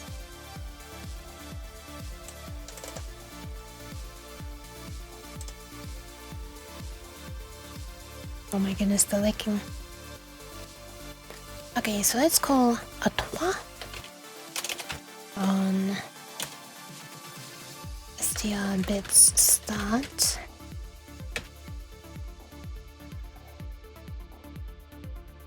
And we want to store the result in... we don't need to store the result, we can just immediately flip the bit. Actually, no, we should do some sanity on this, I guess. Sanity checking. Should we? Oh, fuck it. U16.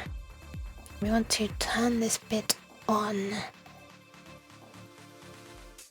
So we want to AND it.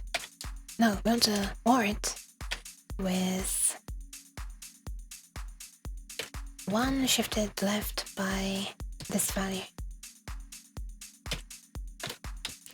Turn on... Oh, this is gonna need a long description.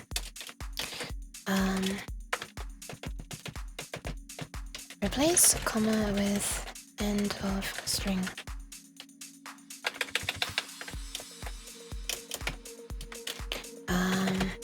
If this char is a comma,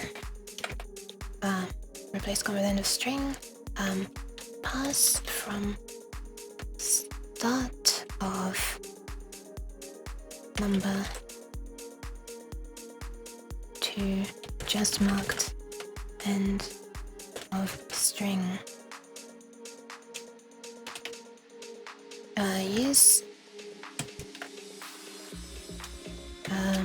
convert that value, convert interpreted value to more like, turn on the bit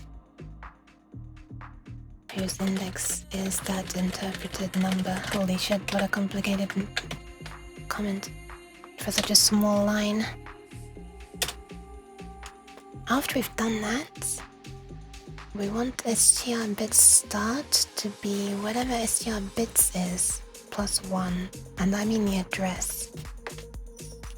So at that point, after this line, str bits start would equal str bits. And at the very end, we can see if str bits is equal to or not equal to str bits start. That means that we've reached the end of the string, but we're still somewhere along back in the string. The start position is not at the end. There are some numbers, some digits that we haven't converted yet. There's something between where we last ended up and the end of the string. Because if we pass an empty string, in this case, this will immediately say, oh, we're at the end of string marker, and therefore our current position in the string will equal the start of the string, and so we shouldn't try to interpret anything as a number because it's an empty string. So in this case, we want to do str bits start plus plus, which is next char is start of new string.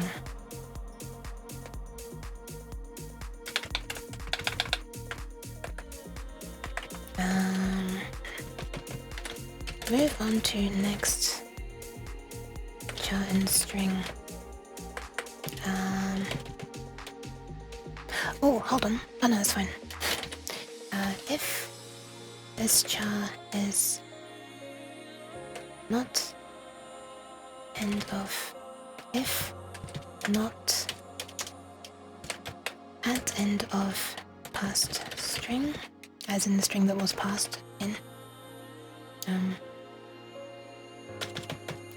If still have digits unpassed, as in PARSET. This is where an American accent would be useful. Then we want to do this as well.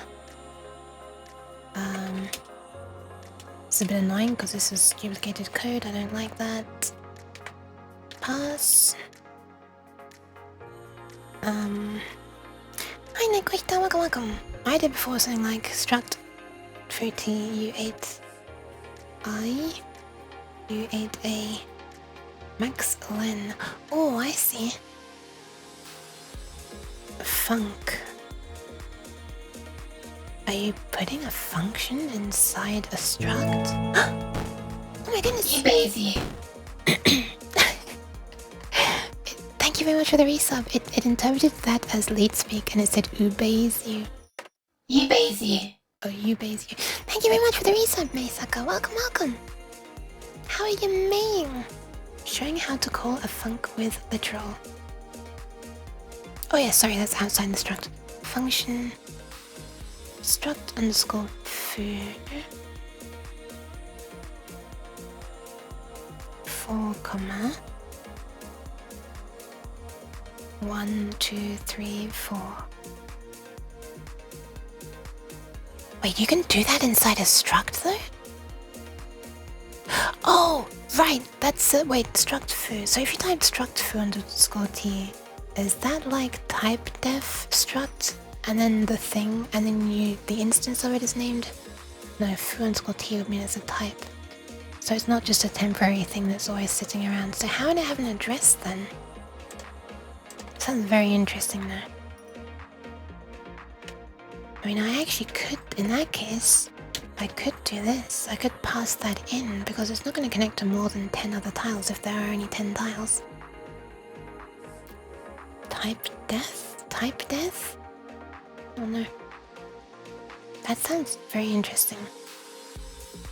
In 2 weeks I'm doing events in an anime con, and I plan to do Trackmania Fastest Lap Challenges! Oh hell yeah! Hell yeah! I was so excited I couldn't even do this. Getting the address of structs? Getting the address of an instance of a struct, yeah, but there would be no instance, I thought, like the start address. But I think I'm misunderstanding. Pass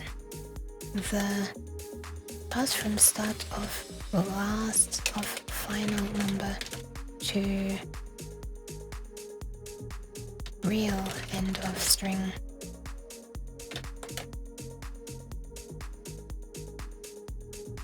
Okay, let's see if this absolute hideous thing works. That's not gonna work actually because we need to modify the value stored there. Now that it has a chance of working.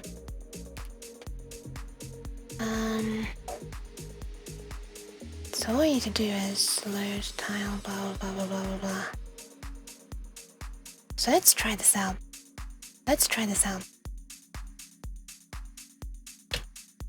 Not quite sure how I will do this. Oh, I know how I can do it. But I need to remember what the hell the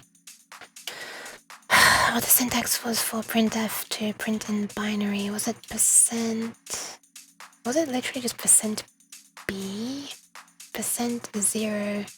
No, percent 016b?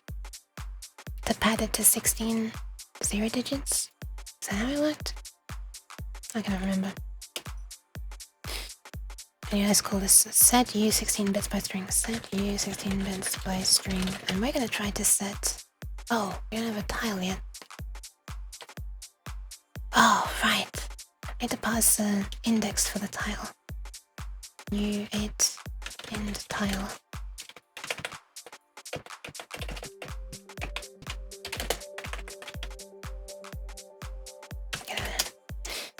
Let's say, what do? We pass the thing we want to modify and then we pass this. So we want to modify loaded tiles, index tile dot allowed above and we're passing this by address so that we can actually modify it. And then the bits are these. And that's it, don't worry about the file name yet, eventually I'll load it. I'm just testing this. Structs are just fancy table of named offsets, so an instance is just a pointer. I'm just looking at the thing that Trap wrote though, I'm not really sure what to make of what you said in relation to what they said. You could type def the struct and pass by value to make it just myfunc foo_t 2 10 11. I guess I don't know the difference between a type def struct and a struct. I always have to look up this syntax because in C++ I don't need to do type def struct. I just do struct and then I type the name of it, if I remember rightly, and then this, or I might put this at the end, but I never need to type def and it just works for some reason. Type def struct foo_t. Wait, you're using the same word both times? Wait, so it'd be foo_t foo and then myfunc foo? Okay, I won't worry about it for now. It sounds... So in that case you'd make an instance of foo_t called foo, and that foo is just used for temporary storage of the literal thingy inside here. You don't need to define struct prior.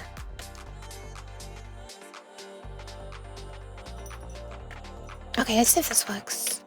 Oh, I need to printf it first. We don't need to do any of this. And we just printf AAs, or AA bits, I guess. %0 1 6 B. New line? Is that gonna work? We need the same damn thing again, which is gonna be a pain in the ass, so let's just define a local thingy for convenience. Are these U16s? They are, okay. U16 AA bits. Let's call this stir AA. And this is... Oops, this, and then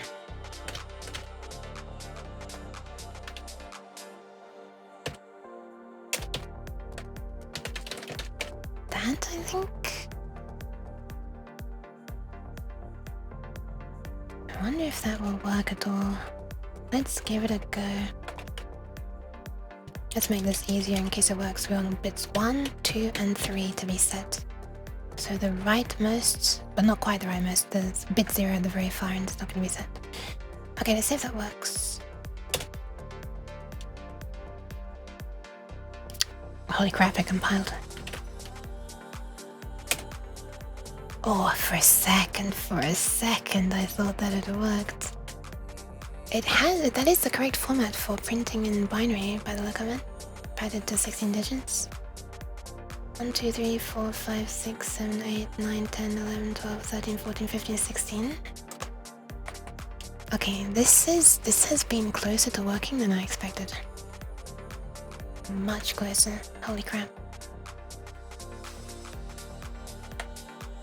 Okay, so we haven't like cleared any of the memory of this yet. I guess when I do load title, we kind of want to initialize this to 0 first.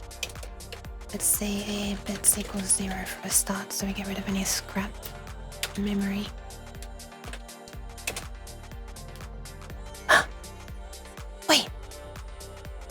Wait, that is the rightmost 3 bits, but that's not supposed to be the rightmost 3 bits, right? Because we're passing...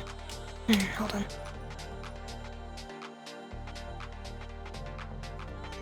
Because if we're doing 1 shifted left by 0, that should be 1. If we're doing 1 shifted left by 1, that should be 2. Okay, let's see what happens if I just pass 3 in.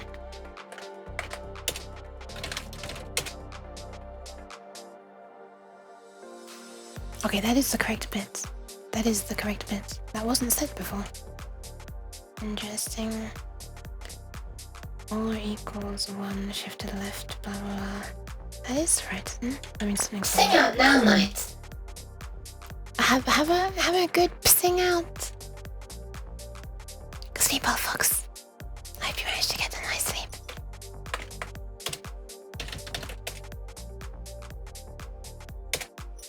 Okay, that is bit 2.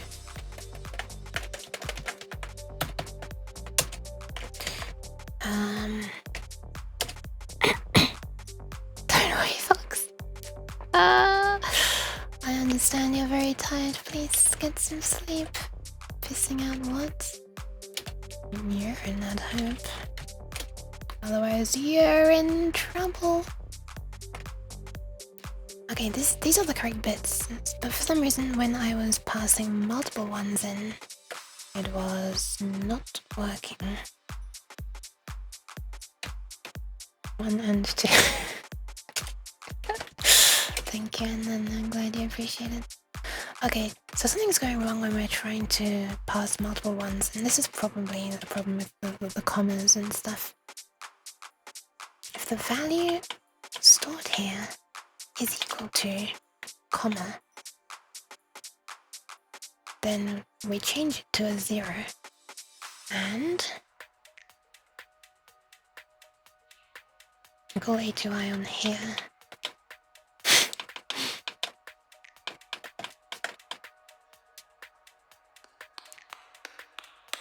Thank you.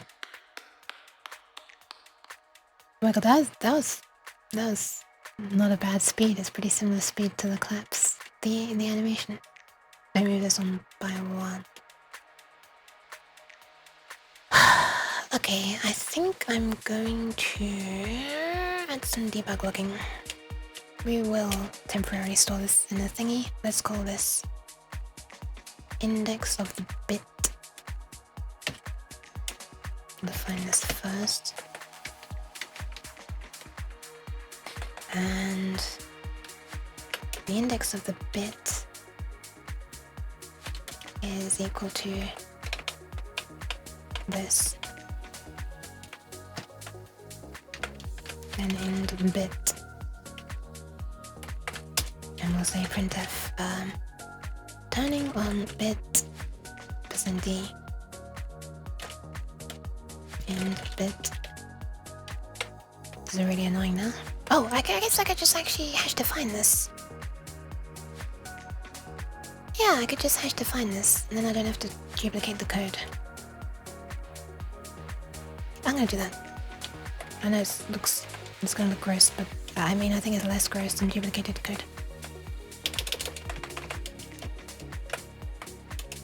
Hash define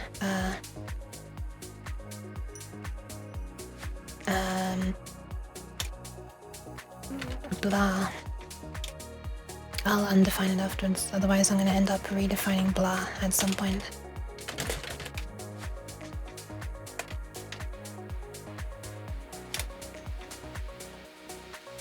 I don't think I even need to pass any parameters into here, do I? This is literally just a text substitution. It's going to be this. Oops. That, where am I? This. This. That's it.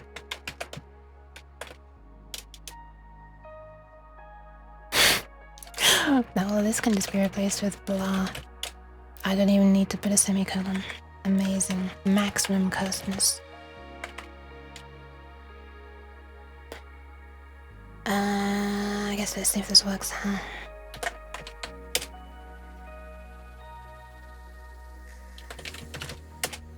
Turning on bit 1 and turning on bit 0. Okay, it is turning on the bits that it believes it's turning on, but it believes that it should be turning on the wrong bits. Give it the claps. Why is that? Very interesting. I guess we can also just printf the string itself, because, you know, it's just a null terminated string at this point.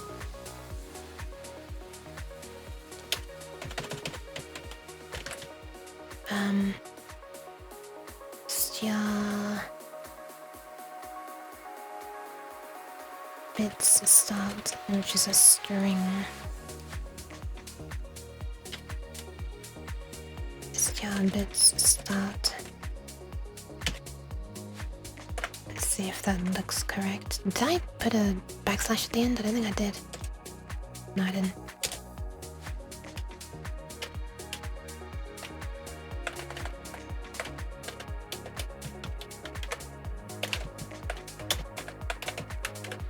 Oh my god. I can't full stop. Ooh, nice. We do have a problem. The string is empty at the end and that passes to 0. So let's have bit start 1.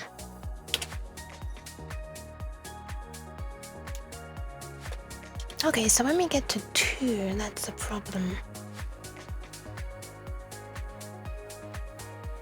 So when we get to the last digit, I think it's just the last digit that's a problem then, right? If I say I want 3 and 2, for example, I'm guessing it'll do... Actually, if I say I want digits 4 and 3 and 2, then I'm assuming it'll do 4 and 3 and then 0. Let's see. Hi, Face. Welcome, welcome. 4, and then nothing, and then 3?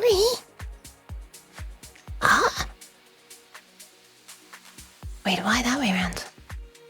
4 and then nothing and then 3. The plot thickens. Plot 4 and then 3 and then... Was it 4 and then 0 and then 3? Thank you for the saving of the kidneys. I will do that very shortly. 4 and then 0 and then 3. Let me see if I can get to the bottom of this first. Is that like a dead emote? Oh, it's an oof emote.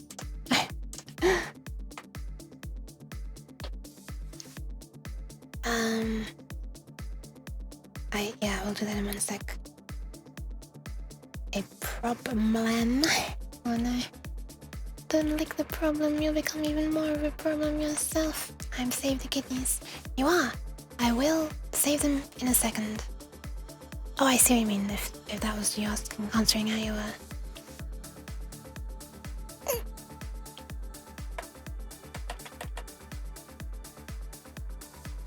Maybe you want to be problem? I mean, fair enough, I guess.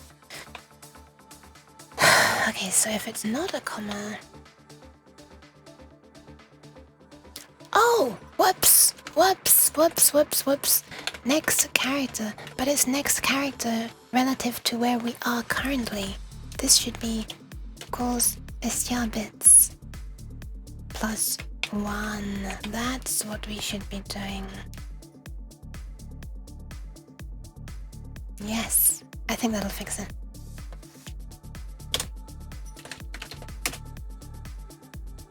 Yes! There we go, bits 4, 3 and 2, and not 1 and 0. Nice. Yeah, so what I was doing was I was advancing the start of the string by 1 character along, which was moving it from here to here. But what I should have, and that was happening when I detected a comma, but what I should have done is moved it from to the comma position plus 1, not from the start position to plus 1. Alright, sorted. Reminds me of the meme with I want problems always. I didn't know that meme actually. Thank you for the claps, Nymph. Sorry for slapping you. Let me make sure this still works. I guess I should make sure that like 15 works as well. I guess I should also make sure that out of order works. Let's stress test this bitch. I'm sorry, I didn't mean to call him a bitch. Just came out. Thank you for the follow, Rashi. Welcome, welcome. Welcome. Compile. We have 15, 4, 3, 2, 1, 0, and 14. 4, 3, 2, 1, 0, 15. Yep, okay, it works. It works. It works. It's alive. It's not alive. But it works. what a mess. Can we do this? Can I comment out a line and it just continues down to this line? Is that valid? See? Oh, it's a warning. But it seems to have worked. Oh, whoops. It did not work actually. Okay, nice. Okay, this did work though. So we'll hang on a second. Can you not do like this? I think you can. That's a little bit customized on that. Let's make sure this still works, and then I will save the guineas. I promise. From here to here, exactly. There we go. It still works. Okay. Okay, time to save the guineas. Friendly reminder to anybody else who might need to use the toilet. Do it. Do it. Be kind to your body. I'm gonna do that right now. Bye, bye, bye. I'll be back in a sec. Pew. Maybe like 1 or 2 seconds, I don't know. Minutes, not, well, yeah, not seconds. I'm actually gonna do it in the toilet. Okay, bye.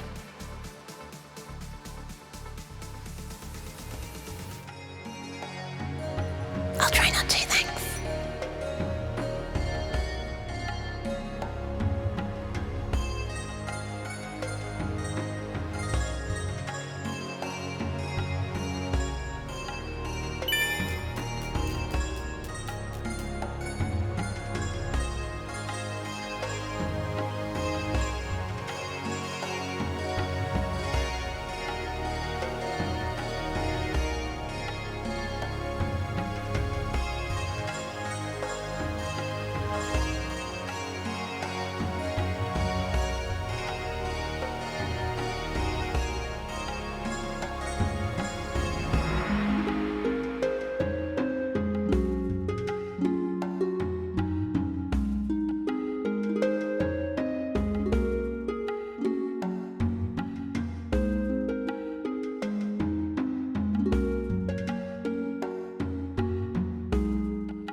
Onion.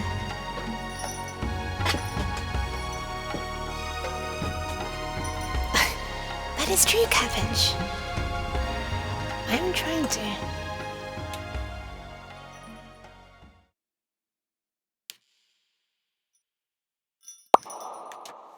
Hi, I'm back.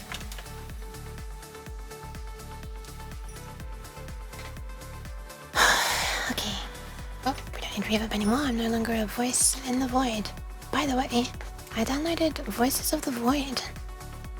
And I would like to try it out. I've been hearing good things about it. I've been trying my best to not be spoiled about it, but it's a little difficult.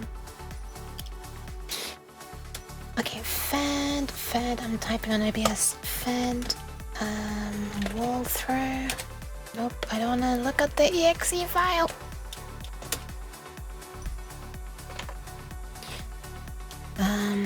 Let me name this something correct as well. This is silly. Let's call this pass string pass stir. Let's try to help out future Yuga a little bit, you know. Ukes of the key. The key to the uke is to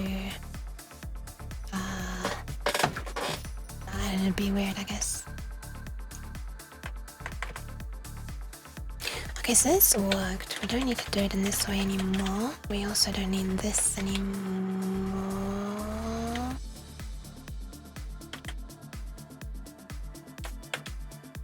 We just can do this, in fact. Thank you for the pads that were in time with the music. Ball.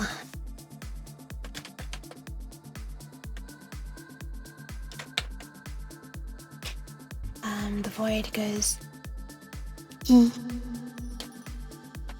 I guess it could. Okay, this is gradually getting less disgusting. I mean, well, yeah, it's quite relative actually to say that. It's maybe giving this too much credit, who knows.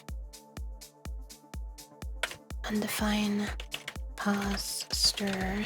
If I make it blah, and blah's never been defined, does that throw a compile error? I would hope so. Oh no.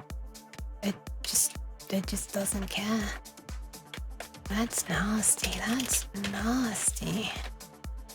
I guess if I were to do that though, and then lower down I were to redefine pass string again, I'm guessing that would throw an error.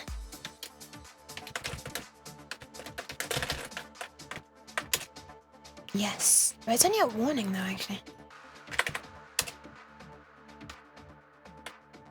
Well, I mean, I guess that means it will show up and it actually becomes a problem, but I guess it also means it's hanging around in memory for a long time and while compiling. Well, no, it stays there all the time, doesn't it? That's how it's able to know it's already been redefined. Wait, no. Might move it though, right? After an undef. I don't know. Look at me pondering upon the inner workings of a compiler. Meanwhile, I can't even get tile sense defined. Ah, my hair! Sorry, my hair is being very annoying right now.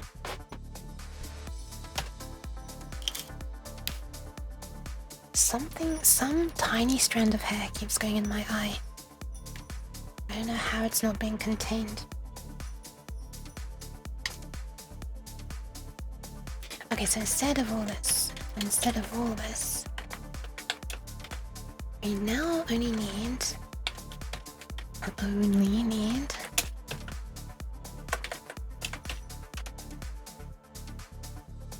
by the way, this allowed above, allowed right, allowed below, allowed left is verbose, shall we say.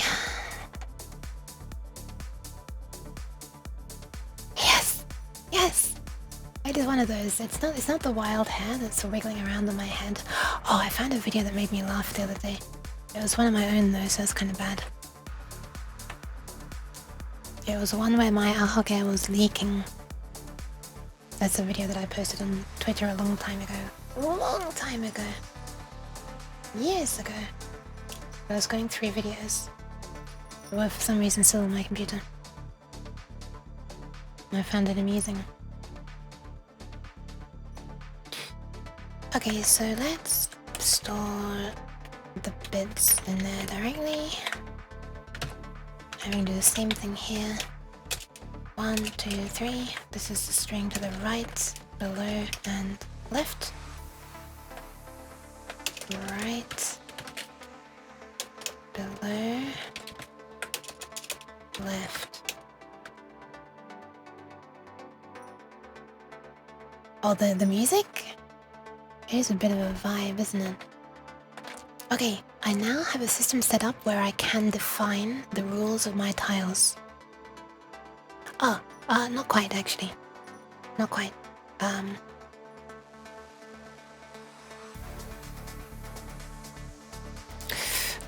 Not quite at all actually.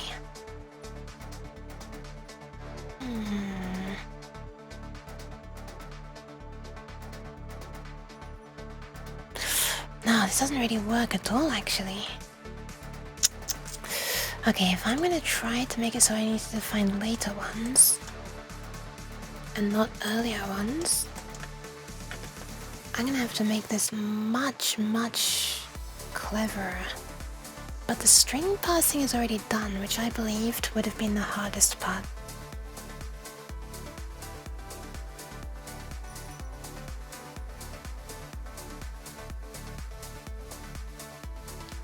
So what I would need to know is I would need to know which tile we're modifying. And this would become much less general purpose. I almost want to keep this as it is for possible future use, but this is going to become something else now. I'm not sure if I will, use that in the future, but just in case it is like a self-contained thingy that works. But now to make this a bit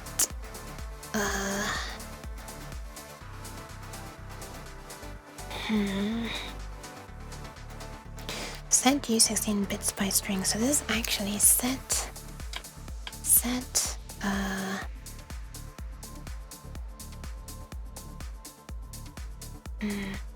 So what am I going to need to know?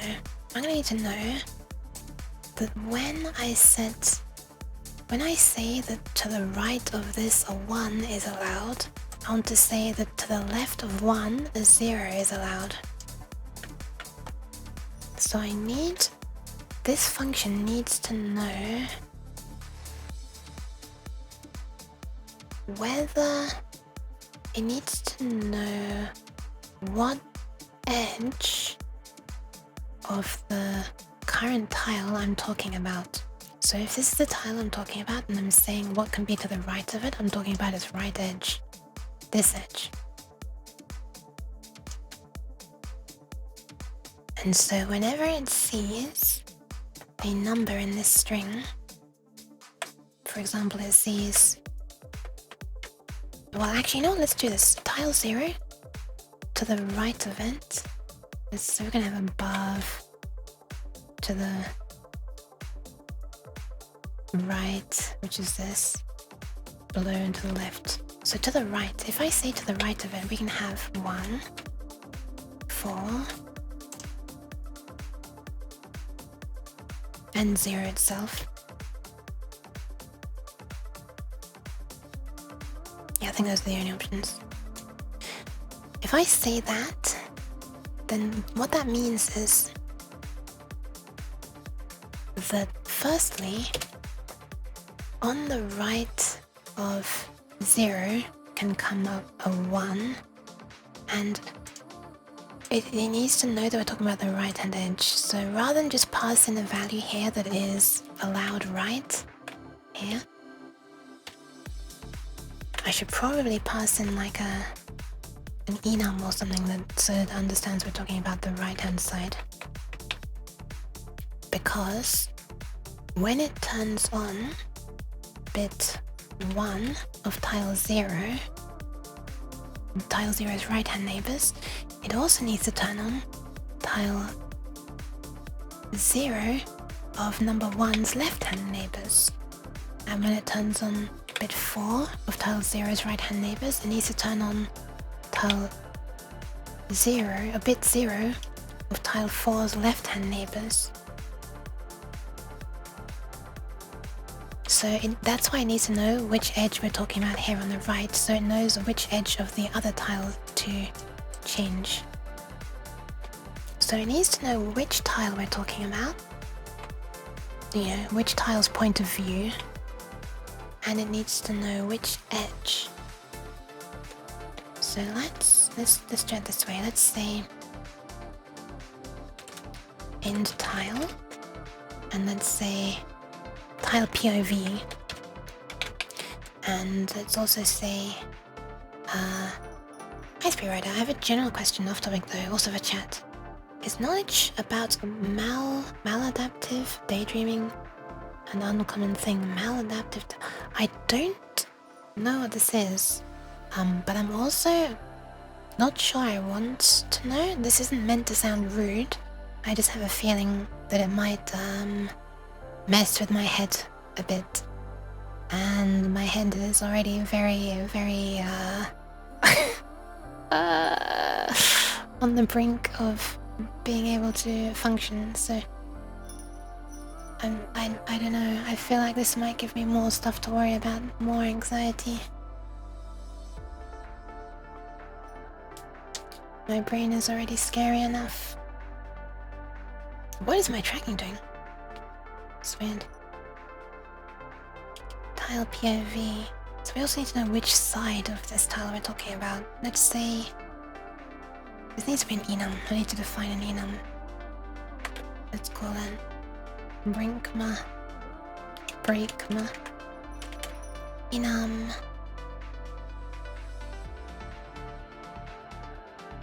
Edge. Direction? No, edge, I guess. Which edge? Or edge type? Yes, or edge, enum? Not quite sure what to even name this thing. But there's gonna be above, right, below, and the left.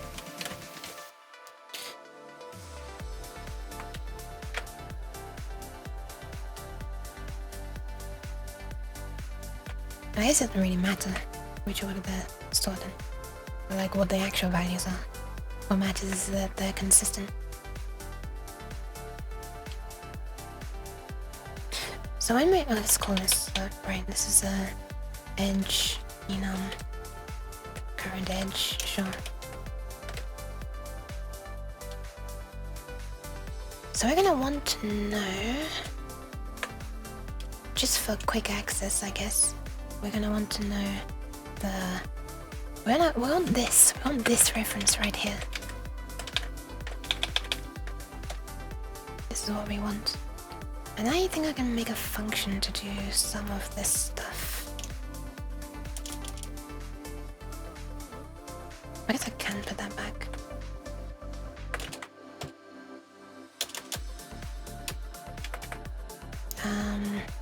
This is gonna be a reference to a tile. No, it's not. It's gonna be a reference to a U16.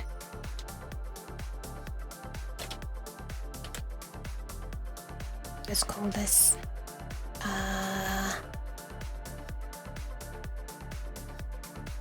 allowed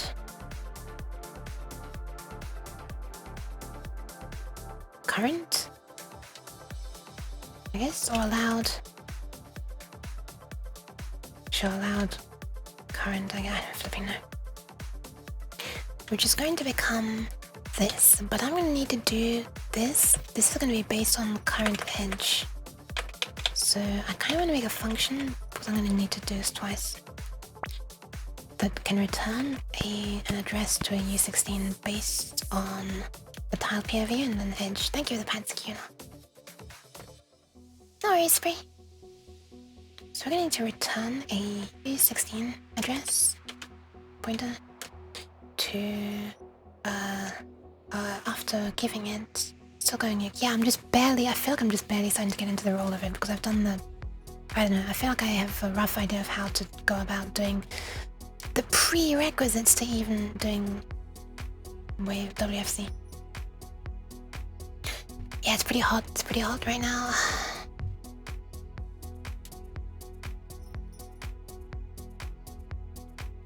Let's say get tile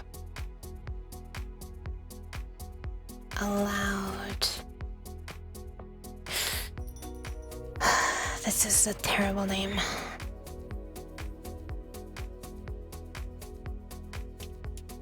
Get allowed.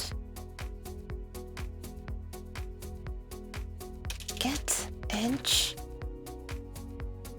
allowed tiles. Get tile edge allowed other tiles. Get tiles that are allowed next to this tile's edge.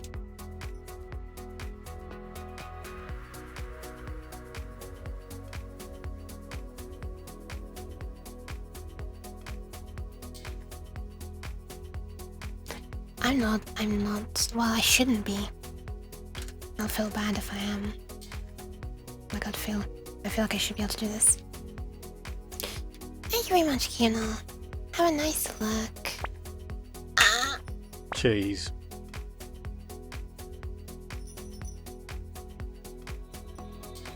Rude. You can't use such a cute lurky mode and then just throw cheese. Get. What are you doing? Get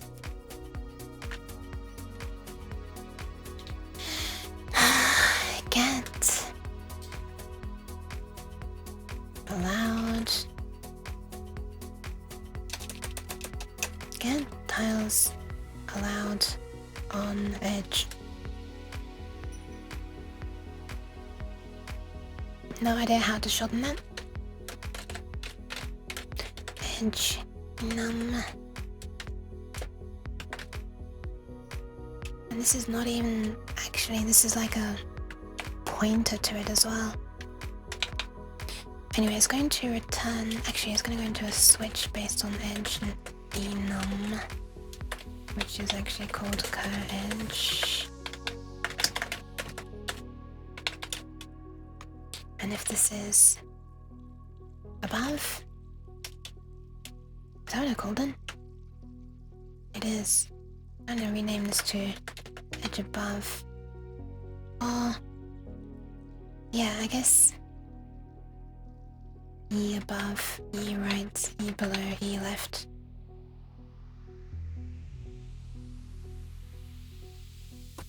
E.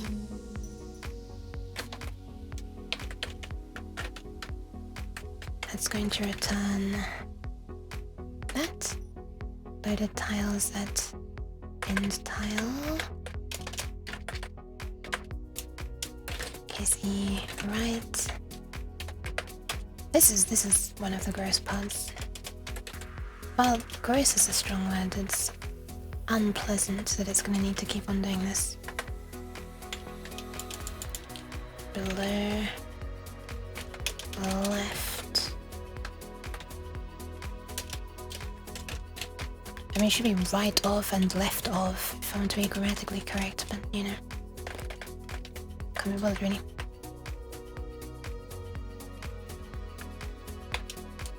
So, allowed POV, I guess, is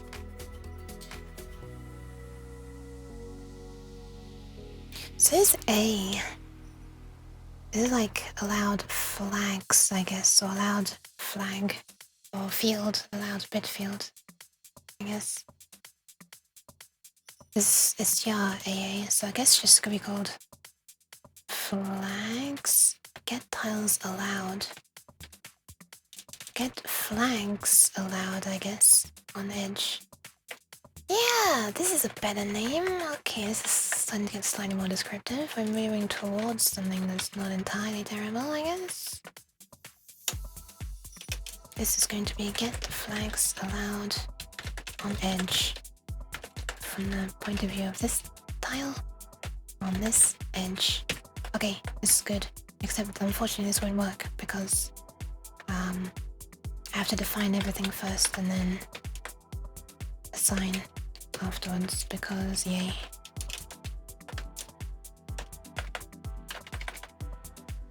So this is this.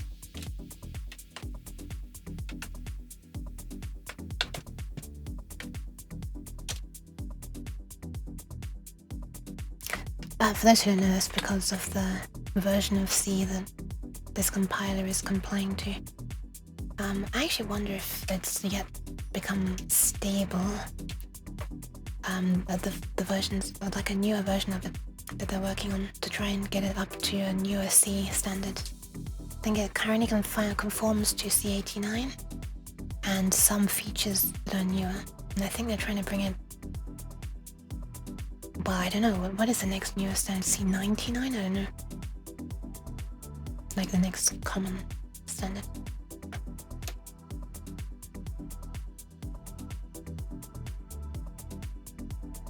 You know what? I've got room for comments here. This is,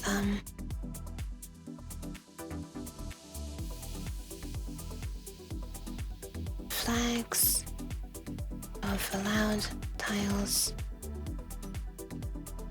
on cur-edge for in tile POV version of C. Salty. Aww.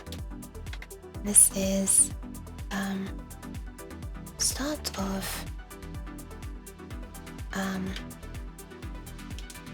of a number in str bits.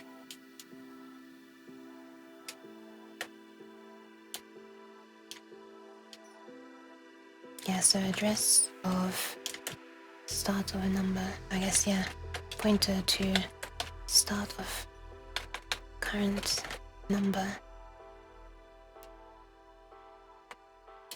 This is start at beginning of past string. And it just fits. And what we're gonna do instead, we've got this set here. Oh, we are gonna need to change this actually. Shit. This is annoying. Wait, no, it's not. I mean, it kind of is, but it's fine. We can just make this all part of the definition as well. So not only do we want to set this tiles bits, but also we want to set the destination tiles bits, and so which means we should store this temporarily. Let's do this, I guess. This is becoming unpleasant. I mean, it's going to become unpleasant. Warning, warning.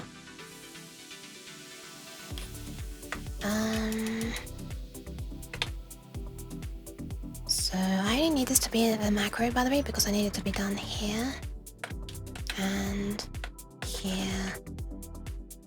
Unfortunate.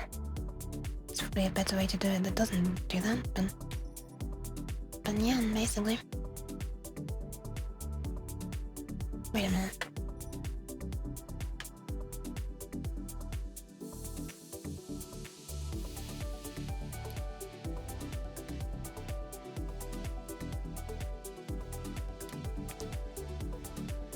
Yeah, I could probably put the while at the bottom instead.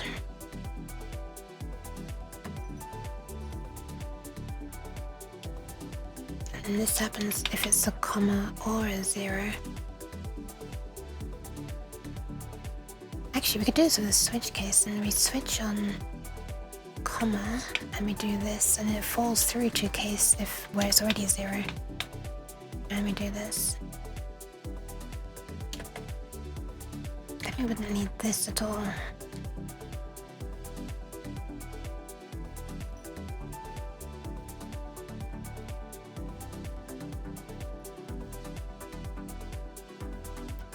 Yeah, let's see if we can do that.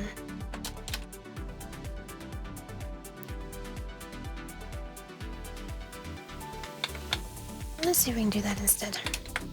Do.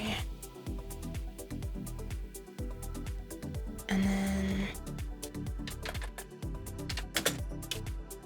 while that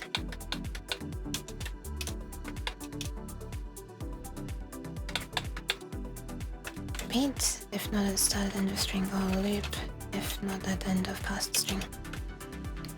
Bottom dwelling while.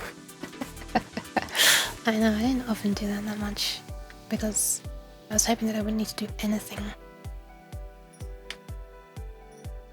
if it already starts at a 0. Starts with a terminating 0 byte. But I'd rather, this is starting to get a little bit disgusting. I'd like to not have to have this macro. It'd be kind of nice if I could put it all in here instead. Right, let me just look at the logic. If we imagine that this is just going to do the same as it's already doing. Let's just get this into a state where it will compile. Let's say,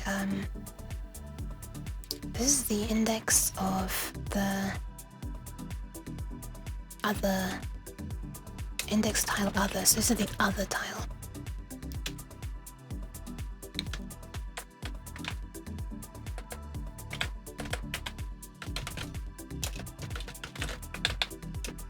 Yeah, this should now work. But let's change it to not even need the definition or this bit. So let's change this to a switch on the value of str bits. If it is a comma, we replace it with a 0. And additionally afterwards, we don't break there.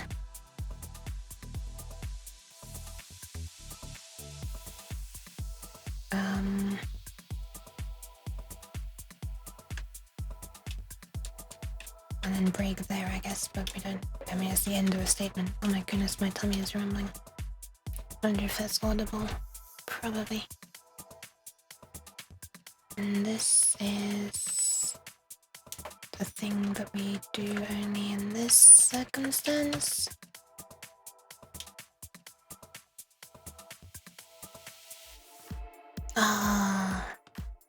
Oh, actually, you know what? In this case...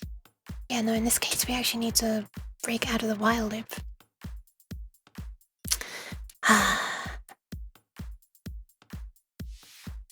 I'm sure there's an easy way to do that. Actually, yes, there is. And only in other cases do we do this. Which means this is gonna end up with the strip bits still being 0. Ah, but wait.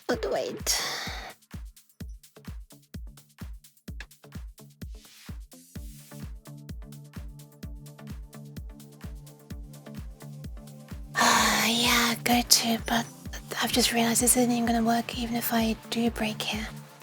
We need to keep knowledge on whether this started as a 0 value or if we set it to 0.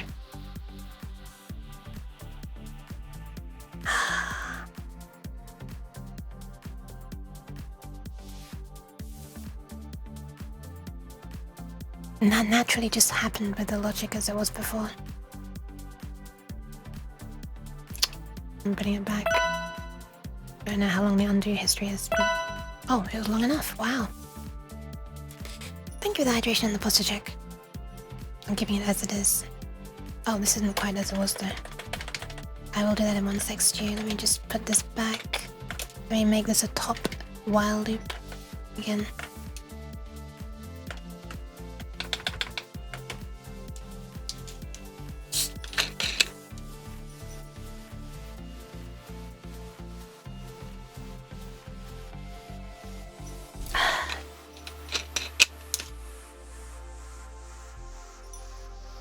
And then give me the posture check as well.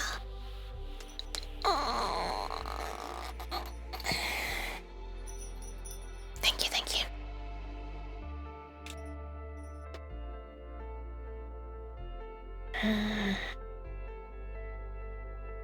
That means we need this again, which is...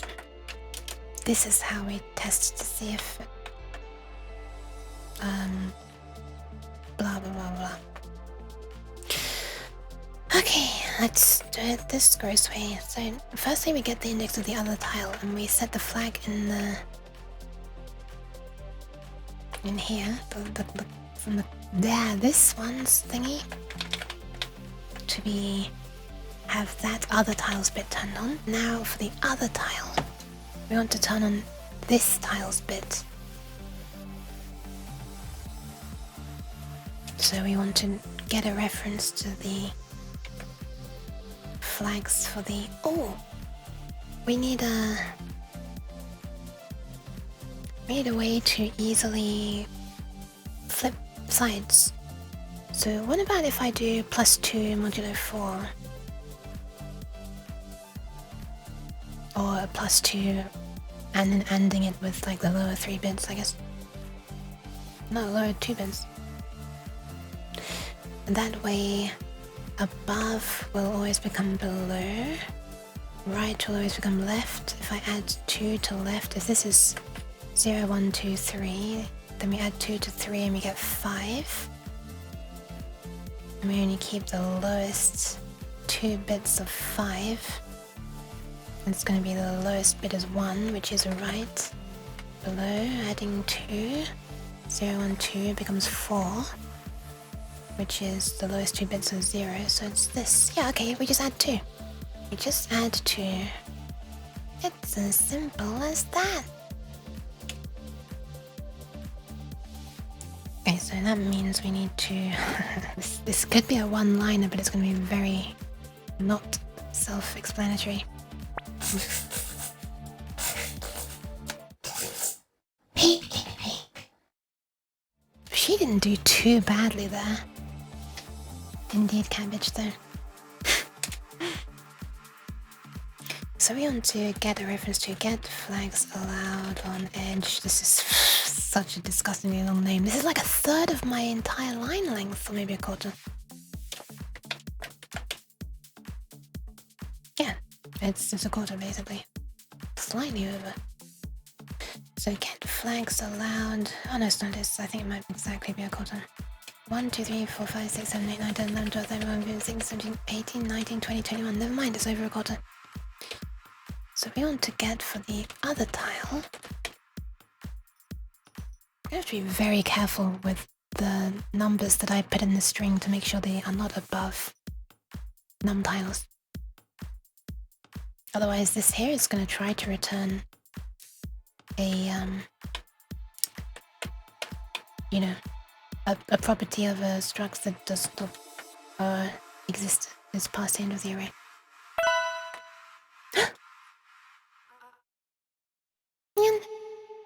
Wait, that was terrible. Let me try again. There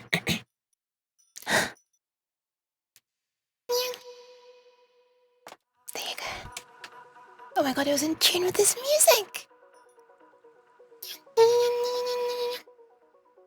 End tile other. Okay, so now we want to use the edge. So this is like opposite edge. I guess I could make this a function, in fact.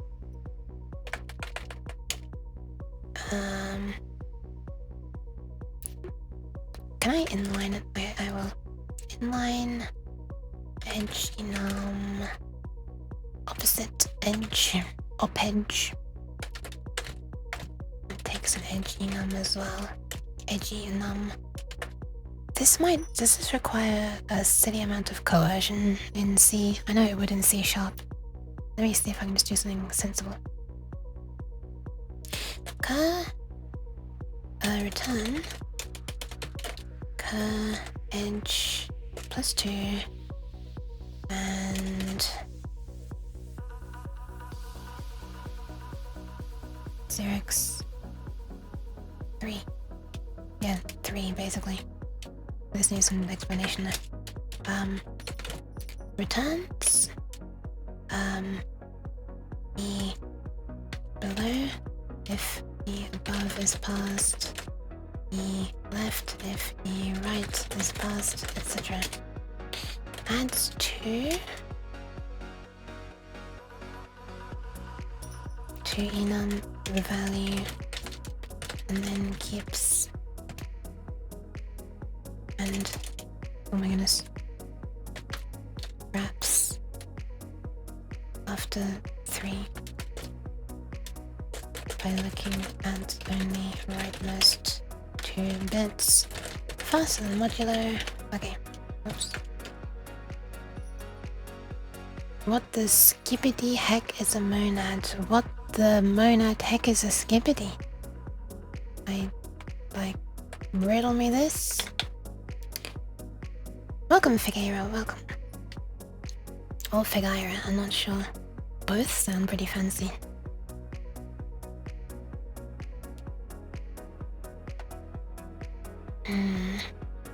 Figueira, maybe?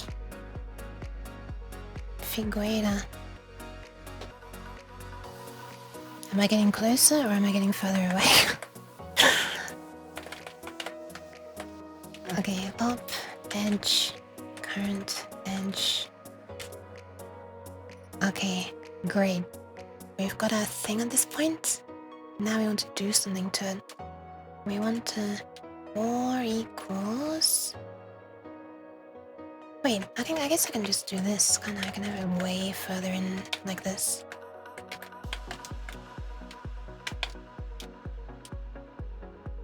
Yeah, wait a minute, this almost just reads like a function definition now. I mean, basically. Well, no, never mind. I was about to say basically yes, but no, it's not, is it? A monoid in the category of endofunctors. These are, I've heard of category. End tile POV. Get flags allowed on edge. On the edge is kind of funny. Sounds like I mean something else.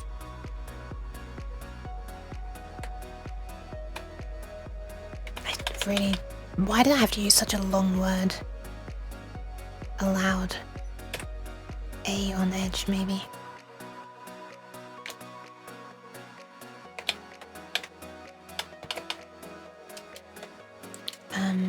Gets... returns... a pointer to the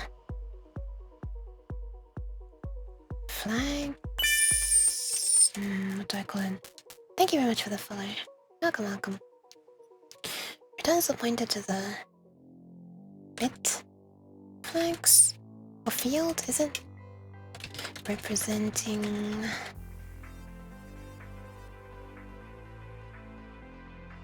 the allowed neighboring tiles on cut edge for tile end tile. Sounds much more complex than it was in my head. It's not meant to be a flex, it's just how it is. I'm not sure I like it. Alright, there we go. Let's move these all the way to the side so I completely forget that they exist. I guess that might work. Pass from start of number. Okay, let's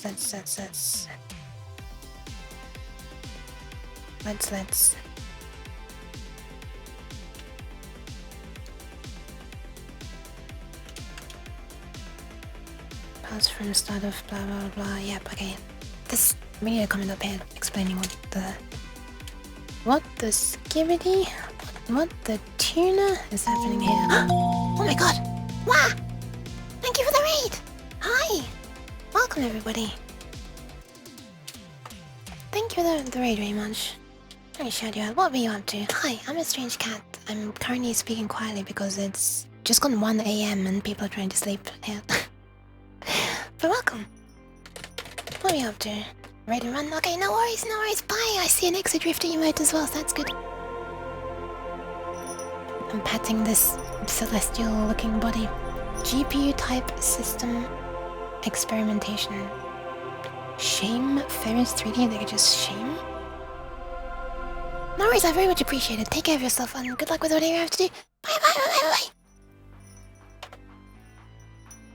Yeah, hello. I'm a strange cat. In case you hadn't realized, and there you go. There's the time. I wasn't making it up. Yeah. I'm currently working on trying to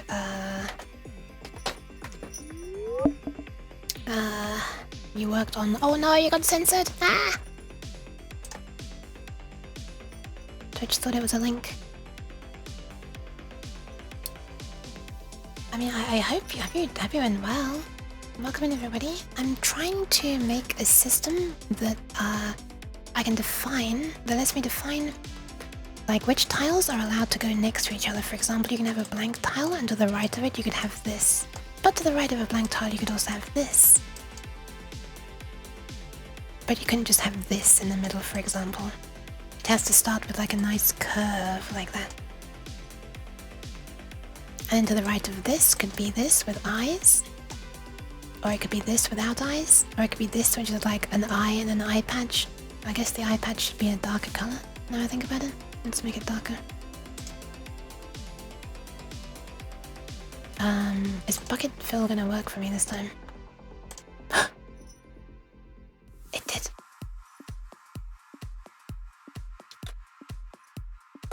And this is in preparation for making something to, well, implementing this. Let's drop this link in chat again, in case anyone's interested. Seems a bit like the Wang tile problem. Wang tile problem, that sounds interesting. What is that? This is an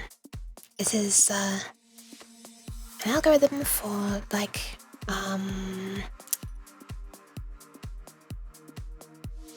I forget the word.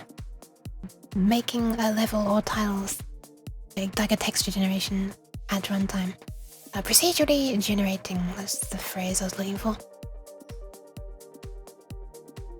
And here I am trying to do it in DOS just because I thought it was going to be the easiest. I mean, DOS hasn't given me any trouble yet. It's how to represent any of this that's giving me the real trouble. We haven't even got on to the fun generative part yet. This is an example. So these are 10 different tiles. These will be exported. Well, you know, these will be exported. And right now I'm coding the thingy that will... so what I'm going to do is, when I load a tile, the way I'm defining what can happen is I'm saying, okay, tile 0, which is going to be named this, is going to have these comma-separated list of valid tiles above it, this to the right of it, this below it, and this to the left. And it's just a string of things. I mean, you all know how wonderful string parsing in C is. It's a great experience, I love it. I get so excited about it every time. And so... yeah, I'm trying to make a thing to do the thing. So when I say that to the right of tile 0, we can have tile 1, I'm now just adding the code so that it also updates tile 1's knowledge. That to the left of tile 1 can be tile 0. Because it just goes without saying that if a 1 can be to the right of 0, then a 0 can be to the left of 1. Oh, and I'm doing this with my hands, I'm not sure which way to go. That kind of thing. That kind of thing. I'm just about to add a comment to hopefully describe this. Turn on the bit... hang on, where are we? STR bits start into tile other.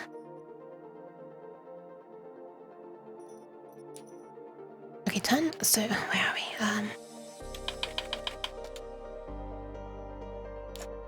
So interpret string as an index of the other tile. Oh, I need to rename this function now. This function's completely changed meaning. Or function, dare I say. Let's call this set tile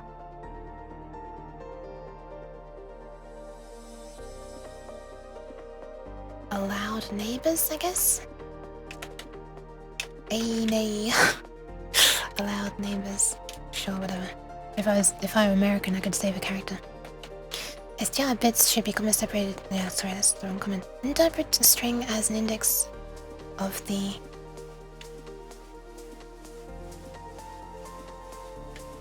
other tile.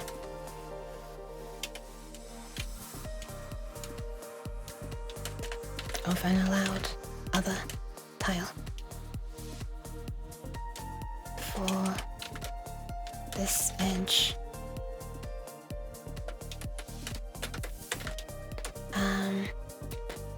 Turn that bit of this of the POV tiles, a list of allowed neighbors on. Also, turn the neighbors bit for the POV tile on opposite edge on. This is a confusing ass comment.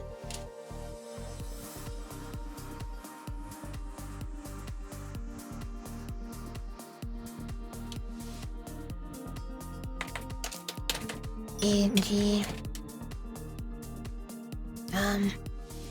if POV tile is 5 and STR bits start spells 6 and cur edge is E right,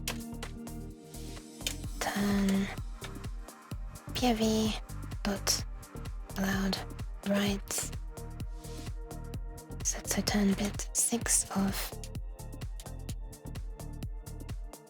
tile 5 dot A right on and turn bit 5 of tile 6.a left on.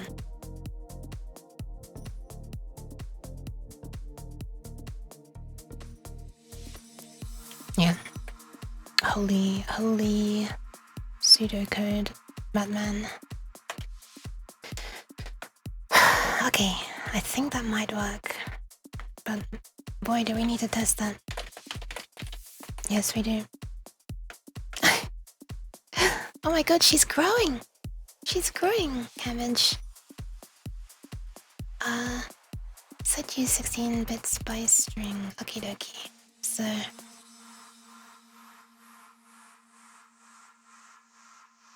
we need to change how this is even called. This is just completely different now. We don't even need any of this.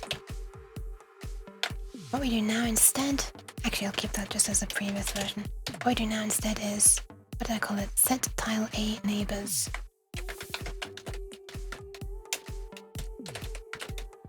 For tile...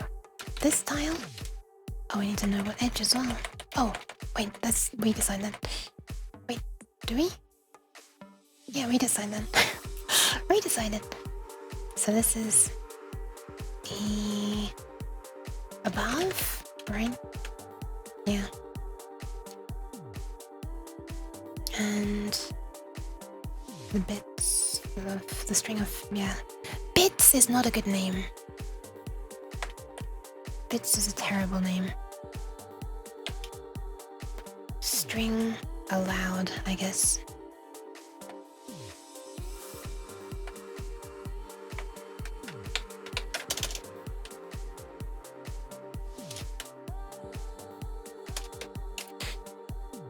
Uke widening, able to handle larger values without overflow. Oh, is that how her brain grows as well, kind of? Like, she gets longer and she's able to handle bigger ideas?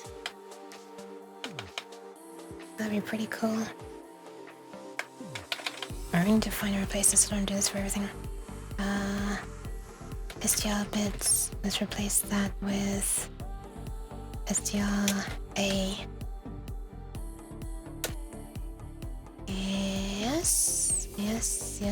Yes.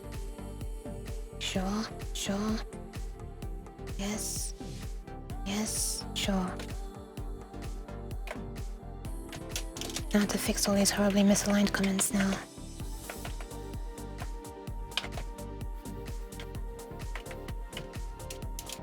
Wait, why is this not... oh, okay.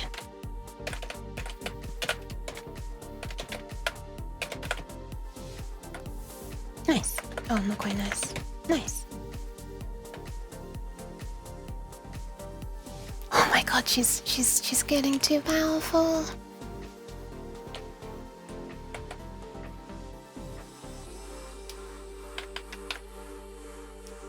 STRA, comma separated decimal numbers specifying indices of neighboring tiles for tile end tile POV on edge, car edge. Or let's do it this way. On edge that of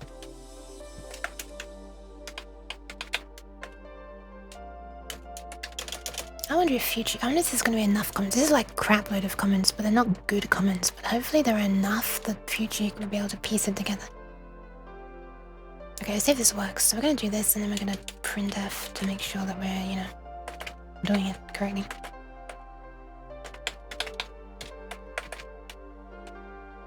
So we'll printf. I kind of want to print everything, actually. I'm going to make a function that just prints all of them. Let's call it void. Print all... wait, this is going to be a lot of stuff, actually. This is going to be a lot of stuff. This isn't going to fit on one screen. Or then... 16, 32, 64... no, this will work. Oh my god, it's just a brain! I am to the sleep place. Good night, everyone. Sleep well, Omni. Long you fit more thoughts inside. Oh my goodness, she's forming good sentences now. That's a little bit scary. It's just a brain with a tail. It's actually scary. This is not Long Yuk at this point. What is this monster?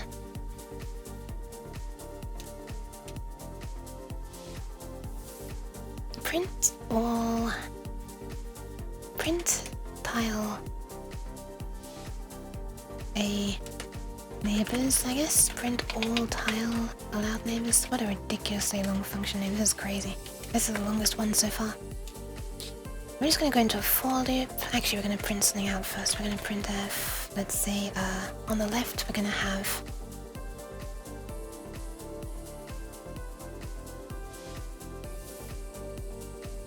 on the left, we're gonna have. I need to print like headers, column headers, I guess. Actually, screw it, no, I don't. We'll say tile 64, 16, 32, 64, 5, 6, 7, 8, 9, 71, 2, 3, 4, 5. Okay, this should take up about 75 characters out of the 80 wide that we have, so it'll be okay.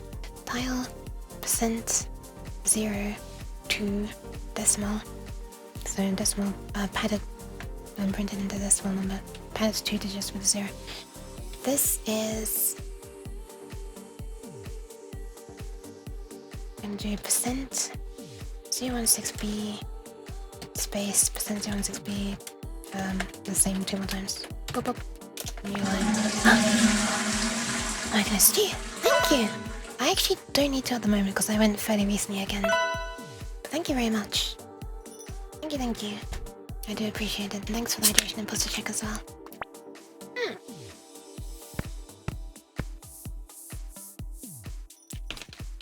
That was some interesting tracking. It went correct for like a fraction of a second. Thank you for the pants as well.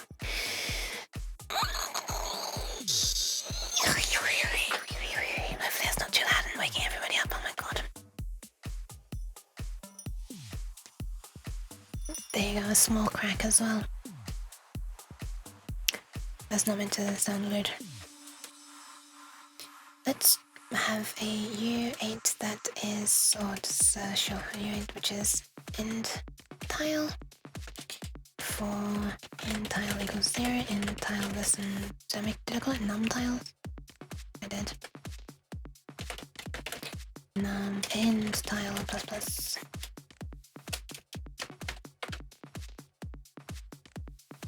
Stew the MVP. It's true, it's true. Oh, my tracking is off again. Oh, Lane, would you like to see some amazing bug that happened earlier today? This was not in OBS, don't worry. It was not in well, it was not. What was it even in? VC Face? Was it in? This is like Leap Motion or something. I didn't even know this was possible. I didn't even know this was possible in the slightest. I'm just trying to fix calibration of my hands, I guess. That's better. But yeah, there seemed to be a problem with like Leap Motion did something weird, which made VC Face do something weird, which made my streaming setup do something weird. This was NAN propagation across like 3 different processes, I'm imagining, or at least 2 different processes. Oh, I said a slight spoiler of what it was, but... So... here's the VOD. I'm sorry for people who've already seen this like 3 times now. But near the beginning... in the beginning... the stuff was working originally. There, I had my hands. And then suddenly, at one point, I lost my hands. And this started happening, but my tracking was still working. Obviously, my hands were not. And when we look sideways, I just don't have any arms. They just stop. And I had a look on VC Face. VC Face was showing the same thing.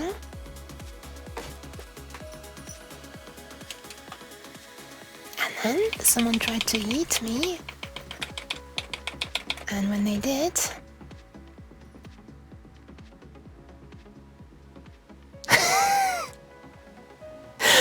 my entire room disappeared. Honestly, this was just the most amazing chain of things breaking other things that I think I'd ever seen. And at that point, it was starting to spam the log file with a very interesting error. This infinity or not a number, floating point numbers. Take a close look at this now. Appear when calculating the transform matrix for a collider. Seen hierarchy path, blah blah blah blah. And this was leading to my shoulders, I think it was.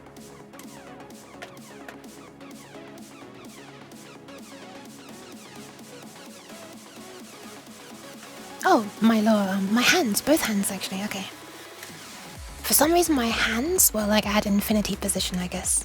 Which is very interesting. I didn't know this was a thing that could happen. I don't know why it happened. I was just gesturing and doing stuff. Anyway, there you go. That was a very fun thing.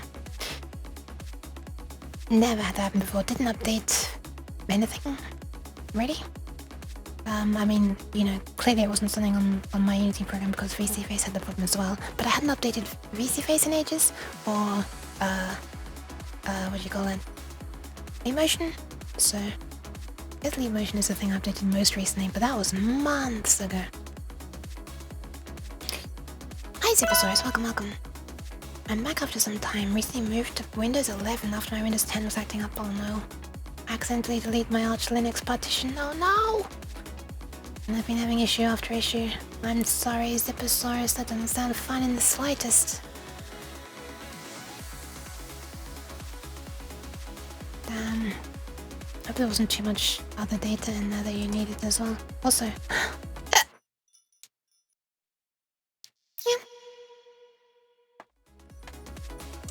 there you go. Very quiet, Nyan.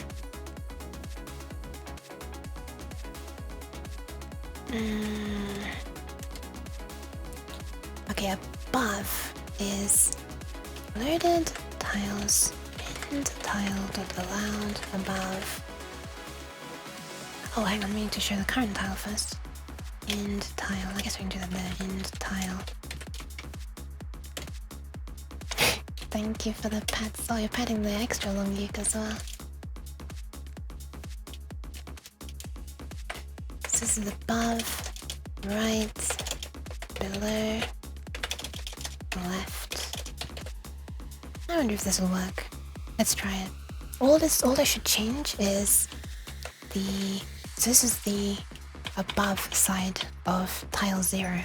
No, this is the right side of tile 0. So all that should happen. Thank you. Okay, one sec, I'll do it. Hi, Israel. It has to be very quiet, I'm sorry. Nuke extension specification. Oh no, that's the yes. The yes. It is late, yes. It is. It's 1:22 AM here. So all that should happen is... although it looks like you're super enthusiastic, Sleepy. All that will happen is the right-hand side of tile... Oh! Cheese. Cheese, indeed. I just realized, if the other tile is itself, we don't need to do this again. So this is if end tile other is not equal to end tile POV. Then we do that. I mean, I guess it doesn't really do much harm if we accidentally set it twice, but it's just not necessary. I do wonder if it'll be faster to just do it anyway rather than do a branch. But, you know. Oh my goodness me.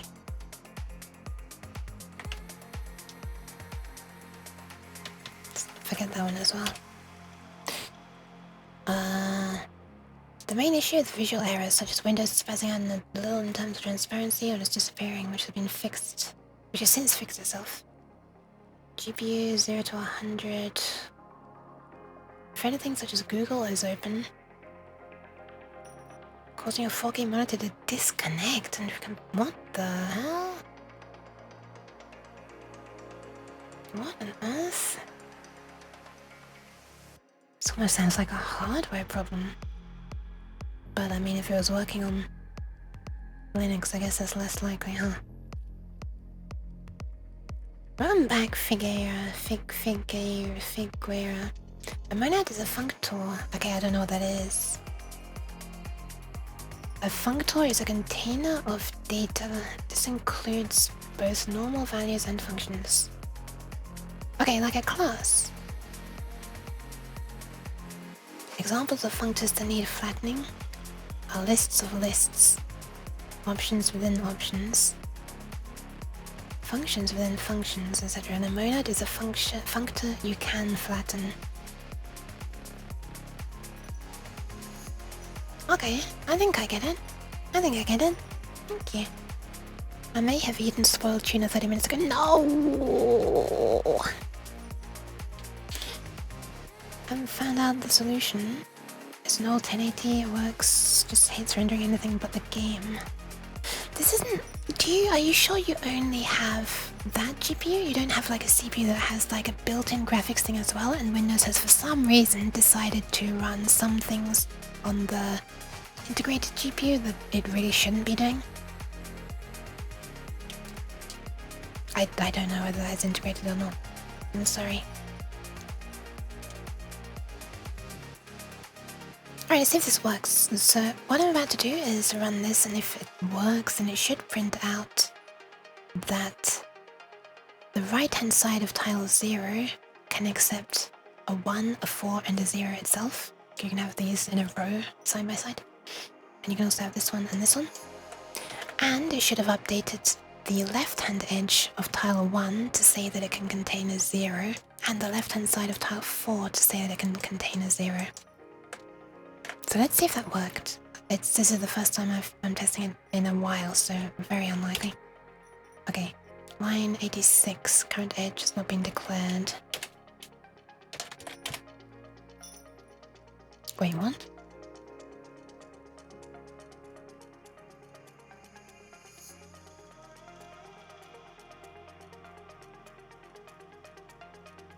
What? Wait, what? Simple current edges will be good. I'm guessing there are like errors way further up, but I'm not being able to read them. I don't, as always, I can never ever remember how to limit the number of errors that it's showing. Oh, there it is. Never mind, it does work. Type required in parameter list on line 67. I thought I tried that before and it didn't work. Maybe it did work and I was stupid. So we're switching on current edge. Wait, hang on a second, what was the problem? Type required in parameter list on 67. Type required in parameter list. What do you mean? This is a type, and this is a type, isn't it?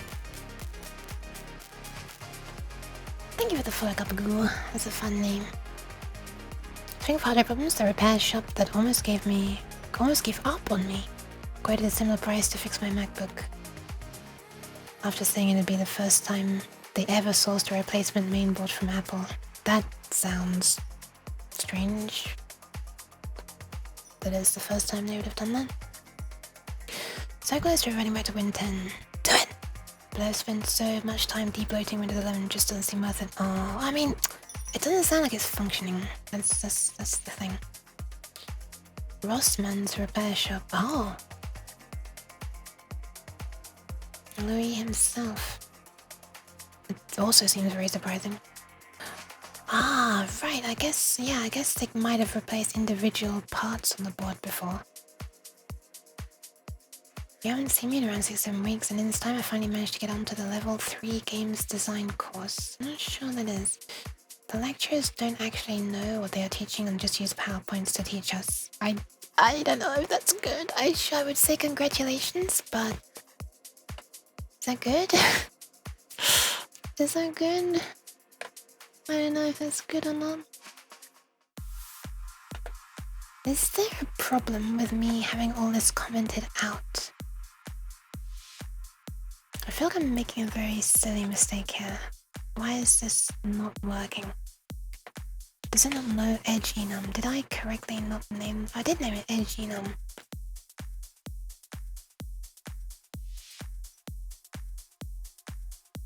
Enum's correct, right? What's wrong with edge enum? Is the problem this? It shouldn't be, right? I'll just try, I guess. Let's just make a backup. Done. Boop. Boop.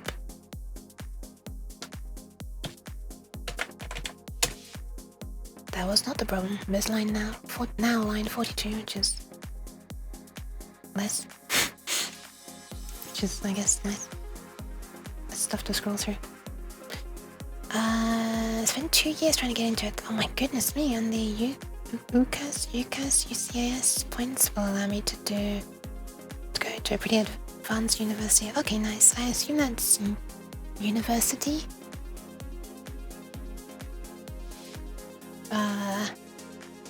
Certification and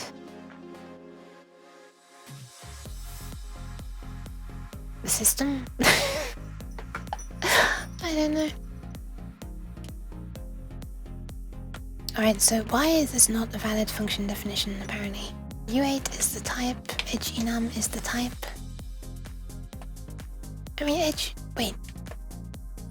That is how you use enums in C, right? I'm second guessing everything.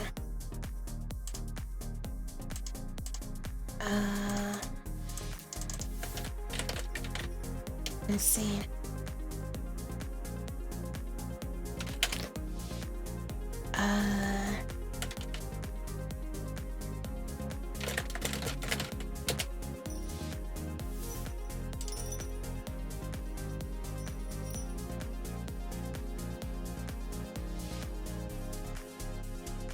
Oh, you have to type def enum it in this.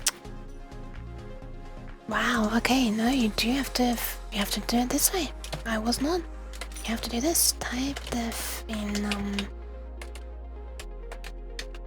edge enum. There it is. Alright, line 47, moving on now.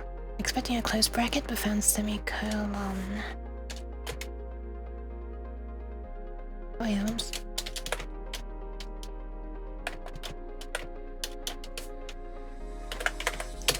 Next, line 55, missing return value for get flags A on edge. Ah, right, I guess. We need a default, huh? I guess by default, if it doesn't know, we can just return current edge itself. Returns cur edge if cur edge is not. If cur edge isn't a valid value, returns cur edge again. Line 56. Oh, sorry, I'm being stupid. In that case, wait, what do we return?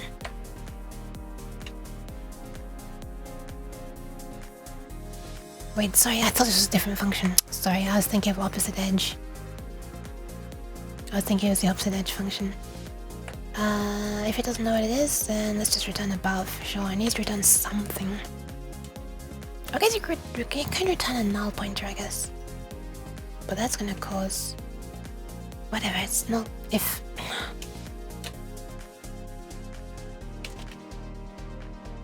Sure, it'll return null.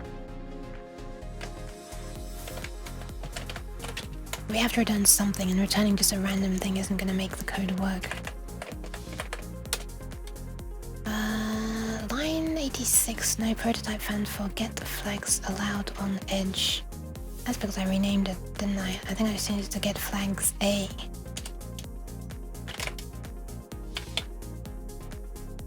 I did.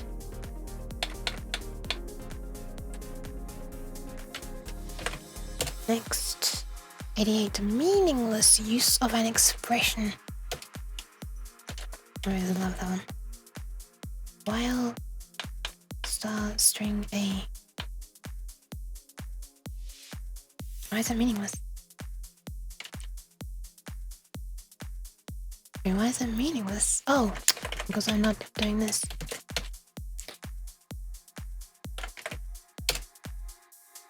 Line 92. Okay, hold on, let me just catch up on chat. Universities and colleges admissions service, I see.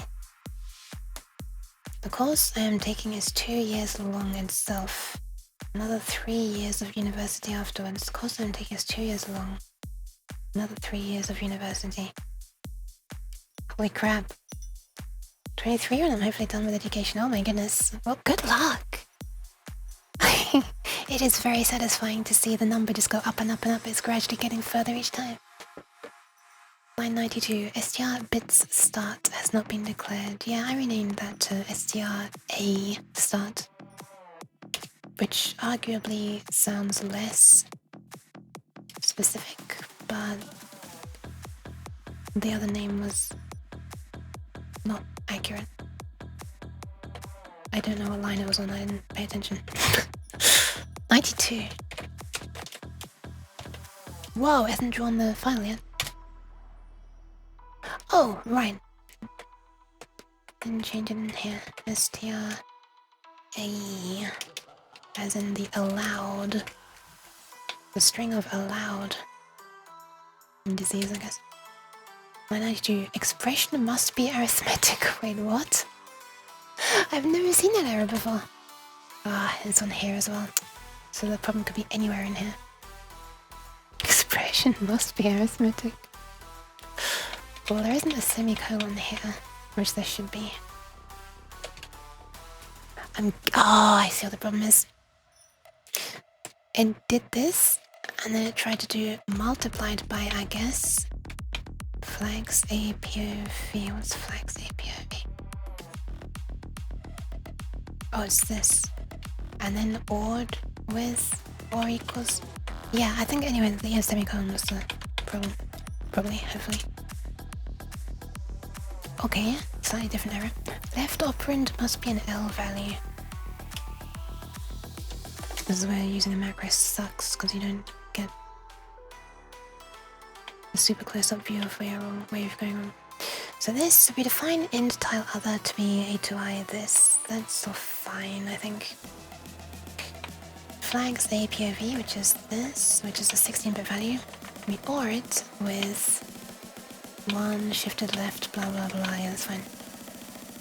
If the other tile's index is not equal to the POV tile's index, then... Ah! I see the problem. This returns an address. We want to modify the value at that address. Which is annoying now, it doesn't all fit in the screen, but okay. This is a bit of a monster, this line, that's a bit nasty. Anyway, next. Line 128. Semicolon, but found a thing. Line 128. Yep, okay, I'm just missing a semicolon. 133. Parameter count does not agree with previous definition. What am I forgetting to pass? We've got the index, the file name, above, right, left, down. Oh! Wait a minute. Yeah, right, I haven't even put them in here yet. So we also want... Let's put these down on the next line. So this is above. This is string allowed right. This is string allowed below. And this is string allowed left. Hell yeah, I'm glad you like the music. I really like this one as well. Has she collapsed the space-time continuum yet? Nope. We're far away from that thing. Oh, it looks like it's compiling. Okay, so it thinks it understands what I've typed enough, but have I typed the correct stuff? Here's when we actually get the results. So as a quick reminder, it's been a while. But it should be... you know, let me take a screenshot of this and just put it here to remind myself. Because I can't copy and paste text from here and I'm lazy. So what should happen is 0 should be allowed to connect to itself, and 1 and 4. That's what this line is saying. And it should print off a line that says that on the right hand side it's allowed to connect to this and this and this. But it should also print off a line saying that this is allowed to connect to this. And that this on the left edge is allowed to connect to this. So let's see what it actually says.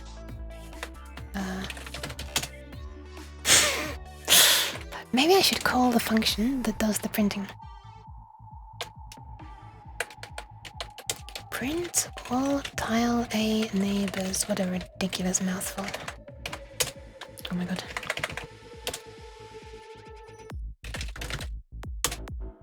Oh wow! Okay, we have a lot of stuff that is a lot of random things. This is not good. I think I'm forgetting to initialize the memory. When is the right time to set the memory, I wonder? When is the correct time to do this? I think we need to initialize all of the memory before we load any of the tiles. We don't want to initialize it tile by tile, because when it comes time to load tile 4, for example, we don't want to reset its memory, because in this example, its memory will have been set up a little bit. It will know that it can have a 0 to the left of it, for example. And it will know that it can have a 1 above it. If I've loaded tile 1, then I will have said that 4 can be below 1, therefore 4 should also know that 1 can be above itself. So we need to initialize all memory at the beginning. Let's just do that here. Memset. Loaded tiles. How does memset work again? What's the parameter order? I just want to set all of the bytes to 0, because it's just 4 integers, so... Well, I mean, it's 4 integers repeated however many tiles there are. So 10 times, so 40 0 bytes. Actually, 40 integers, so 80 0 bytes. Memset, my beloved, where are you, Memset?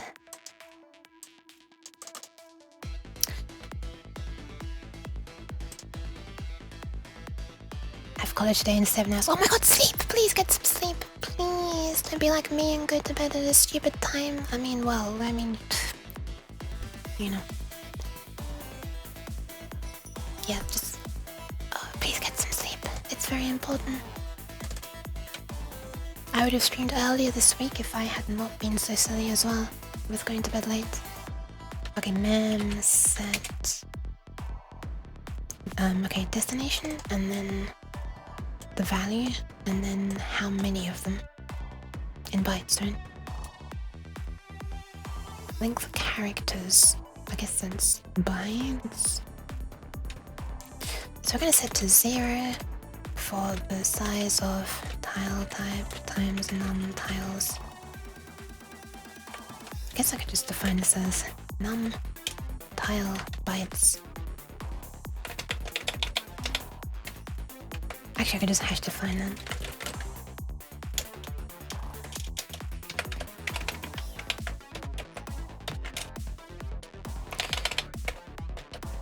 Num tile bytes. Num tile bytes. Alright. Let's try again. This time with less clutter. No prototype found for definition, blah blah blah blah. Okay, we want to include string.h. It worked though, which is interesting. I'm guessing because it was included in here, maybe? Anyway, for memset. Oh my god, not that one. This one.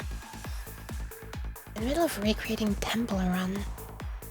There's a sci-fi game. What is Temple Run? Why does it sound familiar? I should go to bed. Yes, have a nice sleep, Sleepy. Have a nice sleep. Thank you for stopping by. I managed to get some rest. Doing your game's design document that I fell behind on because I got ill. I've been feeling better. Memset. Oh my god, I want a burger now, cabbage. Holy crap. Oh my god. Okay. Okay, we've initialized the memory correctly, but we've also not set anything. Apparently. We have our 4 16-bit numbers for each of the 10 tiles though. That's nice.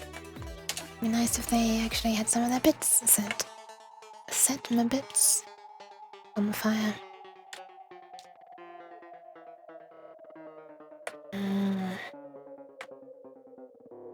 So what we're doing is we're passing on the tile index, which we're setting here to 0. Skipping 2 strings and then 1, 4, 0. Skip 2 strings and then str_ar. Oh, right. I should say that this is for AR and this is E, right. It was looking at the empty above string, but I wanted it to be doing the right string. Oh my god, we've got some bits set! Wait, this looks really good! One sec, F4, hold on.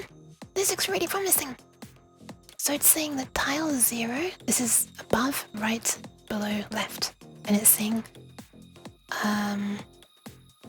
at tile 0, to the right of it, it can have tile 0, or tile 1, not 2, not 3, 4. So that's perfect. It's correctly said that tile 0 can go to tile 0, or 1, or 4. On the right of it. And also, tile 1 has been set up to say that it can have tile 0 on the left of it. And tile 4 has been set up to say that it can have tile 0 on the left of it as well. Holy crap, it fucking works. I was trying to avoid swearing when I said holy crap and then I swore anyway. Oh my god, it works. Now I just need to set up the rules for all the other tiles and I only need to worry about tiles later on in the series. Like, I don't need to tell tile 1 that it can go to 0, because when I say that 0 can go to 1, that's alright. Alright, it works. Oh my goodness, it works. I'm so happy about that. Hell yes, hell yes! Thank you for the pats, F4. Oh my god. Dun, dun. Mutual patting.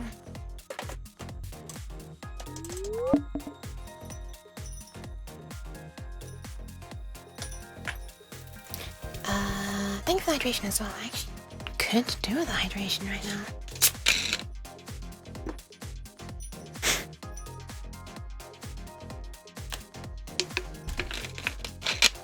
The potion is doing some weird things tonight, isn't it? It fixed itself halfway through that hydration though, which I do appreciate. Okay, so now I just need to define in like simple text the other possibilities. So let's do it. I'll fucking do it again for the remaining tiles. Just pressing enter to get that to the top of the screen. So stuff.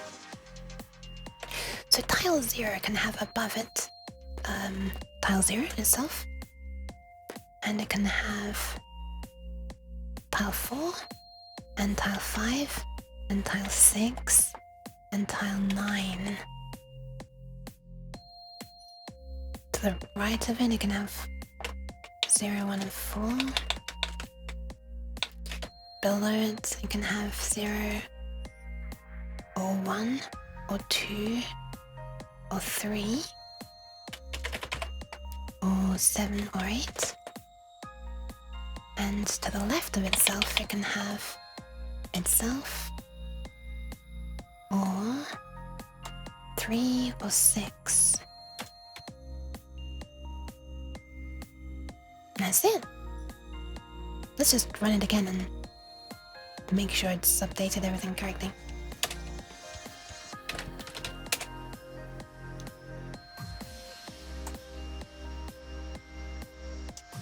Doesn't look like it has, and that's because I forgot to add the additional lines in here,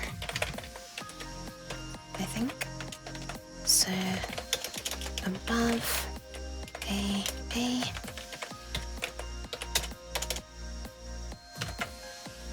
Yes, this is how the long hydrates. Below and left, below. Let's try again. Oh my god, I'm seeing ones all over the place. Hell yes. Look at this. We're gradually filling it up with data. But we only need to write it in like plain text and it figures out what we mean. Oh, that's so nice. Okay, let's see. So this is above. So we're saying above it we can have 1. I kind of want to print off like a header so that I don't have to count manually like a pleb. 1, 1, 1. They're everywhere. So above 0 we can have 0, 1, 2, 3, 4, 5 and 6, yep. 7, 8, 9. And if we were to look at tile 9 and the below, so this is above, right below, yes, we can have a 1 there. What do we look for? Above, right, below. Below the 0, we can have a 0, 1, 2, or 3, yep. These are the tops of things, so that's fine. We also have 7 or 8. 4, 5, 6, 7, 8. So 7 and 8 should also be marked that 7 and 8 should also be marked that above them they can have a 0, yes. Okay, I'm fairly confident this is working now. So let me just describe all the other tiles now. Ah, this is fun. This is fun.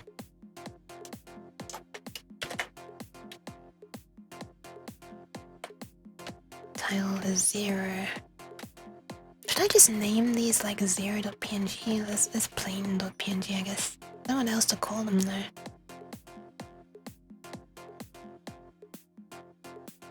I guess I could just call them 0.png. I mean, it could be named anything.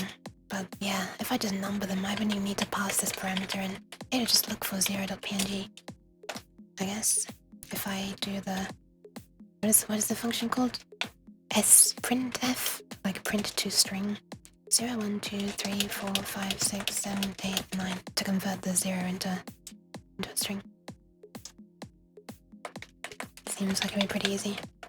1, 2, 3, 4, 5, 6, 7, 8, 9. I think I should do that actually. Because this is just asking for trouble if I forget to rename one of them. Yeah, let's not even bother to pass in the file name. Let's replace this entire thing. Wait, what? Replace 0.png with nothing.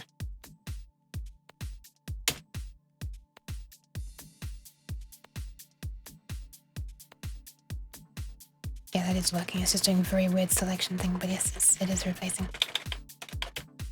Actually, I shouldn't really have done any of these, should I?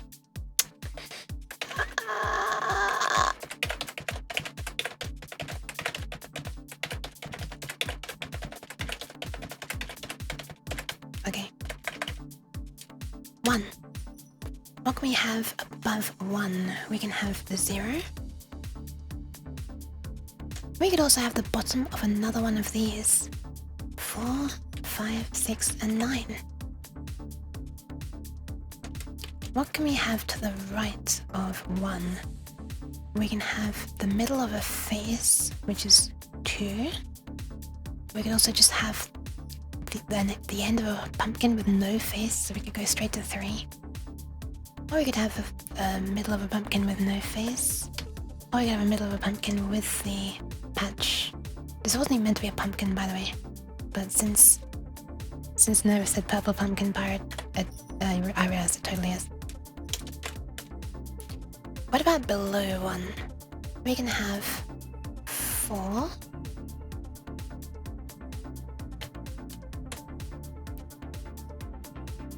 Do I want it to be able to have really tall ones? Oh, actually, I don't even have a tile for it to be able to do that, so no. Just 4. All it can do is close.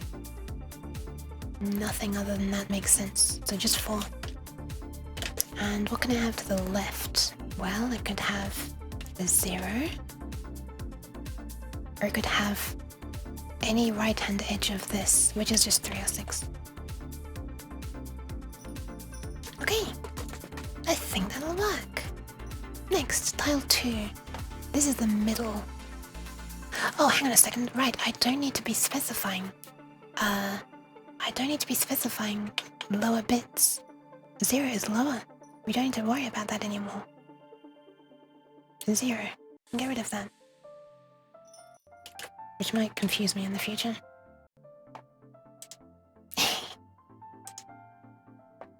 You can giggle, it's very cute. Okay, so 2. What can we have above 2? I'm not sure this is actually helping me by trying to... Don't need to worry about that. So let's just look at all the other ones. 2. Above 2 we can have 4, 5 or 6.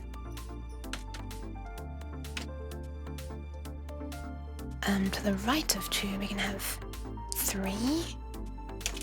Or I guess we could also have another face.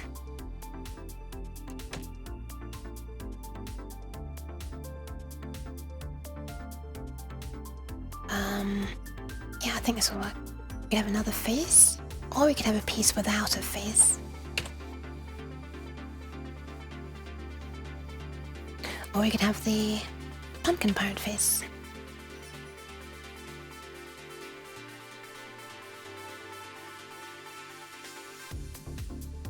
And below it, we must have a smile. We cannot have a lack of smile, so we must have a 5. That's the only thing we can ever have below this.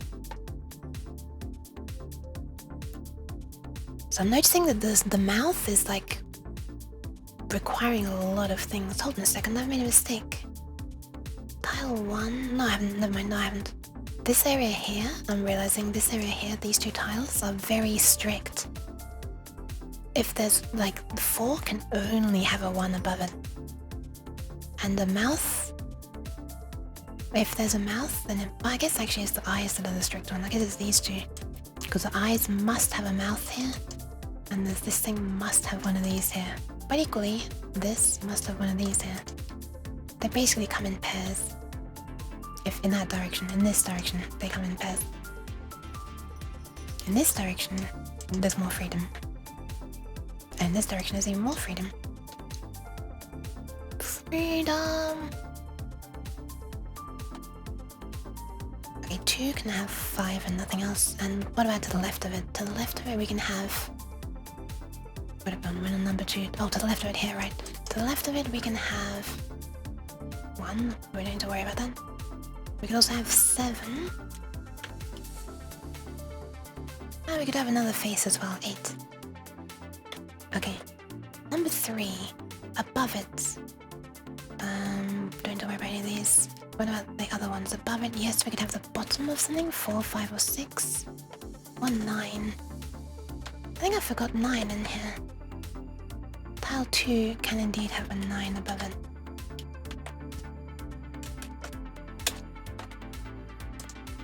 It is a puzzle. Puzzle. Oh, now I want to see how she says it.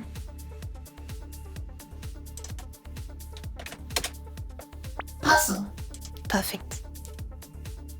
Good job. I think she's better at pronouncing things when you misspell them and stuff. 2, 3, 7, 8, 2, 3, 7, 8. I kind of want to keep them in the same order if I can. Alright, tile 3. This is the edge. Above it can be 0 or 4, 5, 6 or 9. To the right of it can be empty space, but we already know that. Or it can be the opening of this, but we already know that. So it can also be 4. That's it. Below it can be any of this stuff, which we already described. It can also be itself. Above, right, below. Below this can be... Wait, below this is the below this, whoops, sorry, below this can only be 6. And to the left of it can be the mouth. Oh, sorry, we're on this tile. Oh my god, I keep on, when I'm on this tile, then I move to this tile, and then I'm thinking that I'm on this tile to move to there. But I'm still on this tile. But no, we're not on a journey here, Yuk. We're looking at the possibilities. Excellent. Hell yeah.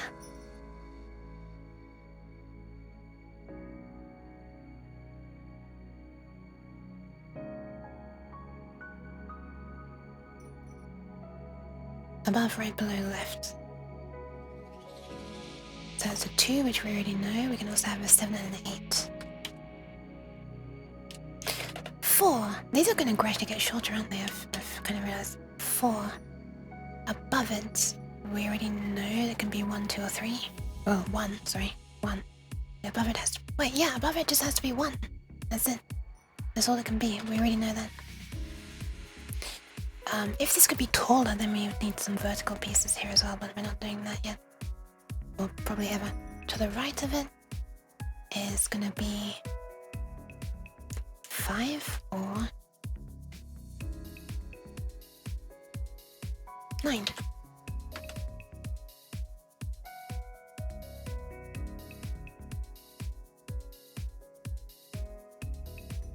Yes, that's a middle piece.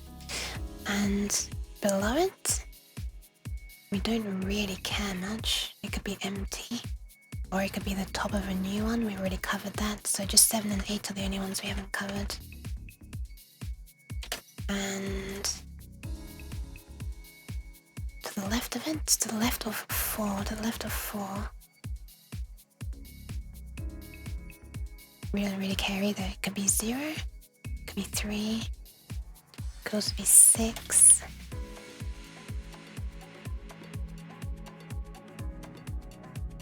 Can't be 9, that makes no sense. Can't have the middle of a thing there. I'm actually finding it more confusing doing the thing where I don't mention previous ones.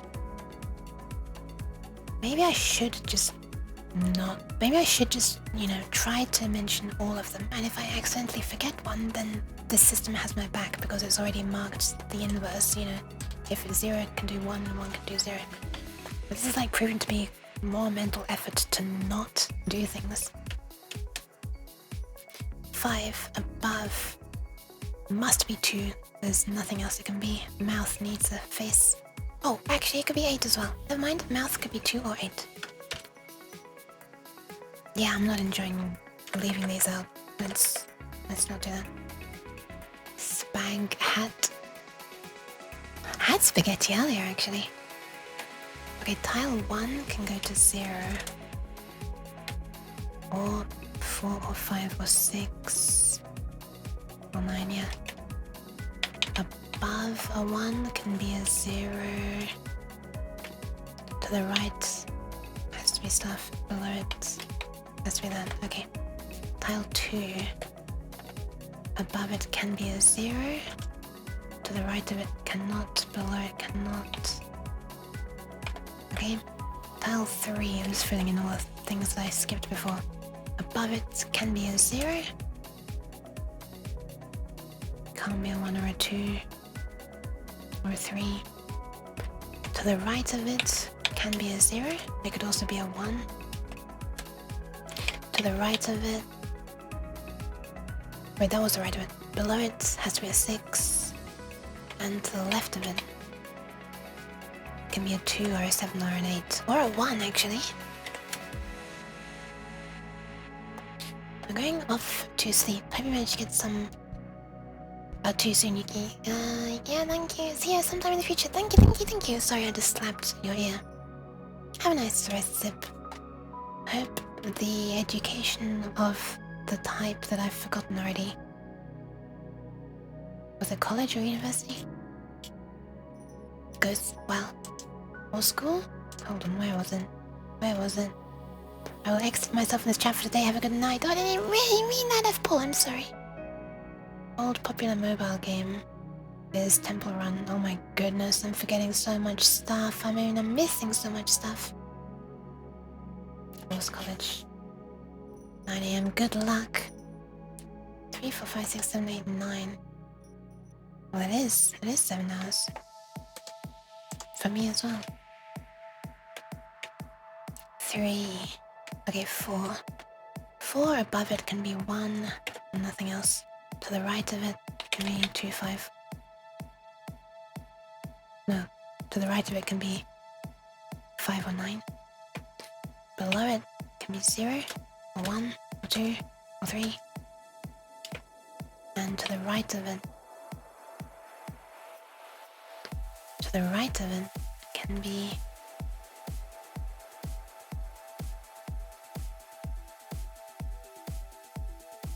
5. Oh, this is the left. Sorry, this is the left. We have 0, 3, 6. Okay, now hopefully it'll be easier because I don't need to be omitting anything. I mean, I didn't need to be before, but I was trying to.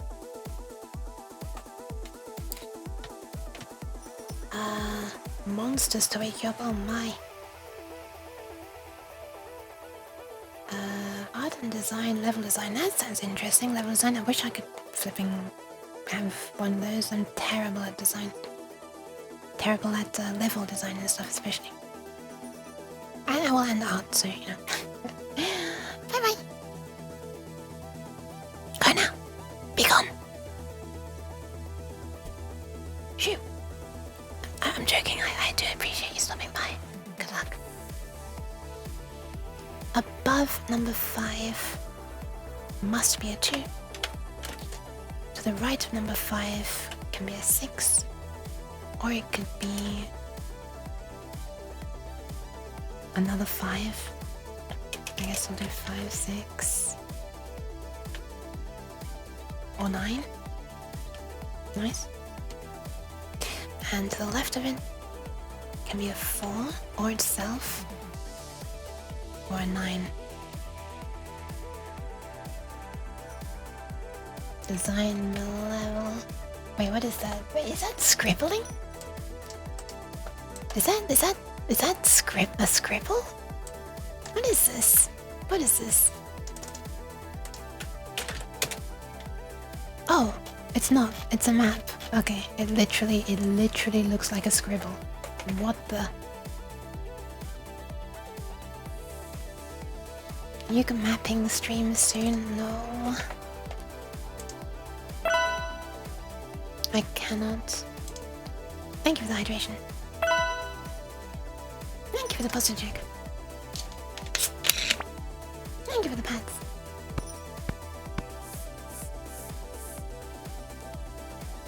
Wow. This is like, is this every single sip the tracking's been broken for? But like my hands are normally working fairly well. I'll postage check as well.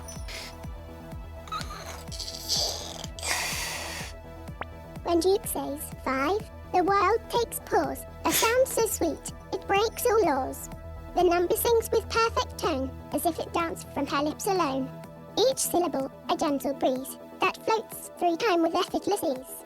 A simple word, yet so alive, when Uke, with grace, declares it. 5. 5? Why am I being sprayed? What the fuck? What is Ziposaurus? Get to bed immediately.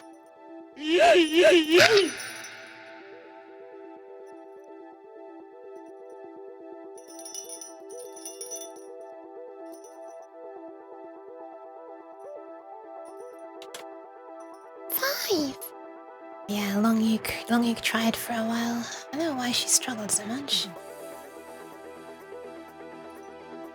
I mean, whatever, it's gambling, right? It's gamba, machine learning. 5, so we've had above, blah blah, 4, 5, 9. Wait a minute, what have I done? This is number 5. To the right of it, we can have, oh sorry, above it, we can have 2 only. To the right of it, 5, 6, or 9. Below it, we can have 0, and this is the one I missed. 0, 1, 2, 3, 7, 8. I just did a silent hiccup. What the hell? It got stuck. Finger slipped. Wow, it slipped all over those redeems. Oh no. It chose redeem and then it said redeem and then it reopened the redeems and chose another one and reopened the redeems and chose another one. I'm a 5. It was a very high pitched 5. High 5. 5! It's hard to do a high 5 when you're also wanting to restrict how much you're screaming and waking people up. 6. Above a 6 needs to be a 3. To the right of a 6 can be 0, 1, or 4. To the right of a 6, that was to the right of a 6. Below the 6 can be 0, 1, 2, 3, 7, 8.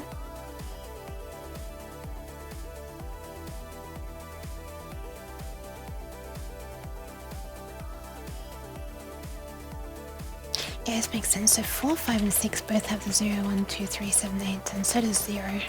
Because that's, you know, most stuff can go around the 0. And so north, never each rated read. Okay, this way. So to the left is... the left of a 6 is a 5, or a 4, or a 5, or a 9.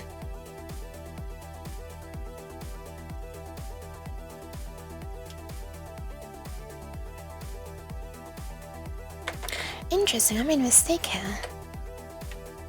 But this would have fixed it. Because I forgot that to the right of a 4 can be a 6. So I only put 5 and 9.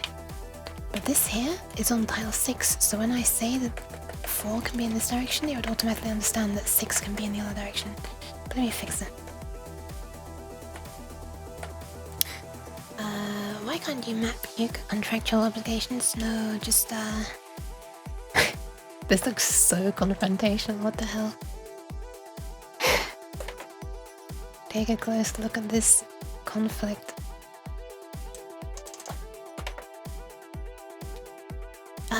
No, just, I don't know, I just can't make something look good. I don't have the imagination for it.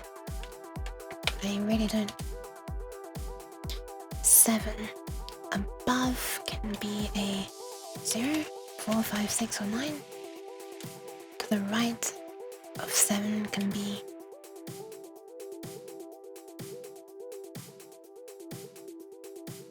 5.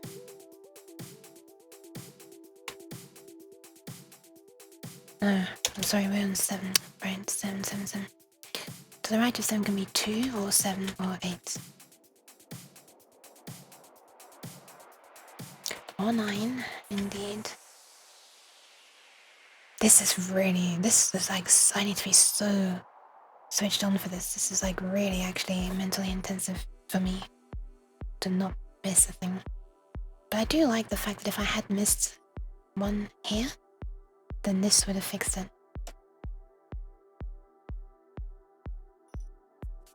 2, 7, 8, and not 9. 2, 7, 8. And below a 7, we can have a 9. And we can only have a 7 below a 9 there. Just like below a 2, we can only have a 5. Thank you for the pants. And to the left of 7, we can have a 4 or a 5. We were on 7, 7, 7, you cannot 9, 7, 7, 7. To the left of a 7, we can have a 2 or a 7 or an 8. Or a 1. And to the right of a 7, we can have a 3. Yeah, it's difficult to... It's more difficult when I have to realize that this is like the same height as this. I should probably have put this, you know, up here. Yeah, you know what? Let me do that now. This might help. Can I move both at once? What the fuck?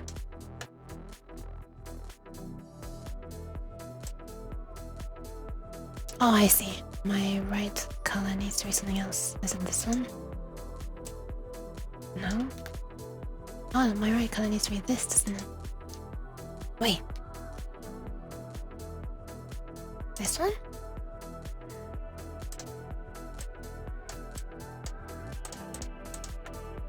Okay, what is happening? This? What? Oh. Wait, no, it seems you cannot move them both at once. It's really annoying. Photoshop can't either. Oh, wait, they just did! What the hell? I clicked this and it moved. Interesting. That's weird, but also nice. But also weird.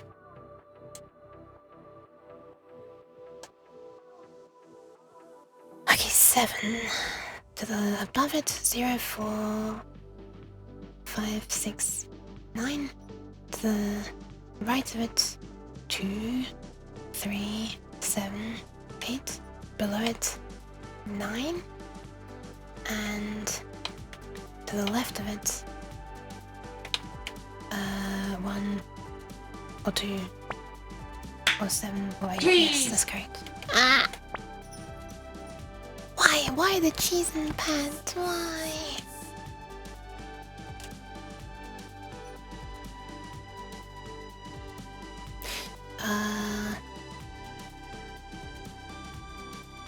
Okay, 8. To the above it, we can have 0, 4, 5, 6, or 9. To the right of it, we can have 2, 7, 8. Or 3, yeah. Good job, Pasnik. Below it, we can have 5. It must be 5. We must have the mouth to match the eyes, or the eye. And to the left of it, 1, 2, 7, or another 8. Alright, last one. 9. We can have above a 9, we must only have a 7. We can't have eyes or anything else, must be a 7. To the right of a 9, we can have a 6 or a 5. Or itself as well. And below a 9, we can have a 0, a 1, a 2, 3, a 7, or an 8. Which is what nice.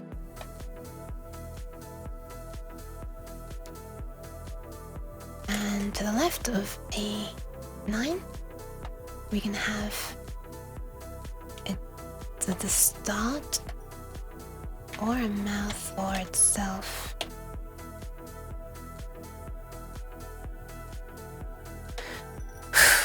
Okay, I think that's it. Sheesh. Do I have enough space to be able to do this? Probably not, right? No, definitely not. I was gonna try to put them all in columns, but no, there's not enough space. Because we have a long thing here, a long thing. So yeah, I don't think so. Anyway, let's just see what happens when I compile it. Priority account does not agree with blah blah blah blah blah blah. Oh yeah, right, I need to remove that file name thing.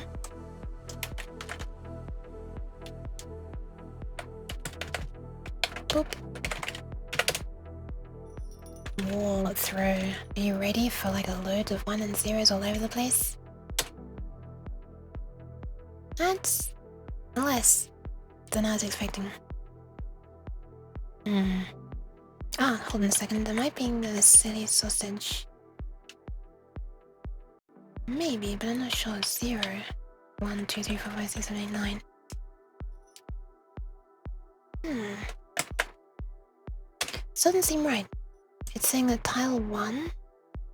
Oh wait, no, maybe that's okay. No, it's not. That's not right.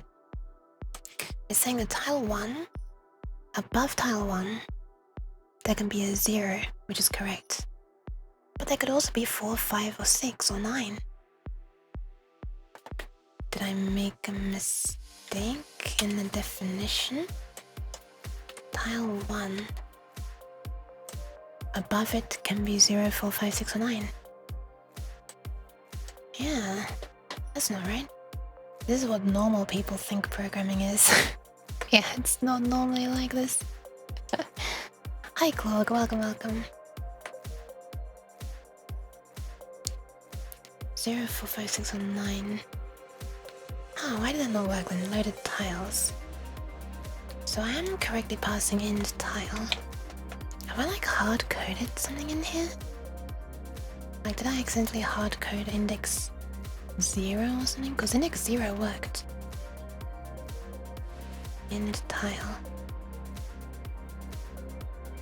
Doesn't look like it, does it?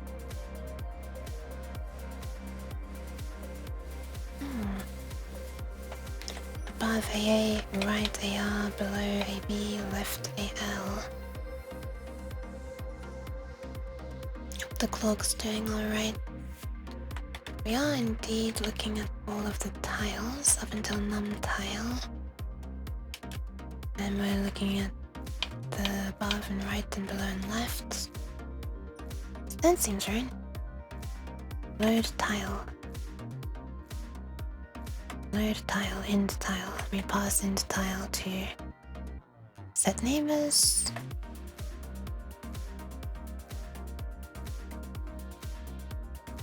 We do this monstrosity.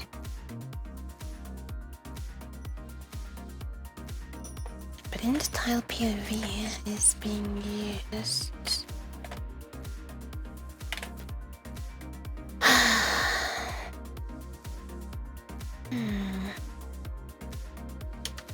I've been confused about why it worked with tile 0. What if I now get rid of all of these? Let's not do them one by one. Where is the flipping? There it is.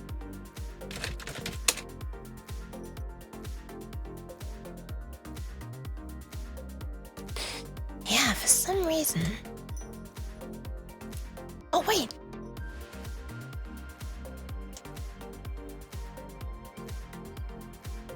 Oh, wait, this is to the right of one. Hold on, this is to the right of one. This is above, right, below, left. Above tile 1 can be 0. Wait. This is to the right of tile 1. To the right of tile 1 cannot be tile 0. All this stuff is... Hang on, did I type this in the wrong column?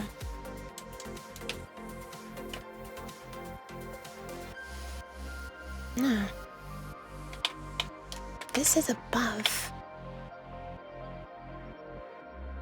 AA for above. And AA is for above.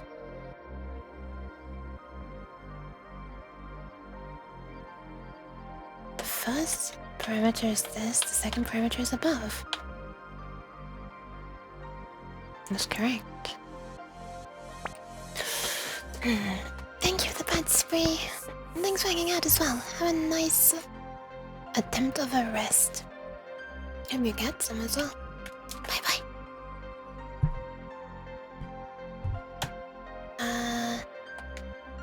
04569. And this should be above, so in the first column. I don't remember if I changed anything on it. I'll make a plan in case. So this should be... Look, it's in the first column here on tile 0. So it should be here as well. So it's off by 1. Wait, if I do tile 2, is it off by 2?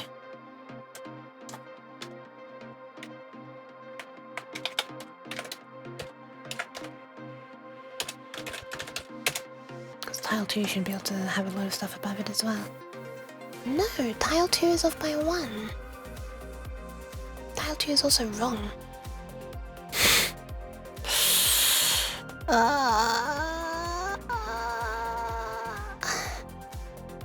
Above tile 2, 0 is allowed.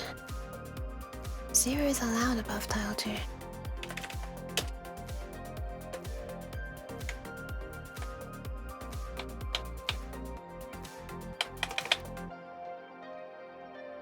Oh man.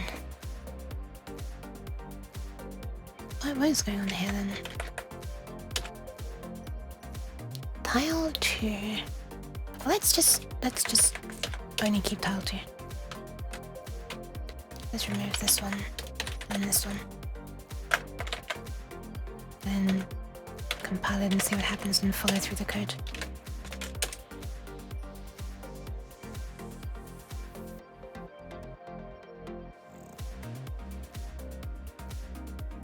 Wait, was I looking in the wrong column again? Okay, you know what? I need to print column headers.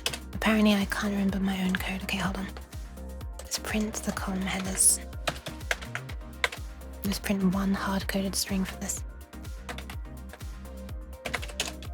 printf.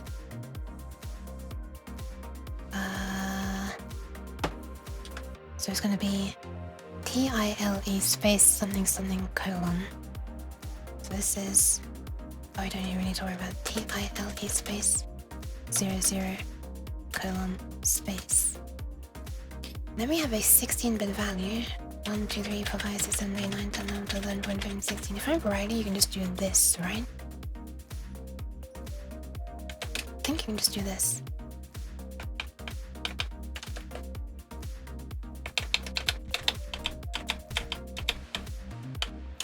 And then this again.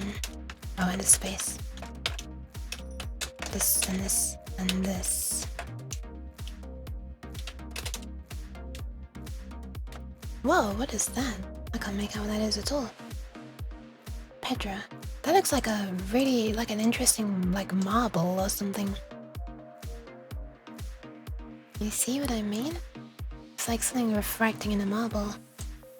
Ah! Okay, hold on. I will do that very shortly. Right. Hey! Jeez. What the hell, Lunk? What the? Jeez! Why? This will be left. We should at least get our column headers now. Oh, let's also \n.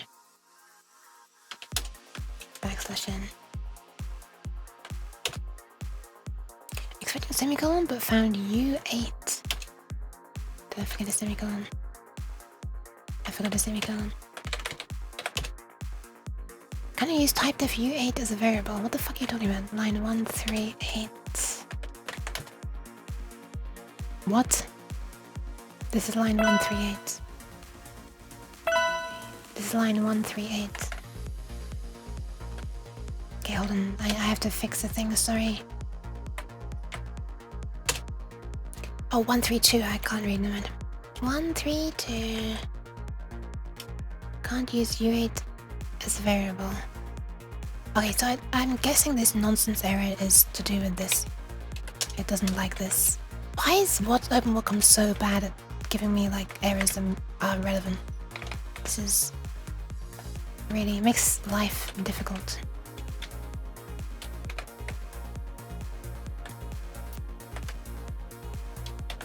Does this work? Please let this work. Please let this work. Please let this work. Can I use typedef U8 as a variable? What the fuck on line 126? I will do those things shortly. Why can I not do U8 in the tile?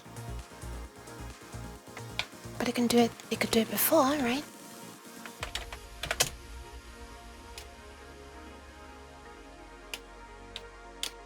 Is there an open quote somewhere?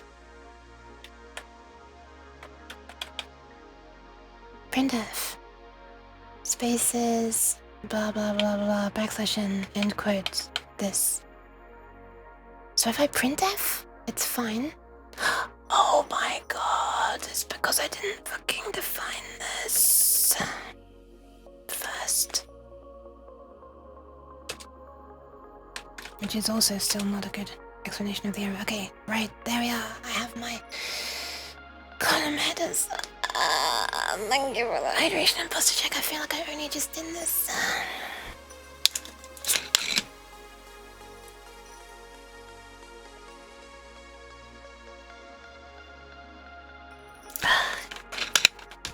That was quite the hydration. Although it felt like I only just needed that. I mean, although it felt that I only just did that, apparently I did need it as well. Okay, and the kidneys will be next. But let me just read this. Above 2 1. So that's 0. Oh, I should have written the indices as well. Let's do that quickly.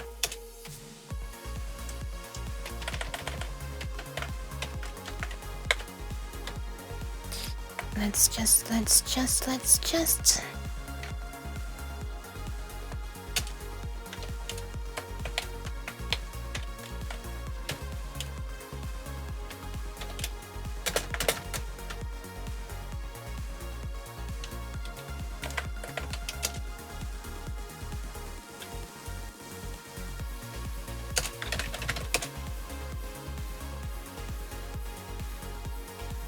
Okay. 2 above 0, 4, 5, 6, 7, 8, 9. So that's correct, and there's something over here as well. 0, 1, 2. On the right of 2. We can have eyes again. Yep, 3. We can close it. 4, 5, 6, 7. We can have a blank one. And 8. We can have the eye patch. Okay, this is correct. This is correct. So we put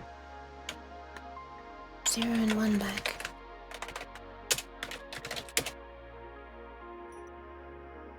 And now tile 2 has been reset. But is this correct? Is it just that this got reset for some reason, but these bits did not? To the right of tile 2 cannot be a 0, cannot be a 1. It can be a 2, it can be a 3. Nothing, nothing, nothing. 7 and 8. Yeah, this is still correct actually. Although to the right of tile 1 cannot be a 0. That's just messed up.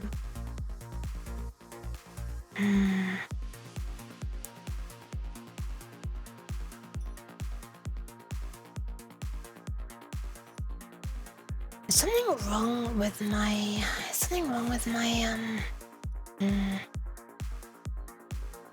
Is my modulo 4 thingy where I did and 3 not working or something?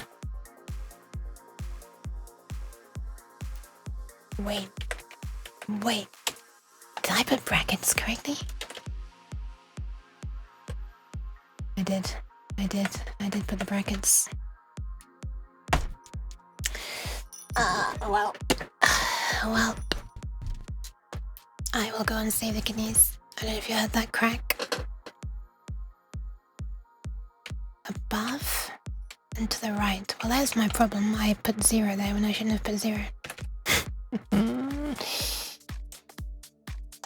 That'll do it.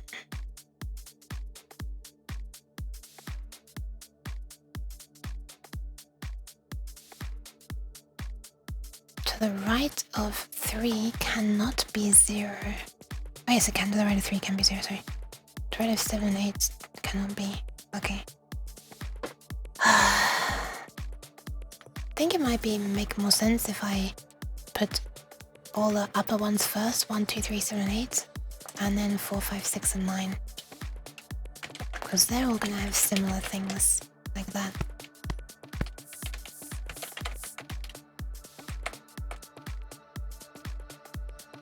Maybe the 0 is different. Thank you for the pad, Stu. I will go, I promise. 3 is the end. 1, 2, yeah, 3 is the end. 4, 5, 6, and 9 there at the end as well. So they've all got similar things here. They can all have the same things right above, right below. Yeah, same things below. These can have the same things above. Most of these can have the same things to the right. Blah, blah, blah. Okay. We're gonna, when I come back, I'll see why the hell, try and work out why when I do tile 2 by itself, everything's fine.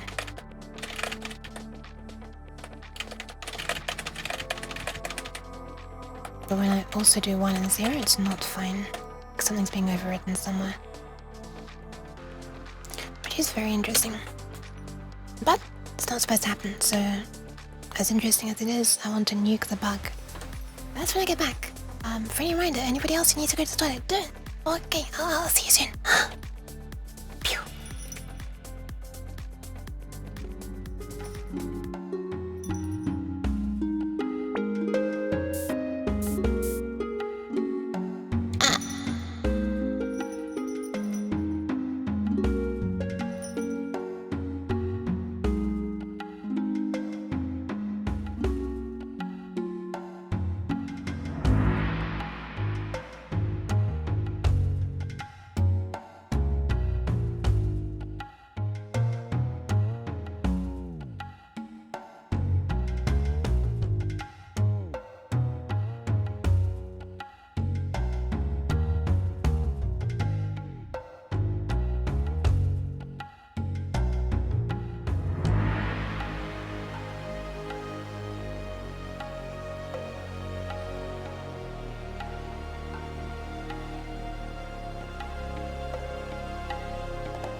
Onion.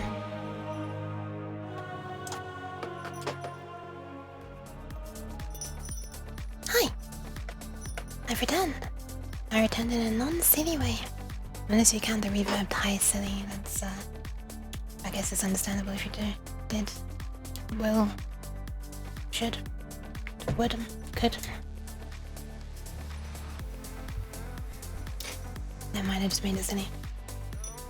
Look at that, look at the hands like jerking back to position. I remember when I think I first noticed that and I thought it was horrible. Now I kind of learned to live with it. I don't know where the problem's happening. I'm pretty sure it's in VC Face. Well, I mean, it must be in VC Face.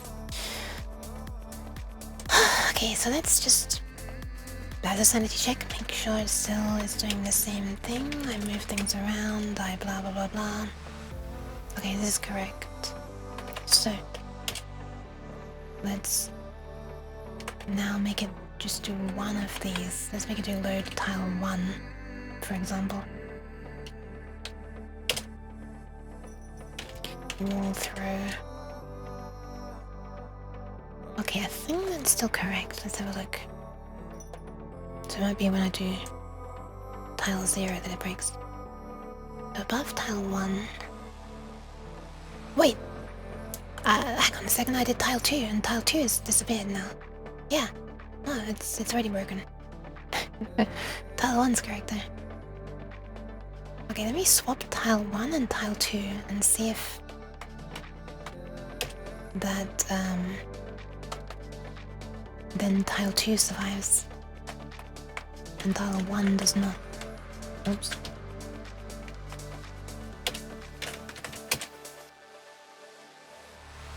Yeah, now tile 2's alright. So somehow, it's even weirder, isn't it?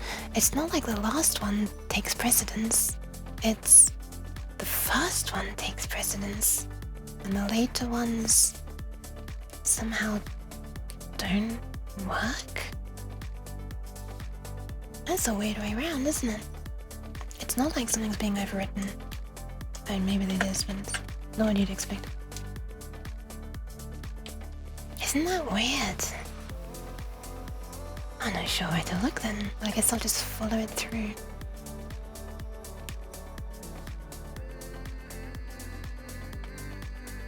This is not a problem with the printing, isn't it?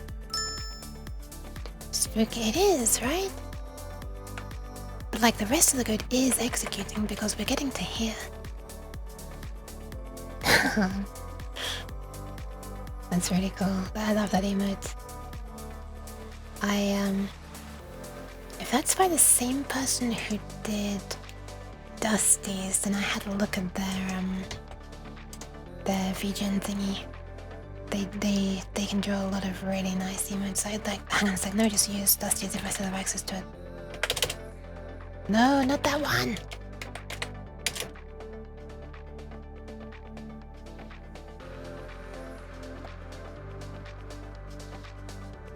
Yeah, it looks like it's the same template. It's very good though. Yeah, and they offer a lot of very nice emotes as well. I forget the name of the person. I really like this one. I think this one's my favorite. It's so cute. Let's see if I can find the person again. One sec.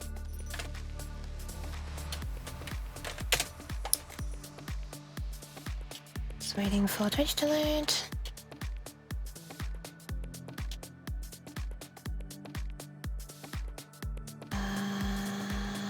Where is it? Where is it? Where is it?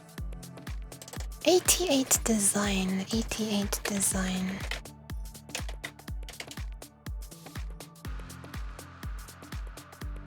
Hold, please hold. Is that the correct one? Is that the correct one? Yeah, that's the correct one. Ta-da! It's this person. You do a whole bunch. Which is pretty cool. Where was the hissing one? Oh, one of these. there's a lot. They do a lick one as well. It's kind of nice. But yeah. Anyway, this person does these ones. That was the dance one. But yeah, I think it's like pretty nice price as well for like the quality of the emotes. Anyways, so hashtag not sponsored by the way. It's just that I looked into their thing after seeing who did Dusty's because I found them so goddamn adorable. They're not even a friend, but they're cool. So yeah. Loaded tiles. Right, so where is this going wrong? We're starting at 0, we're going up to the number of tiles. We're adding 1. We're printing loaded tiles. Int tile. Dot allowed above. The printing must be right? I don't think the printing's wrong. Wait. Is this... Am I... Hold on. I wonder if this is something to do with me accidentally swapping a pointer with another one or something somehow.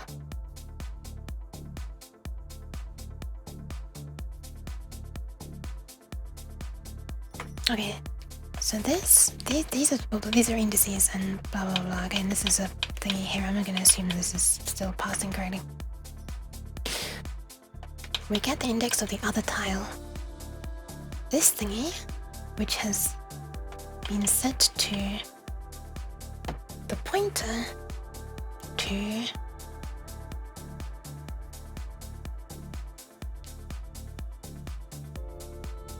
I should really say pointer to allowed tiles, I guess. Pointer to allowed tiles.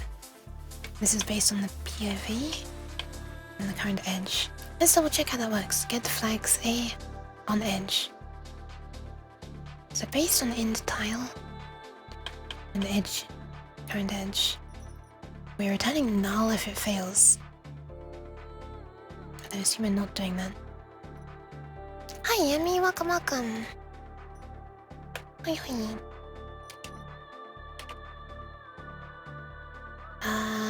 We're doing alright. Current edge. If it's above, we return above. If it's right, return right. Below, left. And this is always based on the this tile index. And we're returning the address. As we should be. We're returning this. Okay. So that gets set to that. And this only gets used by this macro. How it gets used is hold on. Do I need to do this? Is that a thing that I needed to do? I have a vague memory that I've been bitten by order precedence with logical things before. Was that the problem? I don't know if that was the problem. Surely not. But it could be, right? Let's just quickly test if that works, or twistly test. Should I give my job and try to go into game development? I'm content with living with my family, and it's hard putting food on the table going into my late 20s. That's a big question. I don't know. I feel like it's difficult to get into game dev like super professionally, but I mean, mind you, I guess if you're lucky, Steam and stuff, you could put something on Steam, but as an indie, I don't know. I don't make games, unfortunately. I don't know, I've never been able to make a very interesting one, so I'm probably not the best person to ask. I feel like that's the kind of message that should be directed at flipping Thor of Pirate Software name or something. I couldn't answer that, I'm sorry. Have a nice sleep, Cabbage. Nylon for now. Nyan for now, indeed. Okay, let's see if that fixed it, because if it did, that'd be ridiculous.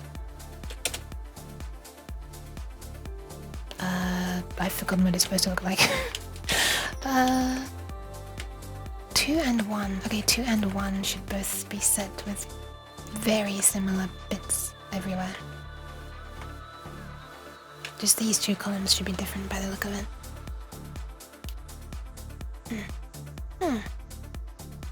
So no, I didn't fix it. Okay. So we set the value at this address. Well, we OR it with the value of 1 shifted left by the index of the other tile, which is always going to be less than 16. I mean, I've just typed them in now, and then I'm not doing any check here to ensure there's less than 16. I just haven't typed any number less than 16 or 16 or above. They should be fine. Long Yuk. Hi! Wait, I'm not Long Yuk, sorry. Oh my goodness.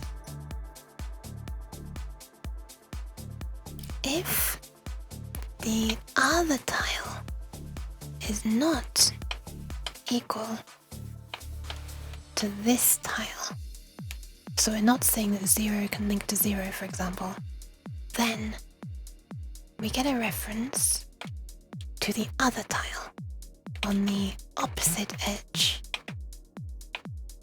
Let's just double check. So int tile other is going to be this thingy, which is an integer, and it shouldn't be int tile POV. We've in fact made sure that it's not here, but it's definitely something different. Opposite edge. Let's check how opposite edge works again. Opposite edge. We pass it in the current edge, and it returns the current edge plus 2 and 3. This one's suspect, so let's just change this to proper modulo. Plus 2 modulo 4, which I believe is identical. But, you know, now I'm second guessing everything because that didn't work. Also, are we even guaranteeing that this is, like, let me just hard code these actual values. I assume you can still do this in C. Obviously you can do it in C#.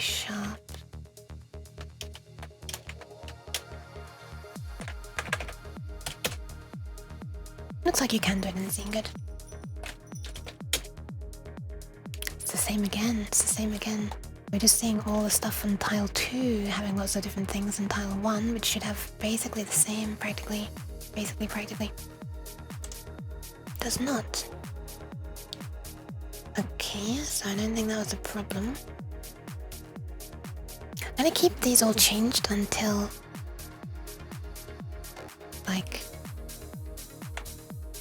it works, and then I'll think about putting them back.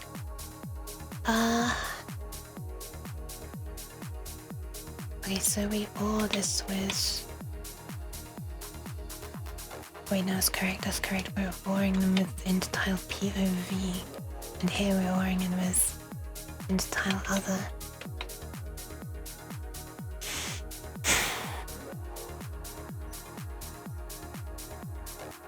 ORing it does always turn on the bit, right? Because it's whatever it is or the current bit, so it keeps all its current on values and adds this one effectively, if it wasn't already on. It should just work.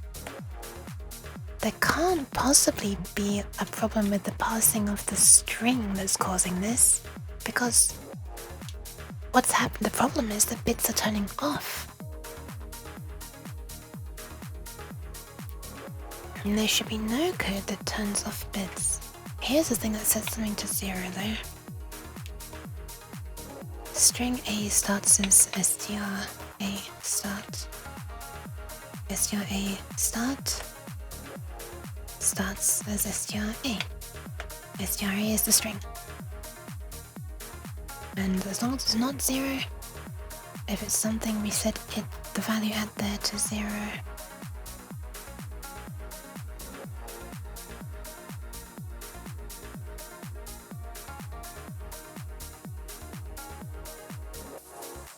This is not this. Hang on, let me look at operator precedence.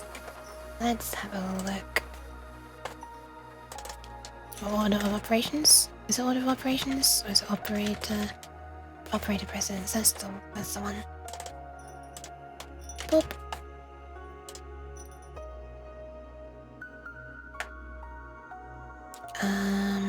so this is suffix, postfix, blah blah blah. Okay, I'm not worrying about any of this. Okay, dereference happens first, which is good. And afterwards, we check for equality. I guess that's what that means. Not quite understanding this note. And we do the OR equals assignment by bitwise OR, which is what I want. That is what I want. Yeah, that should work, right? So we should not even need that. Because it gets dereferenced first. So we can get rid of some of this messiness. I mean, it didn't fix it anyway, so clearly that's not the problem, but...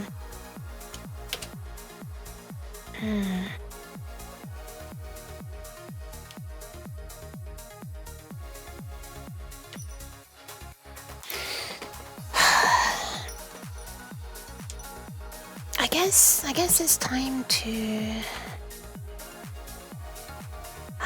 But even if I add debugging here...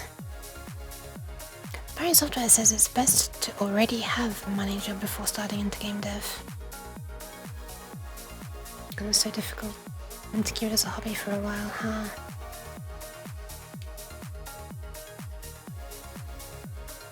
That does make sense.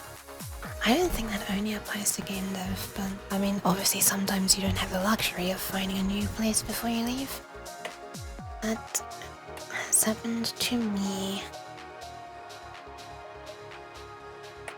But yeah. Sounds like you might. A-A-A-R-A-B-A-L A-A-R-A-B-A-L.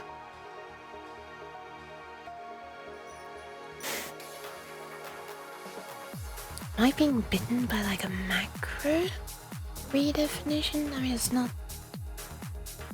No. Num tiles 10, that's fine. This one is a macro, but I undefined it down there, and then there's just this macro here. Which is also fine because it's just a calculation. I guess I should put it in brackets so, but it shouldn't matter. Having money solves everything. Yeah, just have money, jeez. Why don't people just have money?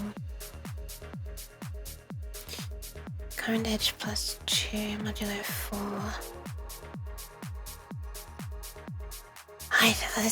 This is weird. I don't get this. I don't get this at all. I feel like either I'm doing something very complicated. Sorry, either I'm doing something very silly. Really need all these. I'm not hard coding them all.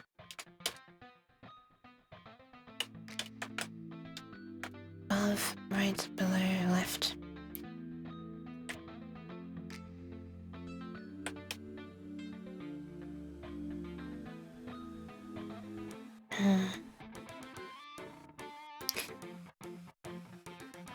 Yeah, either it's a simple thing that I'm being silly, or it's a complicated thing and then I don't know if I'll get it anytime soon.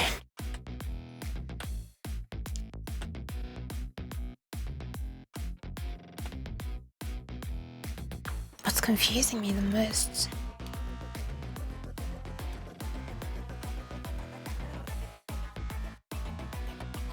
is how we're able to clear bits. That sounds like I'm like assigning... It sounds like I'm assigning some other integer entirely to one of these integers. Some other value entirely to one of these integers, because this is just an integer. Like when does it get changed? How about this is a silly thing to do, but how about I just keep on printing the value of one of these things, such as above of tile 2, and see when it changes. Bum, bum, bum, bum. Let's do it here, for example. I mean, like, I wouldn't expect it to change in any of these places except for on this line, at the time when I'm setting tile 2, as I would expect it to change. So this is tile 2 above colon, and then it just shows that 1% 016 the new line. I just want to see if it ever changes, and then I'll like add more information to see at which point it changed, if it does change between these. I'll just like narrow it down more, you know. This should only be printed 8 times. The first time it should be 0, the second time it should be the correct value, and then some point later, between the 5th and 8th times that it gets printed, or let's do 5. Let's put a little bit of landmarks in here as well. Let's say load tile %d start. This is for end tile, and then at the bottom we'll say printf load tile end, and see what happens. Oh, hold on. This is for end tile, and what I should actually do is tile 2.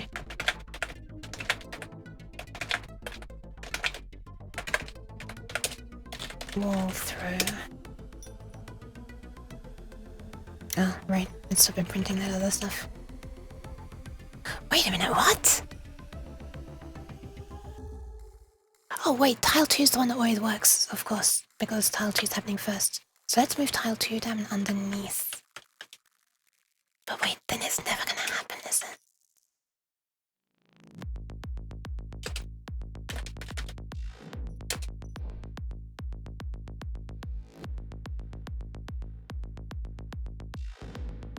It never happens.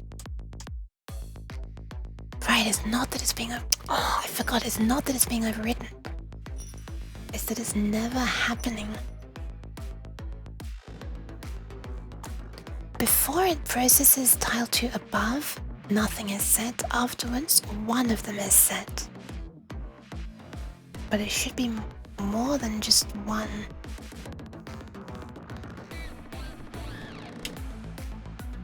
Oh, this feels so silly. I'm starting to feel like I must be doing something very silly. What is it? What am I doing? Because we are setting one value. We are setting this one. You know, let's change it. Let's put a different value. Let's put 15 in this position. Do we set bit 15 if I do this? Or is it still bit 0 that gets set?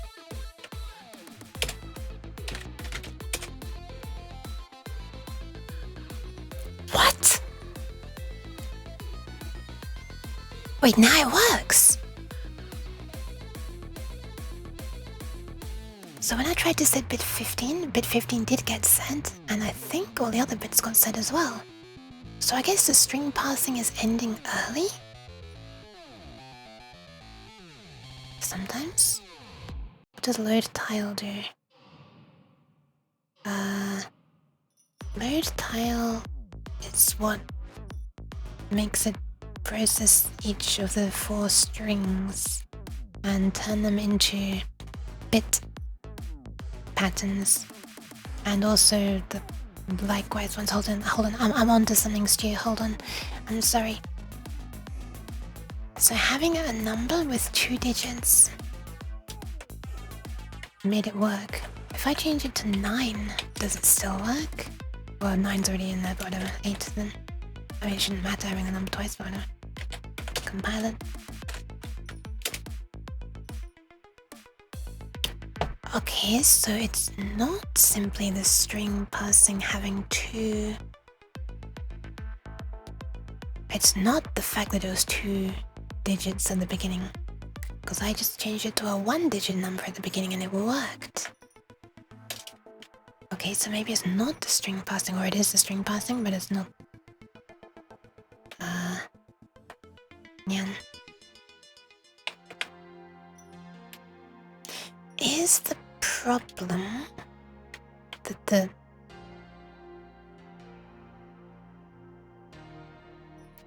problem that the 0... Okay, hold on, let me recompile this. Let me double check that in the second column we don't get 4 bits set here as well. Let me make sure that the problem happens in the other columns.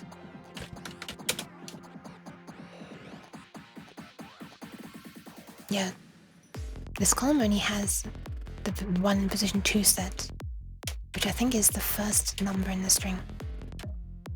Yes, it is. If I change this to another value, say 9, or add a 9 in the beginning,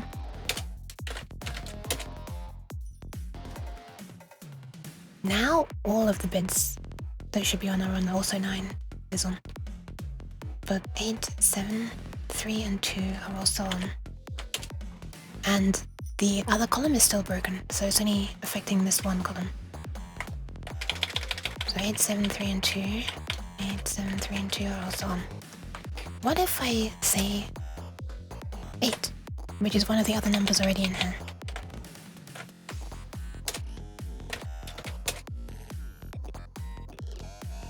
It still works. 8, 7, 3 and 2. Okay. What if I repeat the first number twice? 2, 2, 3, 7 and 8. This is interesting. This actually feels like a puzzle. Okay, it still works. So is the problem that it's to do with there being 4 parameters instead of 5? What happens if I...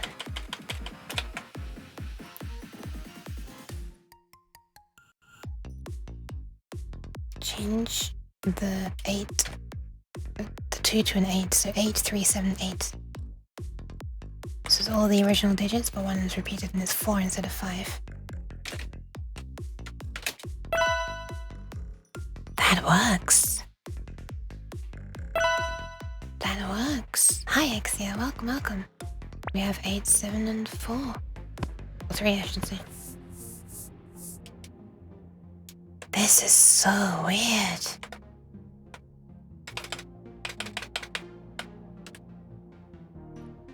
This isn't like a problem because I'm saying char star instead of const char star, is it? I mean, I can change that, I guess, because it is hard-coded, so...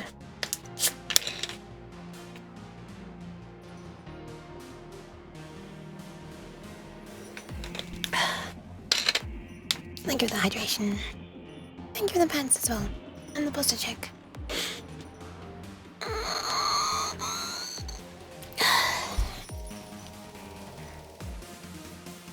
What if I change this to const char star, const char star, const char star, and const char star? Maybe the extra strictness will make something fail on compilation?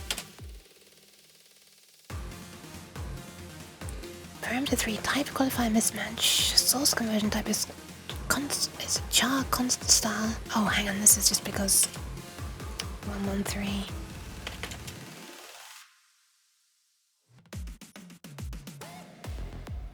Oh, I see.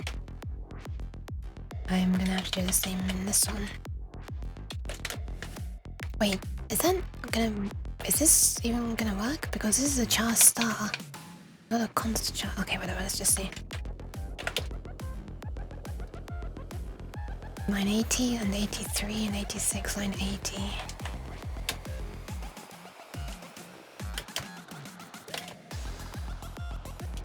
Yeah.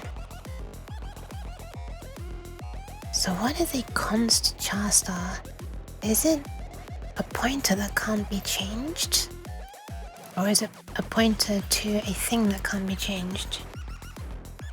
I'll never flipping understand this.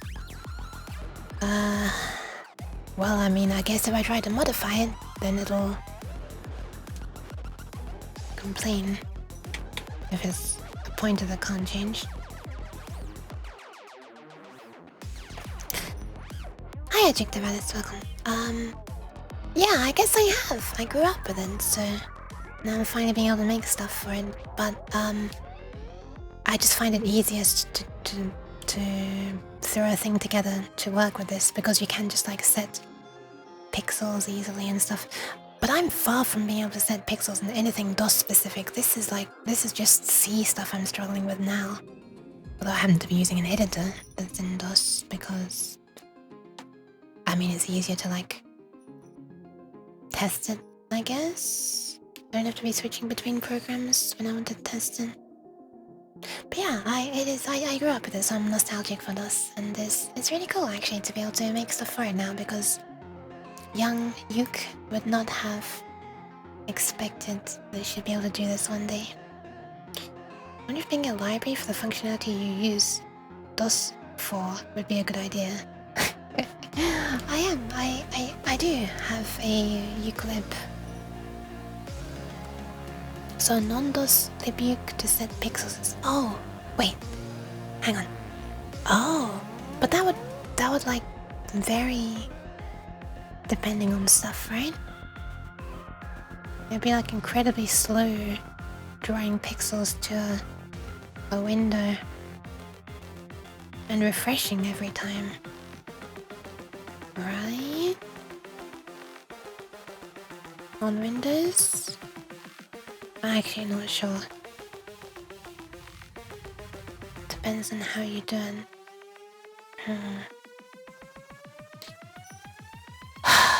Okay, I'm very confused by this. There is something happening with the strings, which means I need to add some debug logging to the strings. We don't need this stuff. It hasn't really been helping. So instead, let's go back to having the printf inside here.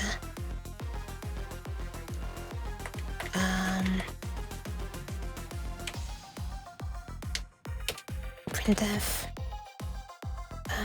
string A is %. I guess I should say star string A is %. How do you print a single character? Is it %C like a char?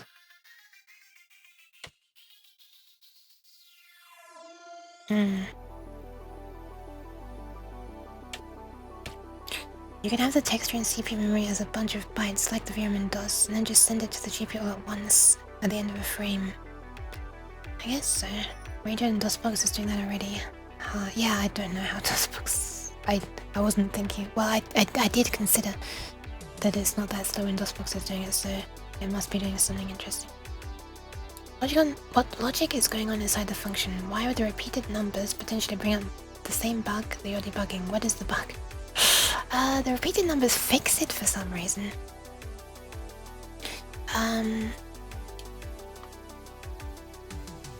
What is the bug? The bug is that when I execute this line by itself, some variables get updated nicely. When I execute this line, the variables for this tile get updated nicely. But when I execute both of them, only the first ones get set up nicely. Unless I like type something else here randomly and then suddenly they both get updated nicely.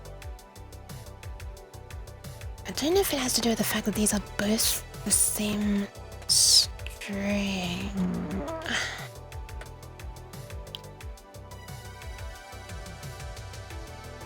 And the compiler is doing something to make these use the same memory or something, but I'm... Oh! I think that's it. I think you might have just been a rubber duck for my debugging. I think that's it. I reckon because I'm replacing the comma with a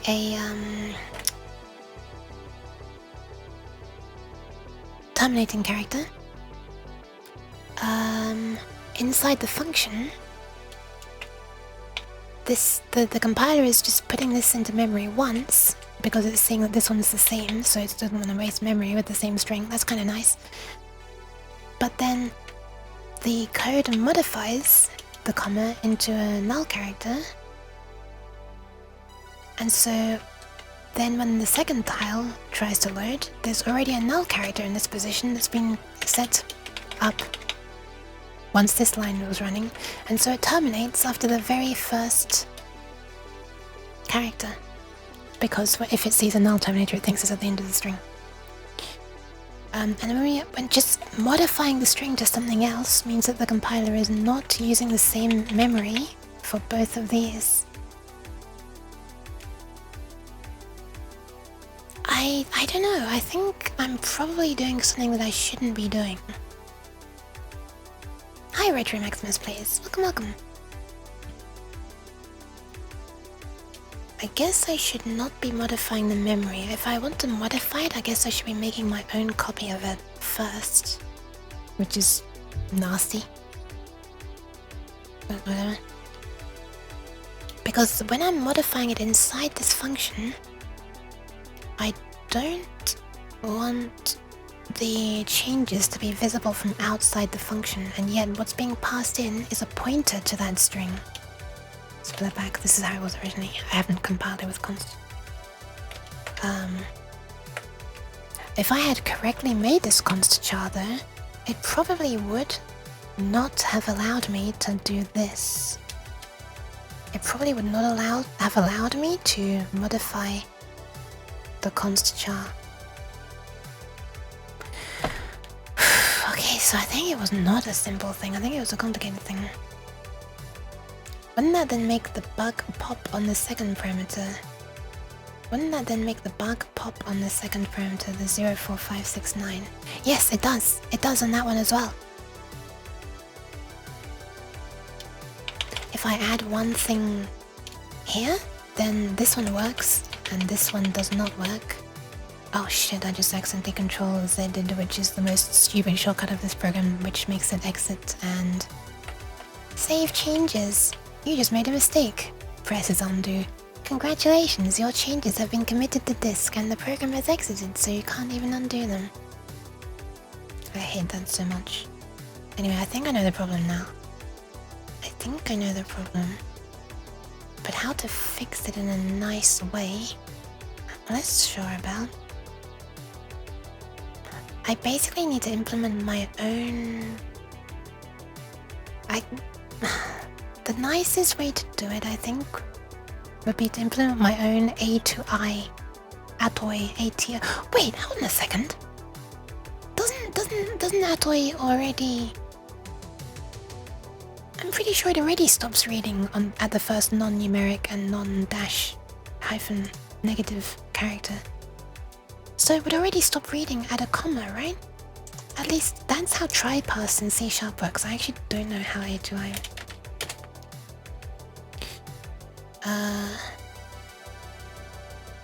Okay, I'm gonna need to look in a little bit more detail on that.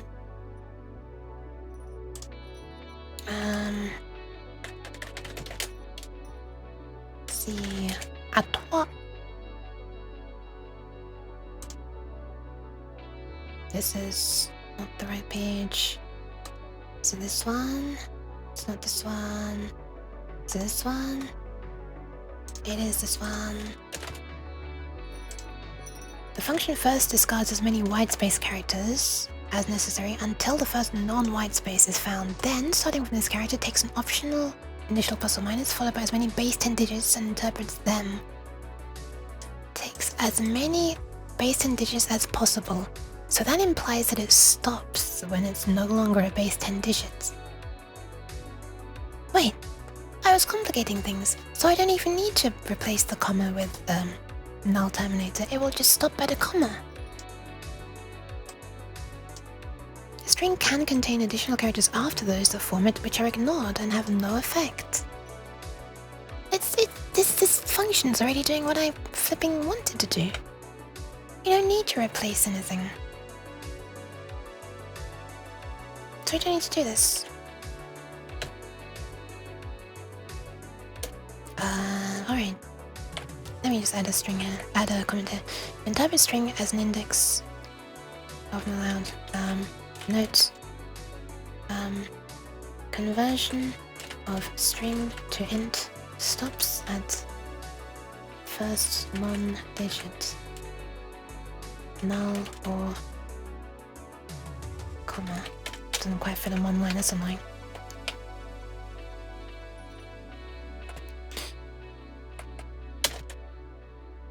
Okay. So this already does what I want. Pass string, blah blah blah blah. And you know what, I will actually, just to teach myself a lesson, I will change this to const char star. Because we are going to change the pointer, but we're not going to change the data that's there. Is that what const char star means? I assume that's what it means, right? Or is it not? Is that what it means? I'll never remember. Let's see.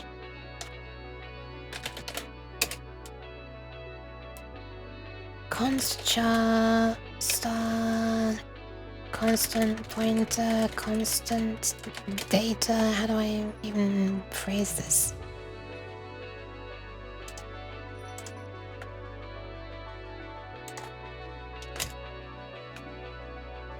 Char star constant, const char star are the different ones. I love the way this super simple question's got 374 upvotes.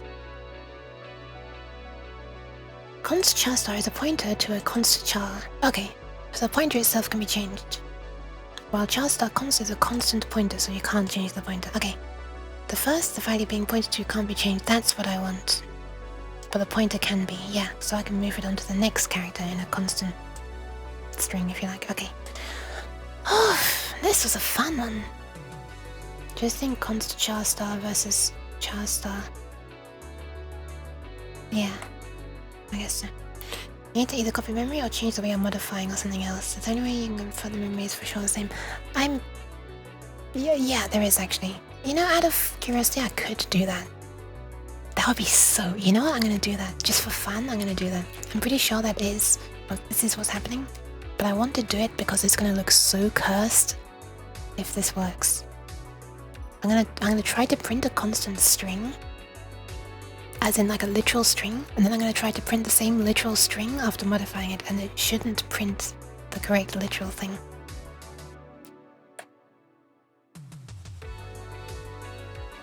So yeah, this was fun. Alright, let's see if this works now, I guess. If it's a comma, we do this.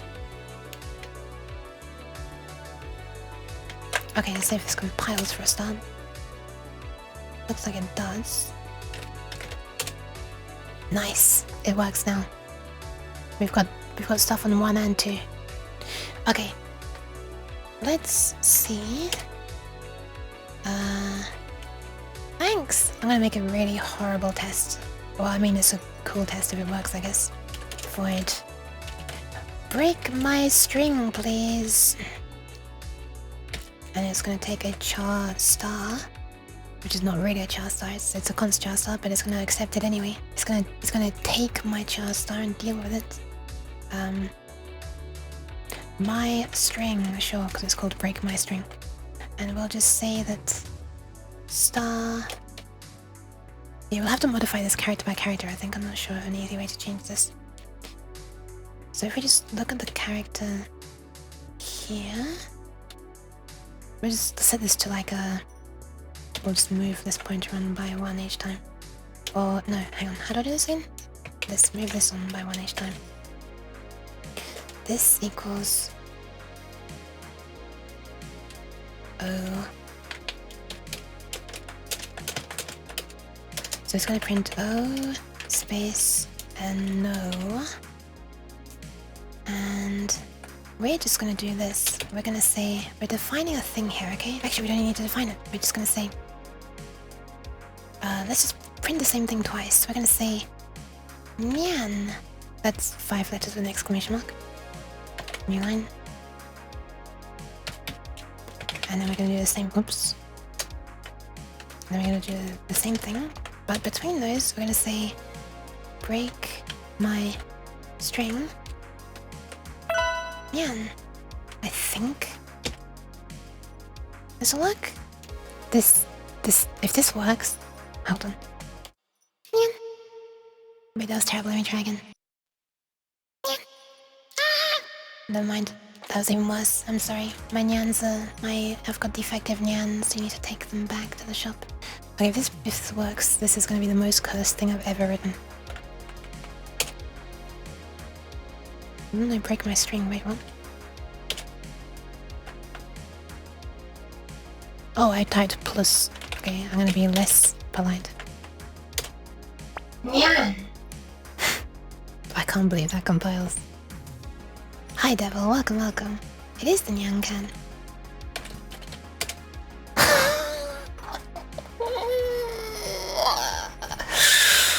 Oh my god. It works. It works, which is not good. Unfortunately, my internet connection or the Twitch connection is not working very well.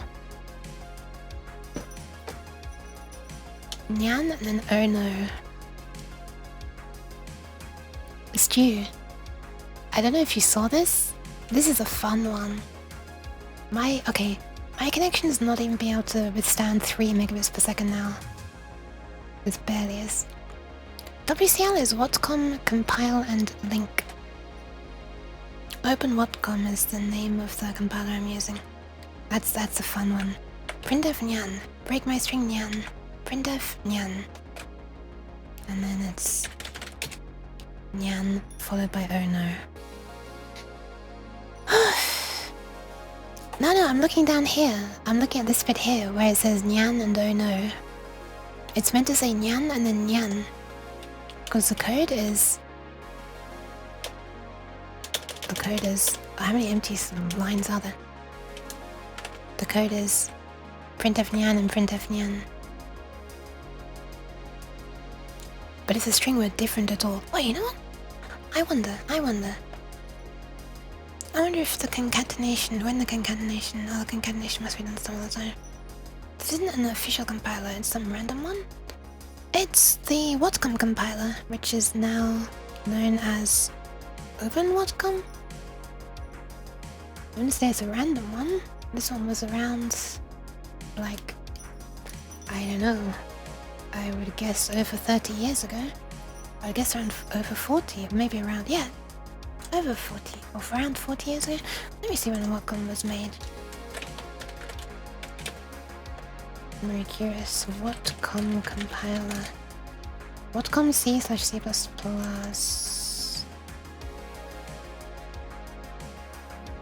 36 years ago. 1988. Sheesh. Whatcom/C/C++. Currently open Whatcom. Is this expected C functionality, do you think? Are you just supposed to know this quirk is... I am surprised that it allowed me to modify... Oh well, I'm kind of surprised that it allowed me to pass in a hard-coded thing like this, which is a const char star, I guess, to a function that says it wants to take a char star. I'm guessing that's where the checks broke down, because if it hadn't allowed that, because this implies that you can modify the characters.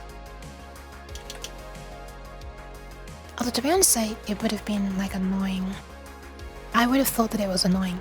In the past I've thought that it's annoying. This is the first time I've seen like real hard proof of why such a check is necessary. The problems it can avoid. I guess, yeah. I would guess that would come under undefined behavior, the stuff that just happened.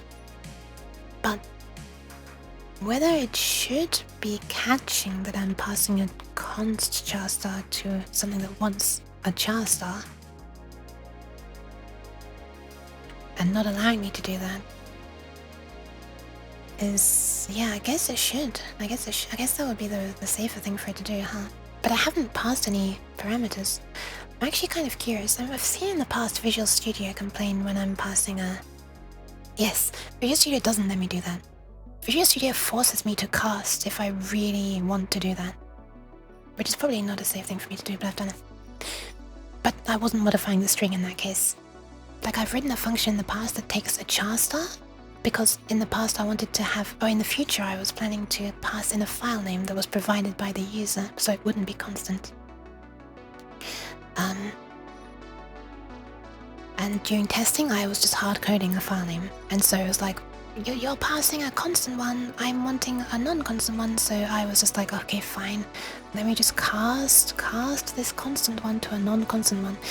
And what that even means is probably a bit weird. I bet it would do the same thing. I bet it might do the same thing in Visual Studio if I were to cast constant and non-constant. Ah, that's Samu! Hi! What is it? 4, 5, 6, 7, 4, 5, 6, 7, 8, 9, 10, 11. Konnichiwa? Konbanwa? I can't remember. I don't know what the current... What's the time zone difference? I forget. If you modified the memory and then printed twice. If you modified the memory... Konnichiwa. Ah! So I guess... 4, 5, 6, 7, 8, 9, 10, 11, 12. I guess 12 PM?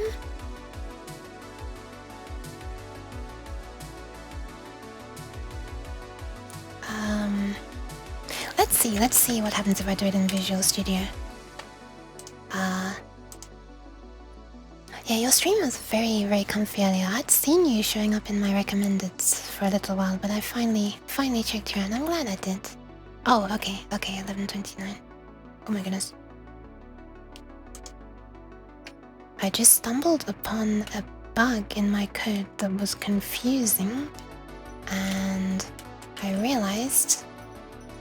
hang on. I actually still don't know what languages you develop stuff in, if you don't mind me asking. Sorry, I'm not trying to make you embarrassed by addressing you directly a lot right now, but...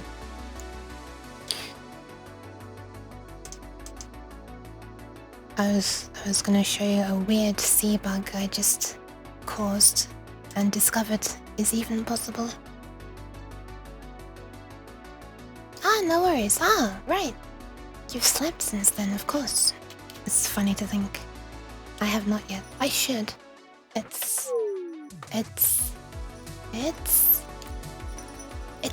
late.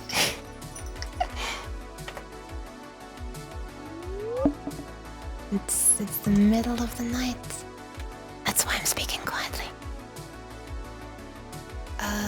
Okay, I want to see thingy console C++. Yeah, sure. Cursed test. You get adorable, effortlessly so, with a smile that makes the world glow.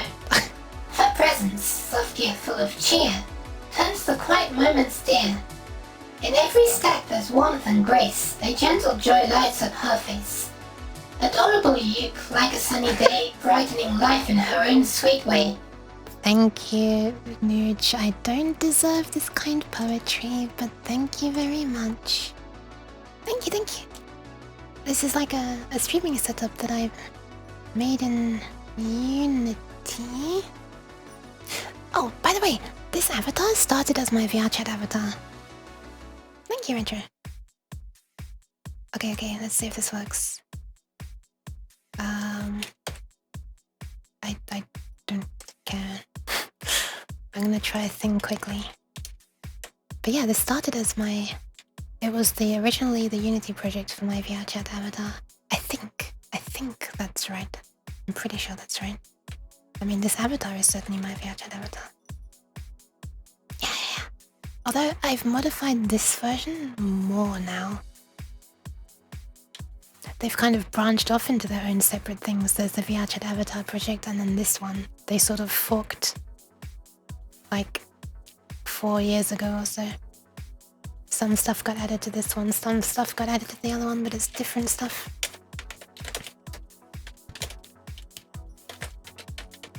Let's see if this works. Printf, nyan. And then I want system pause. Is that right? System is undefined. Was that in Windows.h? Yes. Okay. Thank you. Oh, that's a cute... That's a really cute cat paw thing. I wonder if... Okay, I'm seeing if Visual Studio does the same thing. Oh, I forgot to go onto a new line. Okay. So we're saying nyan, which is correct. Now let me try the very weird thing that I did by mistake. Break my string. My string. I'm gonna have to type this again because I deleted the previous one. We change the character and then move on to the next character to some other thing. Oh, space, no. Oh no. And then we call break my string the same thing.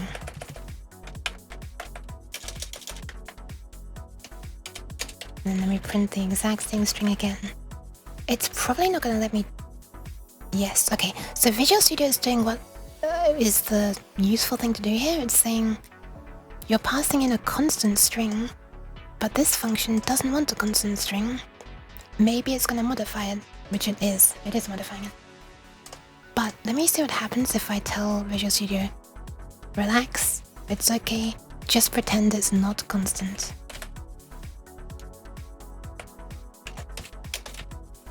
Let's see what happens. Does it do the same thing?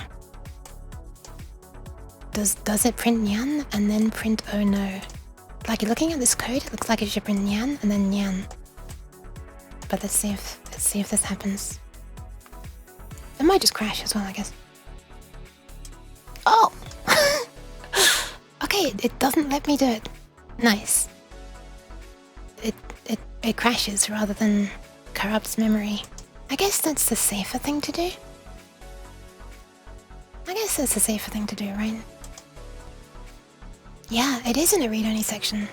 So yeah, it's correct on here. But for some reason on here, it's not.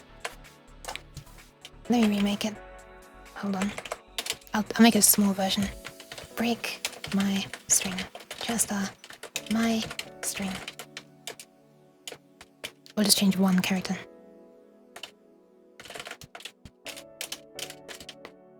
A. Sure. I have a great memory, a great imagination. So we'll type in nyan. And then we'll call this.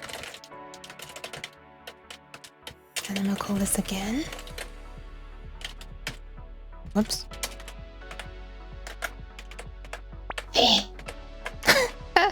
Exactly. Hang on a second.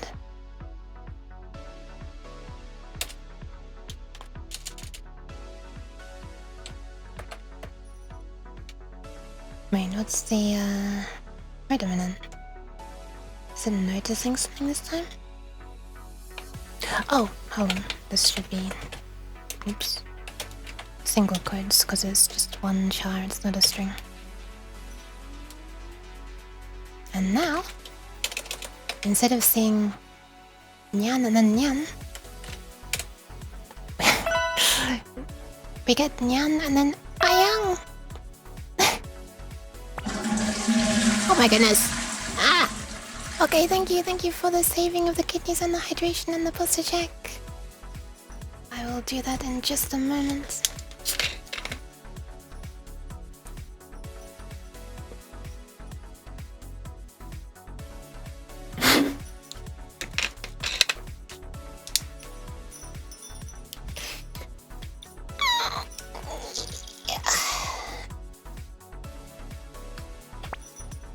Stretch.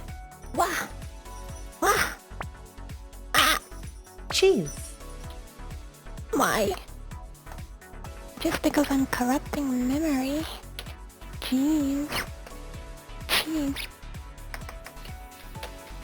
Okay. I fixed the thing. So Let me just quickly put this back, and then I will go and save the kidneys. Hopefully this just works now.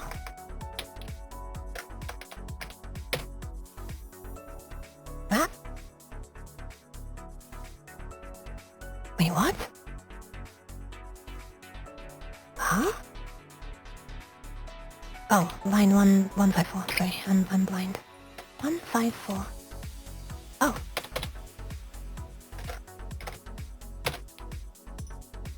I love how this keyboard sounds through the filter. Oh, it's finished now.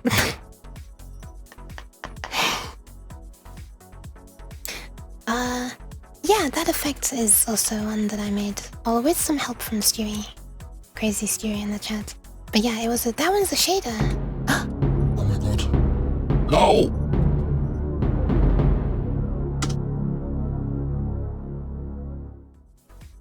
I think it works.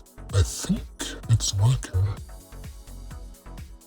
Oh, the retro effect is here. But yeah, so there's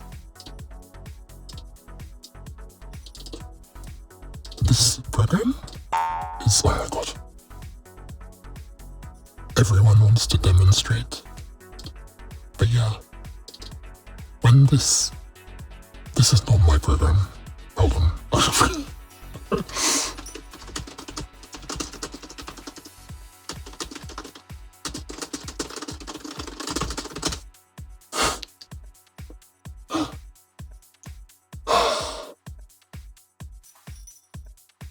I guess I could also just press this button.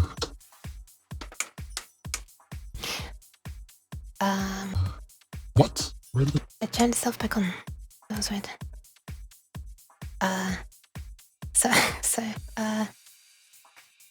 Yeah. People are wanting to demonstrate things, I guess. But basically, the program, the Unity program, sends MIDI messages to this program, which is like a music production program, which I happen to already have because I have, made some music in the past. And the messages can turn on and off different effects. Like this one. Anyway. This one is not used for any redeem yet. I should make one that uses that. That one's fun. Oops, sorry. I also really should make an effect for this one. This one's fun.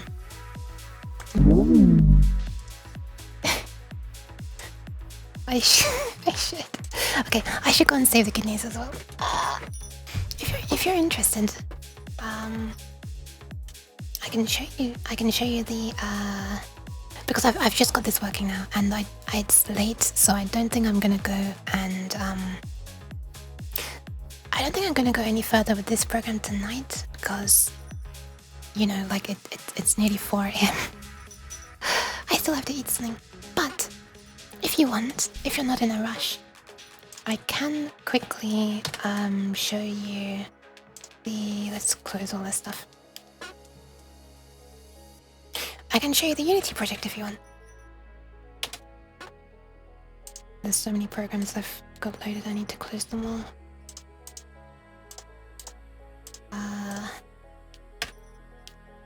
But it'll take a little while to load the project, so while it's loading, I'll go and save the kidneys, which means go to the toilet. I'll be right back. But right now Unity is loading the project, so it takes a long time because it's on a hard drive. But it's beginning. Okay, I'll be right back. Pew. I forgot the reverb, hold on. Pew.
Also, Unity is still not finished loading. Oh, there it goes. Wow, perfect timing. Okay. Actually, I'm gonna turn off this. Thank you. I'm gonna turn off this hat. This hat is new. This was not a thing in the past. It's a strange one, but it's because I started playing Euro Truck Simulator. So I found a trucker hat, and there was like, you know,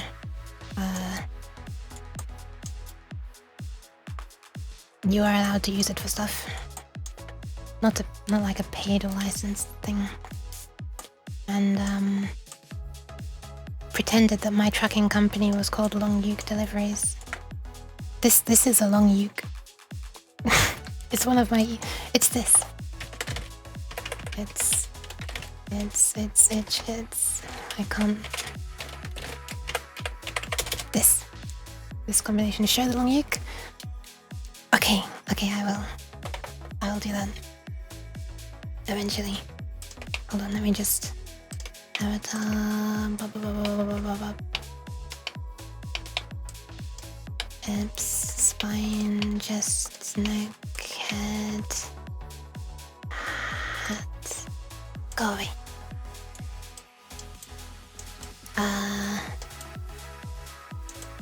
Wait, I forgot to put the Halloween. Oh my goodness, I forgot. Normally at this time of year, oh my god, I'm forgetting everything. The outside scene is supposed to be Halloweeny at this time of year. And there's meant to be a little ghost that goes around the outside, like this. I forgot.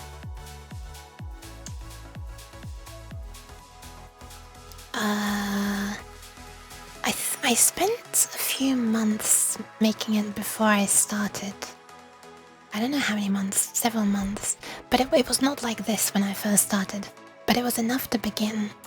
And then over the, I guess, a couple of years, I sort of just kept adding little things to it.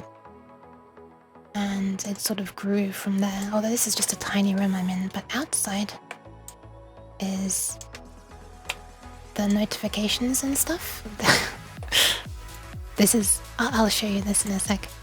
And like the thingies here. I'm sorry, this is flashing. It's not meant to be flashing. And then over here, there's like the two camera views come together here. They're like layered together here. And then there's one more camera that looks at it. That is this view. Oh, that's a mess actually. Oh no, Twitch realizes it's not real. Hold on, let me just quickly put the Halloween thingy on picture deco. No, window outside. Halloween scene.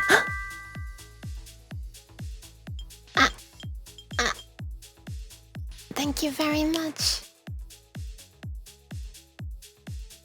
Thank you for the gems hitting my face. Ah, right, it's not running on here currently. Sorry. I didn't press play. I should do that. Outside scene. Let's change that. There we are. Now it's Halloweeny. No, that's too bright. Okay. So, yeah, so I'm using this program here called WFC Face that does the tracking. Here. Oh, this is an older version. This is similar to my VR chat avatar. And it sends the motion data over to Unity. And then Unity receives it and then draws the newer version of my avatar basically. There's like a temperature thing here. This gets piped in from the plant use it. Oh hell yeah. Oh, wait a minute. Are you currently using WFC Face? Because I saw you had a 3D avatar. I think, right? Sorry, you don't have to talk about any of this. It's just fun to be able to chat with another developer, VTuber.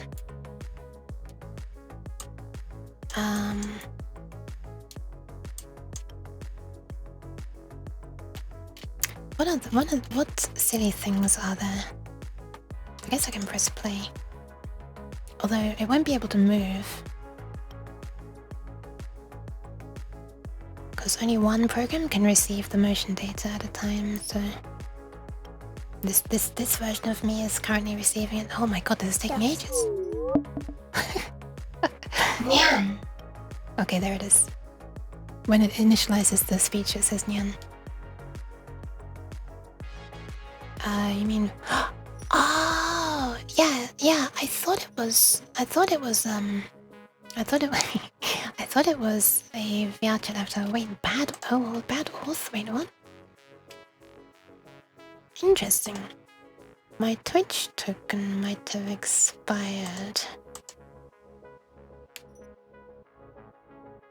Interesting. I wonder if redeems still work or if they've broken. Let me try something. I might have just... Let me test something. No, it still works. That's weird. I think my login for Twitch might have like expired. So if I close this version of myself and I reopen it, redeems might not work. So I'll try not to do that. I have to refresh the login token for Twitch because this does like the chat and the emotes and stuff on here as well. In VR chat, I use PC avatars. About vtuber. Oh, it was live duty. Okay, I misremembered. That explains why you wanted to use VC Face soon, so that you can use the VR chat avatar, I guess. Right, I see.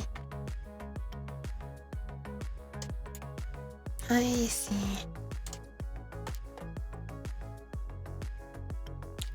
What was I doing? Oh yeah, right, sorry. I started making a redeem called Ask Long Yuk. So Long Yuk is this like very silly, derpy little creature. She tries her best, but she's not very clever, but she tries.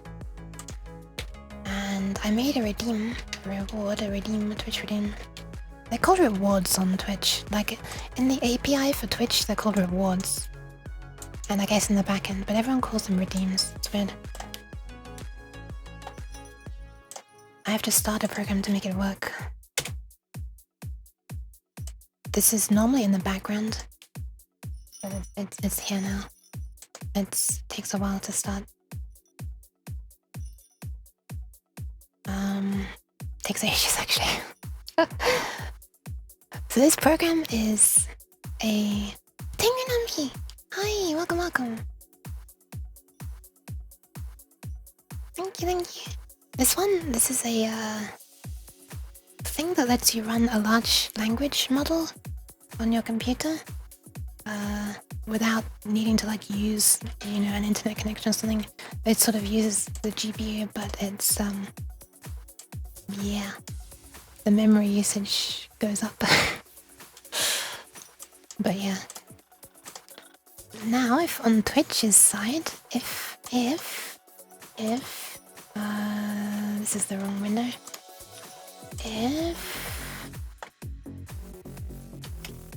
I turn on the redeem, then it should work. There should be now a reward, a redeem called Ask Long Yuk. Let's see. How much cheese have you eaten today? By the way, it's quite difficult to make out what she's saying. I want there to be like a speech bubble appearing on the screen and it shows the text that she's reading, because sometimes it doesn't read the text very well and I have to look in the log file to see what she wrote.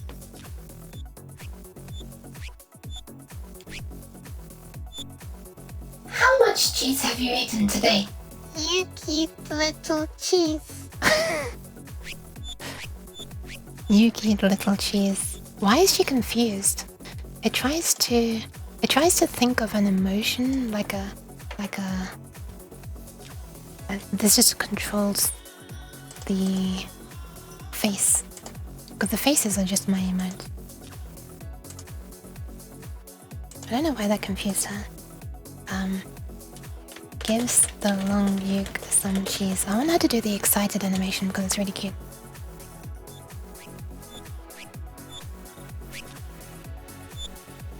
Gives the long yolk some cheese. Thank you, yolk. Yummy cheese. Okay, instead she went to like a relaxed one. Also the tail is a bit broken, don't look that.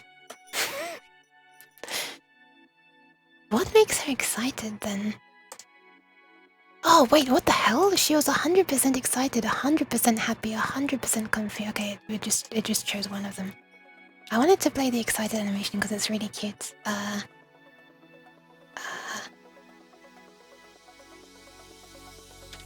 Would you like a nice sweet apple? I'm trying to make her excited.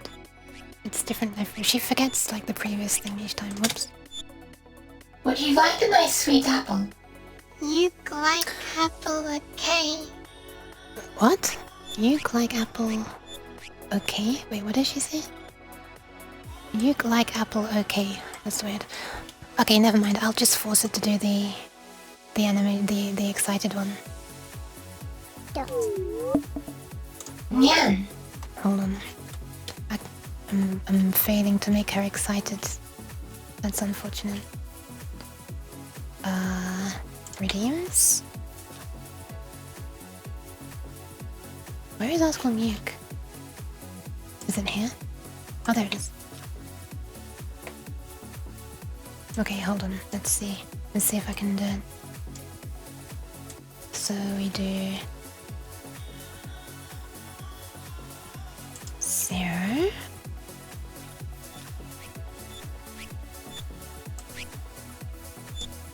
I need to zoom in a bit.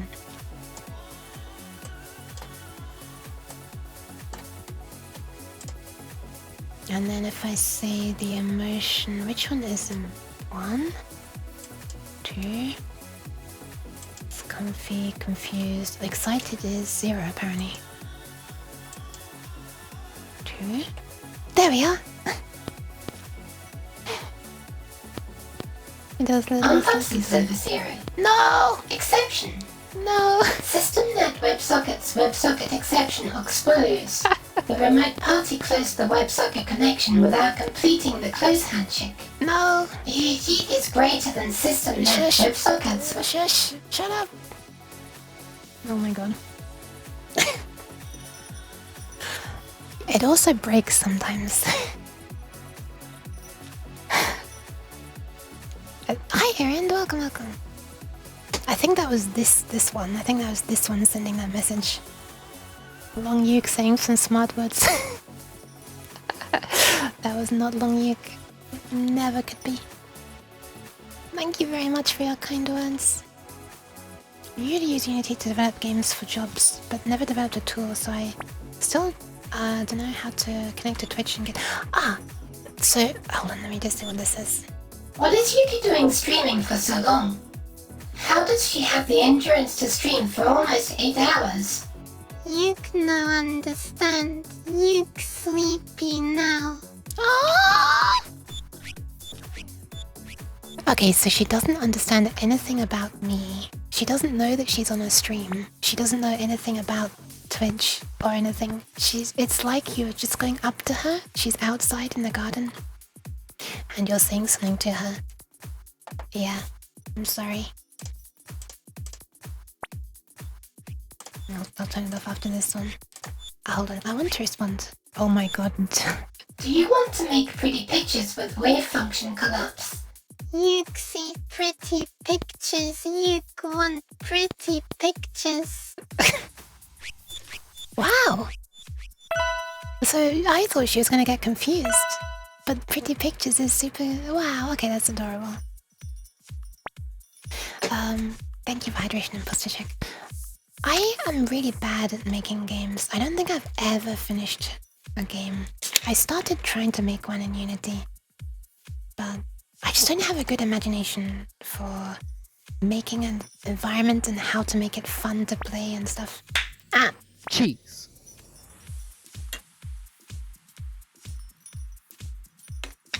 I see, thank you, Stewie. Well, clearly it works. You understand how her brain works. For Twitch...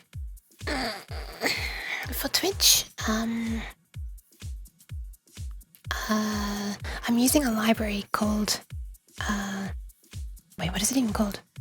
TwitchLib. I think TwitchLib. It's been a while. But unfortunately that library is getting a little bit out of date. It hasn't been updated in a long time. And there's new stuff on Twitch that it doesn't support.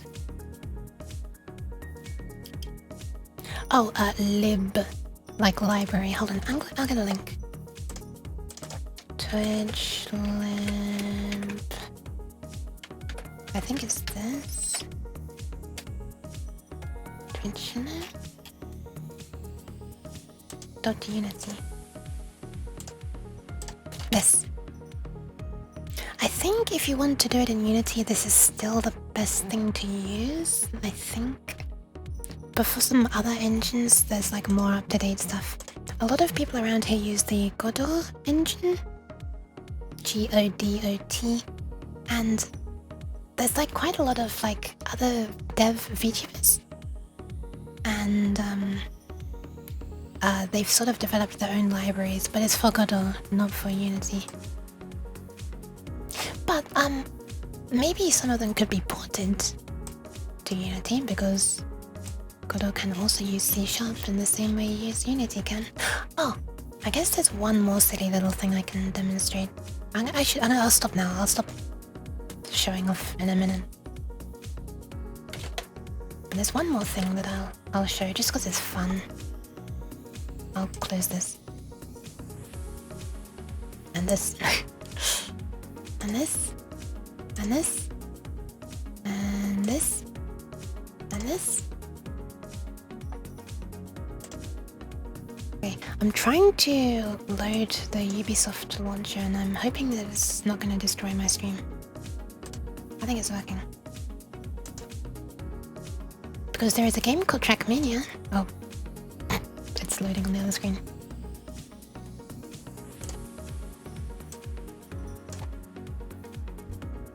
Oh my god, it keeps going to the other screen.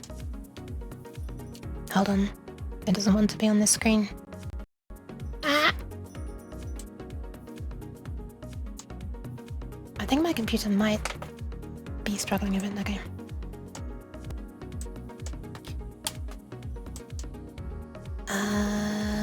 Sheesh, this takes a while. Oh my goodness. I've already... Okay.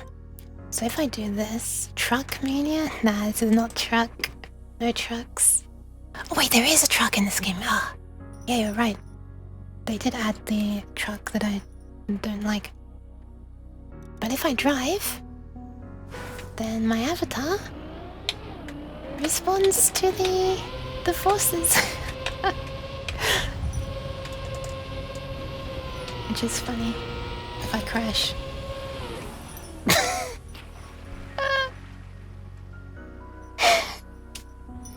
Oh my god, the respawn. Ah. Perfect.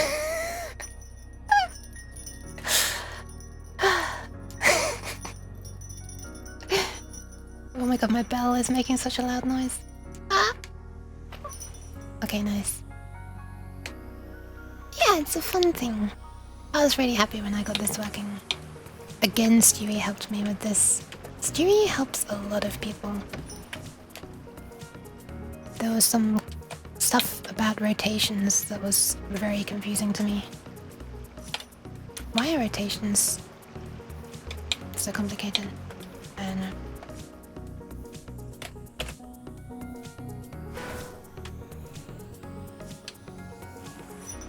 Yeah, that's it.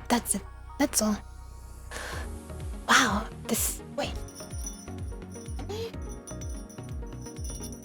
Oh, so there's a glitch that happens when I'm playing this game sometimes, and it doesn't get captured on OBS.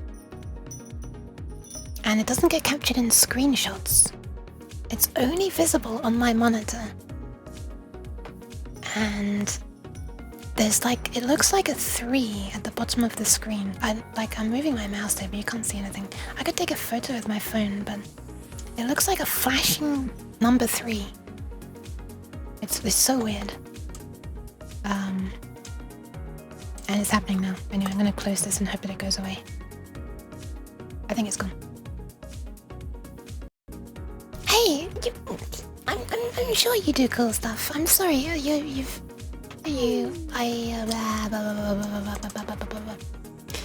ended up just dumping a load of stuff on you. But this like took a long time. This wasn't just randomly done, and I had a lot of help as well. But if I happen to end up on your stream and you're doing...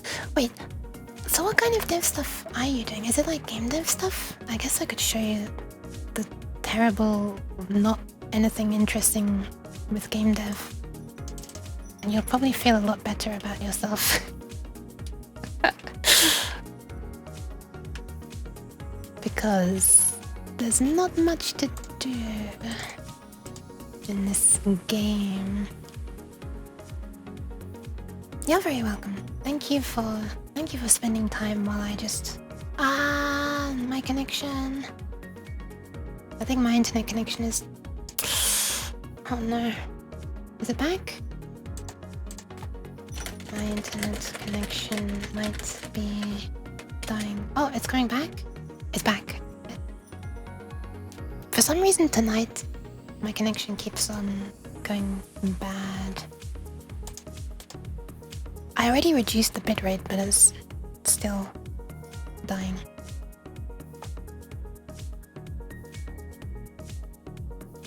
Hell yeah! You can definitely do it. So the Twitch lip thing that I linked to is for, sort of rewards, redeems and stuff. I think there's some other stuff you can do with it as well. For the avatar, I use VC Face, and for receiving the data from VC Face, I use I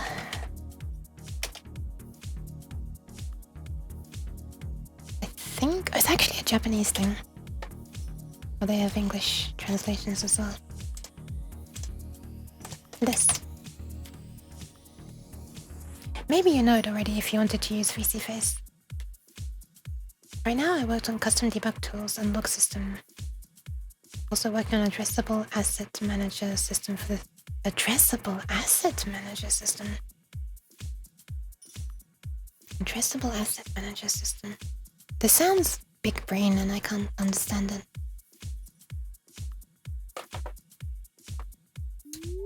This was the sounds useful though. This is as far as I got with a game. This is you. You're a capsule. And there are boxes. I guess there is a bit of a world. This world was... I'd used a voxel editor. And then I made a thing in Unity that can import the voxels, basically. Because I didn't know how to use the Unity editor in a very efficient way, so I just... you know... tried to use something easier, question mark? I guess I can play it. There's not really... there's no gameplay. It's just like a sandbox for me to... Oh my god, that's loud. Holy shit. Sorry. That made me jump as well. I'm turning down my volume. Why is that so loud? Okay, volume is lower now. I promise. It's still kind of loud, huh? Sorry. It made me jump. There's a silly thing that moves along.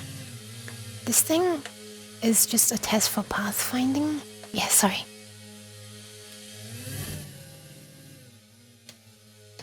So it's just like trying to find a path towards me. And it says Nyan sometimes. This thingy moves like that. If I block it, then it does interesting stuff.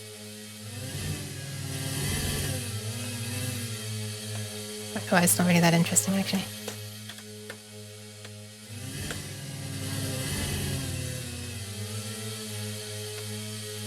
I don't know, I find like the dynamic sound stuff kind of interesting. Yeah, I guess I deleted stuff around here. Ah, there was never much to see. That's basically everything. that's basically it. I'm sorry about the jump scare. I scared myself as well. Also, Stewie helped again a lot with that. With the thingy that's flying. The thing that's meant to be like a drone, although it's just a rectangle.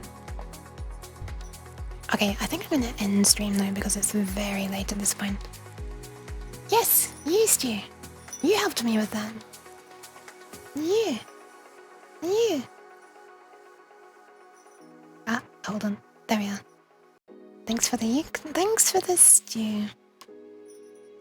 Okay, so just to recap, so we got I finally got the description of which tiles are allowed to go where working. Hold on, let's have a recap. I went massively off topic. Whoops, that's the wrong thing. I guess I do electronic stuff as well sometimes. It doesn't work, don't worry. But it didn't work. So I got the description of which tiles are allowed next to other tiles and stuff working. So next time, hopefully, is the relatively easy part where I just load the bitmaps and draw them at the correct positions. And oh, I think it's finally died. Oh, there we are. Is it coming back? Oh my goodness. My upload speed dropped completely to 0 for a moment. Oh, okay, I need to end. My connection is really, really dying. Oh my goodness. Okay, I'm gonna end. Hopefully next time it'll be just the more fun part, where it's like positioning the tiles correctly and then drawing the tiles. The part that I thought was gonna be really complicated is over now. Oh my goodness. If anybody's still able to be seeing and hearing me, I'm so sorry about this. I'm gonna pass you on to somebody quickly because my connection is dying. Or it might be Twitch's connection, I don't know which. So... yeah... that'll be all for now. I'll try to do a couple more streams this week. Lane is on. I'm thinking of raiding into Lane right now, actually. Yeah, I'm gonna try to do 2 more streams. I'd like to do another one working on that. I still have to finish making the hat selector for Doohoo, and I need to... I'm not trying to squint. And I need to, do the, There's a bunch of stuff coming back to doing stuff in DOS. There's a bunch of stuff that I need to... or want to continue. So, yeah. I'll do that. Wave function hat. That'd be kind of funny if it was just a hat that was like, you know... you could be like a GIF or something. GIF. Or even just a solid image of like scrambled squares. Okay. I'm gonna pass you on to Lane, who is currently working on that engine I mentioned earlier. Godot. She's, I don't know what it is that she's doing. It says trying to fix a Godot engine issue. I don't know what the issue is. I guess we'll find out soon. You're welcome, Aaron. Thank you for hanging out. So here's where we're going. Oh no! Okay, my login actually did expire. Couldn't get info from Twitch about Lane VT. Okay, you know what? I'm gonna fix this first. I'm gonna fix this because I want to be able to shout her out. I can't believe my Twitch token expired in the middle of a stream. This is like the second time it's happened. I should make it update itself.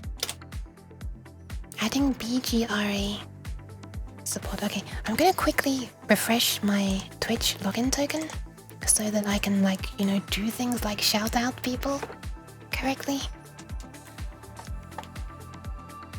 Because right now, the login token has expired. And I need to... basically I have made a terrible system where I have to recompile my entire streaming setup if the login token expires. Which is, yeah... not ideal. Maybe that makes you feel better because yeah, it's not that good quality. I mean, some of it is kind of nice, but some of it is not. Okay, I'm just fixing this off screen. I have to do this off stream because otherwise, like, you'll see my Twitch login token and then you'll be able to make your own bot to log in on my account and, like, you know, abuse the Twitch API and get me in trouble.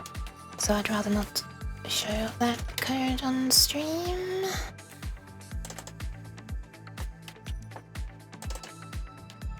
Okay, it is updated.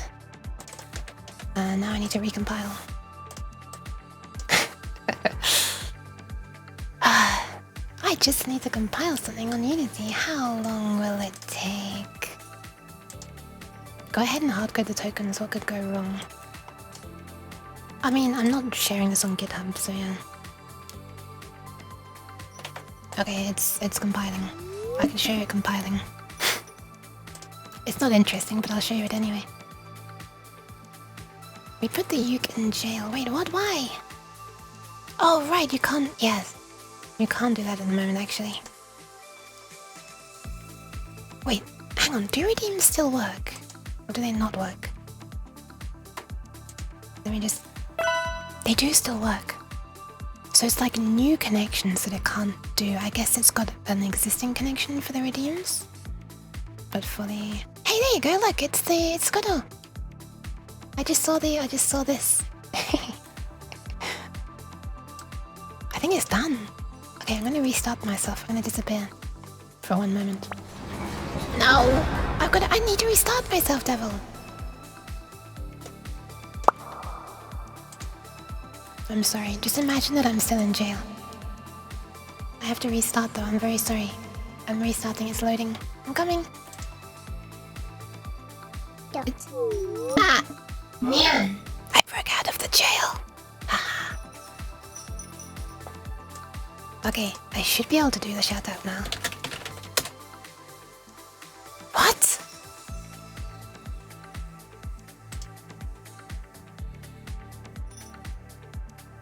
What?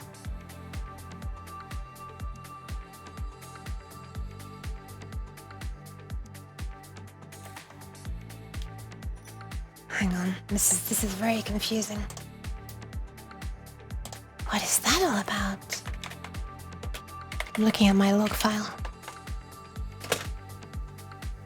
Oh, no, it still says that it can't log in, actually. It actually still says that it's not able to log in. What the... Join channel successfully... What? Failed to listen, error, bad auth. Oh my goodness. Help, everything's failing! On substance number 0. Exception. Shush. Silence. Silence, Roboyuk. I don't know why this isn't working. Oh, I'm being stupid. I didn't look at this. Look at this. Failed to prepare target build directory. Is a build game already running? Yes. Yes, it was. I forgot that I need to disappear when I'm compiling, otherwise it can't overwrite. Okay. In that case, I'll disappear in advance. Wait, why is it still capturing that old frame? Okay, there we are. I guess I can do this. And it'll look like I'm still in jail. Oh, never mind, it stops. Okay, never mind. Oh wow, the stream has turned into something very scuffed. Hopefully it works this time. There it goes, copying files to final destination. Hopefully this works. Please work. Please work.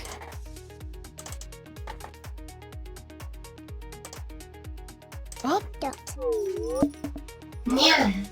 Nyan! work? Did it do the thing? Did it do the thing?